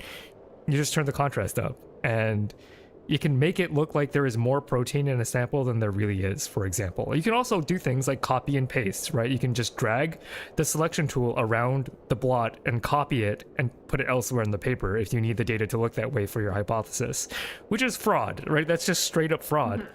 And this is one of the things that is leading to this reevaluation as to whether or not amyloid beta protein is really the thing that causes Alzheimer's and is not just an effect of Alzheimer's. And the problem is that there's a lot of presumably good research that shows that that might be the case. But now, since this huge scandal has been uncovered, people are a lot more wary of what might genuinely be the correct answer. It's just such a shame that it had to be dirtied, sullied in this kind of way. Yeah. Yeah. It's bad. It's bad. That's not the only case of it happening in biology either. Like, there's a case of fabricated immunofluorescence data where this is even trickier because a Western blot, yeah, it doesn't take like a Photoshop expert to just be like, you just copied the exact image into the another place. There were pretty sophisticated edits where they would take samples of neurons and then like paste them in a different set, but since they're neurons, it's really hard to tell that it's been copied over. Like, it wastes so much time getting people to check your stuff for fraud because, you know, the default is to assume that scientists are good-natured, and by and large, in the majority of cases, they are. But when you get something like this, where you are allowing a lie to propagate, it becomes so much bigger than your own paper. It's truly horrendous. Yeah, like I feel like a lot of the other things on this, not all of them, but most of the other things in research hell, there are completely 100% justifiable reasons for doing them. Like, at least some. But this one, I cannot think of a single justifiable reason for doing it. And in that case, like when you're straight up photoshopping things, or like you're straight up making data from whole cloth, that is just so... Like, you know what you're doing. You know what you're... That is high effort. That isn't just, like, a slip-up or one bad judgment. That is... a lot. It gets people... It gets, you know, gets me fired up, right? Because it's like, Yeah. no matter how bad I had it during my PhD program, it never once occurred to me to copy and paste a Western blot. Yeah. Or just, like, make up numbers or something like that. It's... Yeah. I think one of the excuses I've heard from somebody who did do this, or at least one of the speculations for the excuse, was that collecting the data would have been very incredibly like difficult and time consuming. But I don't think that's it. Even that, then just don't do the study or find a different way to do the study if you can't afford to dedicate that time to it, you know? Yeah, it's like okay, tough, man. Like, do it. Yeah. Sucks, bro. Sucks, bro. Just deal, man. Yeah. Cope. That's so crazy. Yeah, like it's so bad that we've had seminars on how to catch fraud in graduate school. Like, they would show us photoshopped Western blots and immunofluorescence data because it's so... Yeah, it's so bad.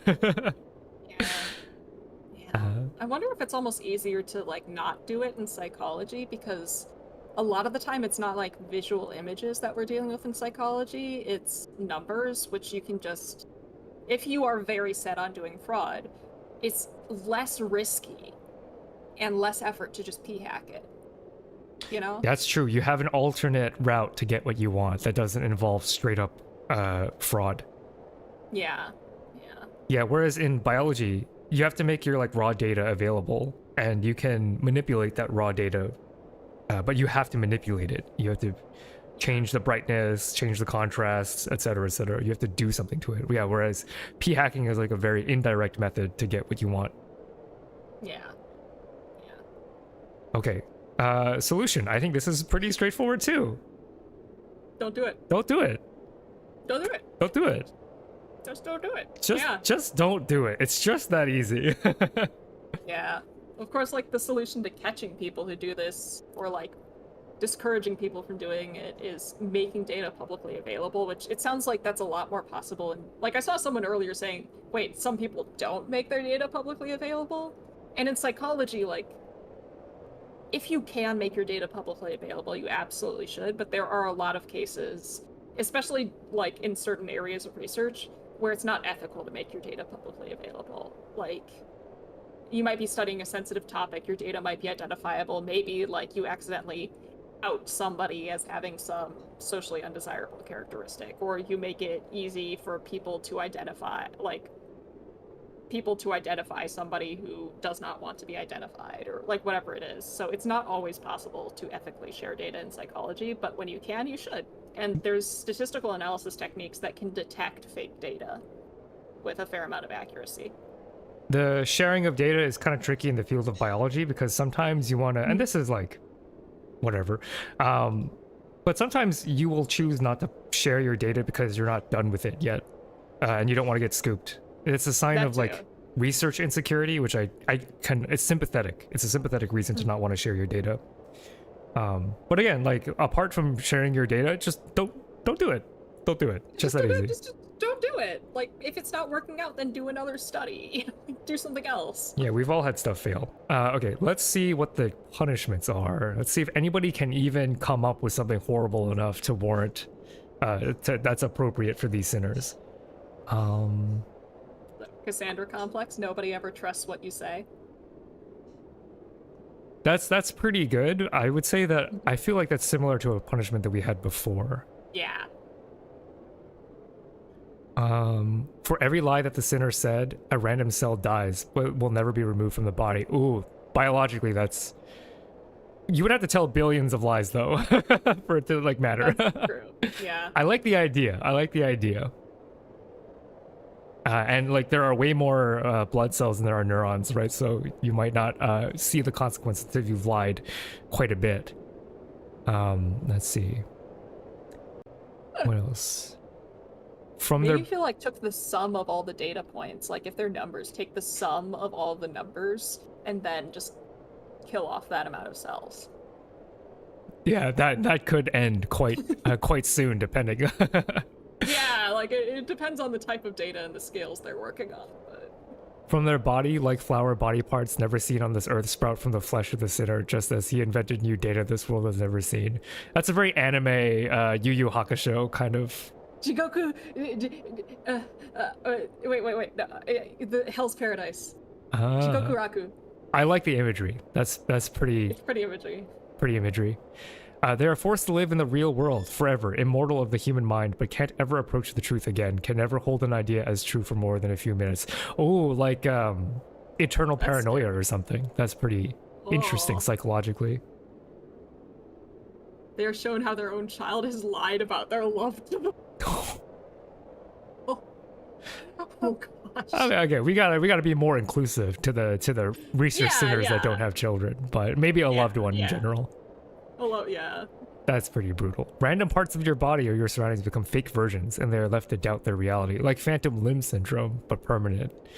I like that. I don't think it's as severe. Remember, this is the final level of research hell. It has to be absolutely brutal. Have every single thing they interact with turn out to be a scam, from every store to their bank. I think that's pretty harsh. That would drive any person crazy. That's rough. Eggies is just... I'm not gonna read Eggies out loud, but that is that's pretty diabolical though. That's pretty something. Yeah, everyone thinks they're always lying even if they're telling the truth. Very So like the Cassandra thing again. Mm-hmm. Which I do think is a fitting punishment, just we've already used it. Yeah, and Hero's punishment, again, cancer happens to other people too. I'd like to keep the punishment specific for the sinner. Mm-hmm. How can you tell if it's photoshopped? There are things that you can do that I am not skilled enough to tell you, but we were shown some techniques that you can tell. Mm-hmm. They can only consult data through the astrology. That's pretty good.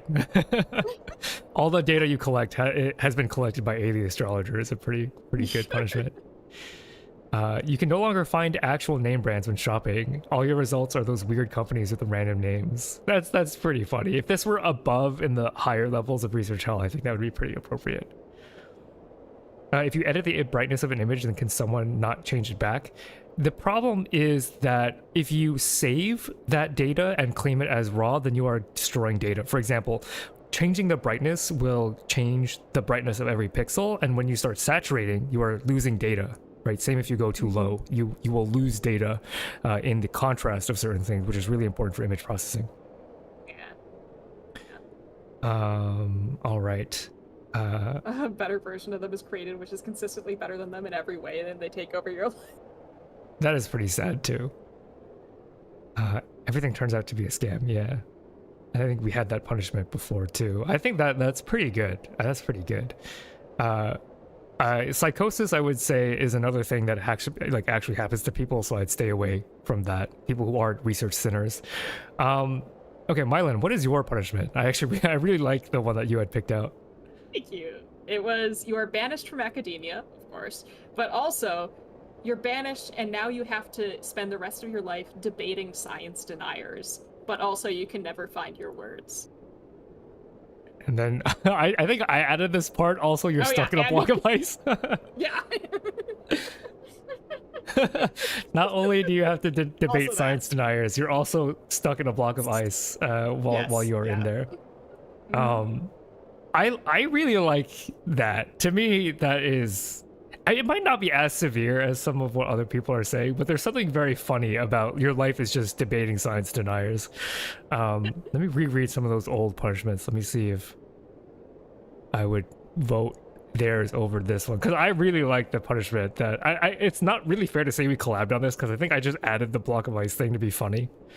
I think it's funny because then you're both mentally and physically uncomfortable. That is true. Like you're like our fraudster over here. Mm-hmm. That guy in the back. Yeah.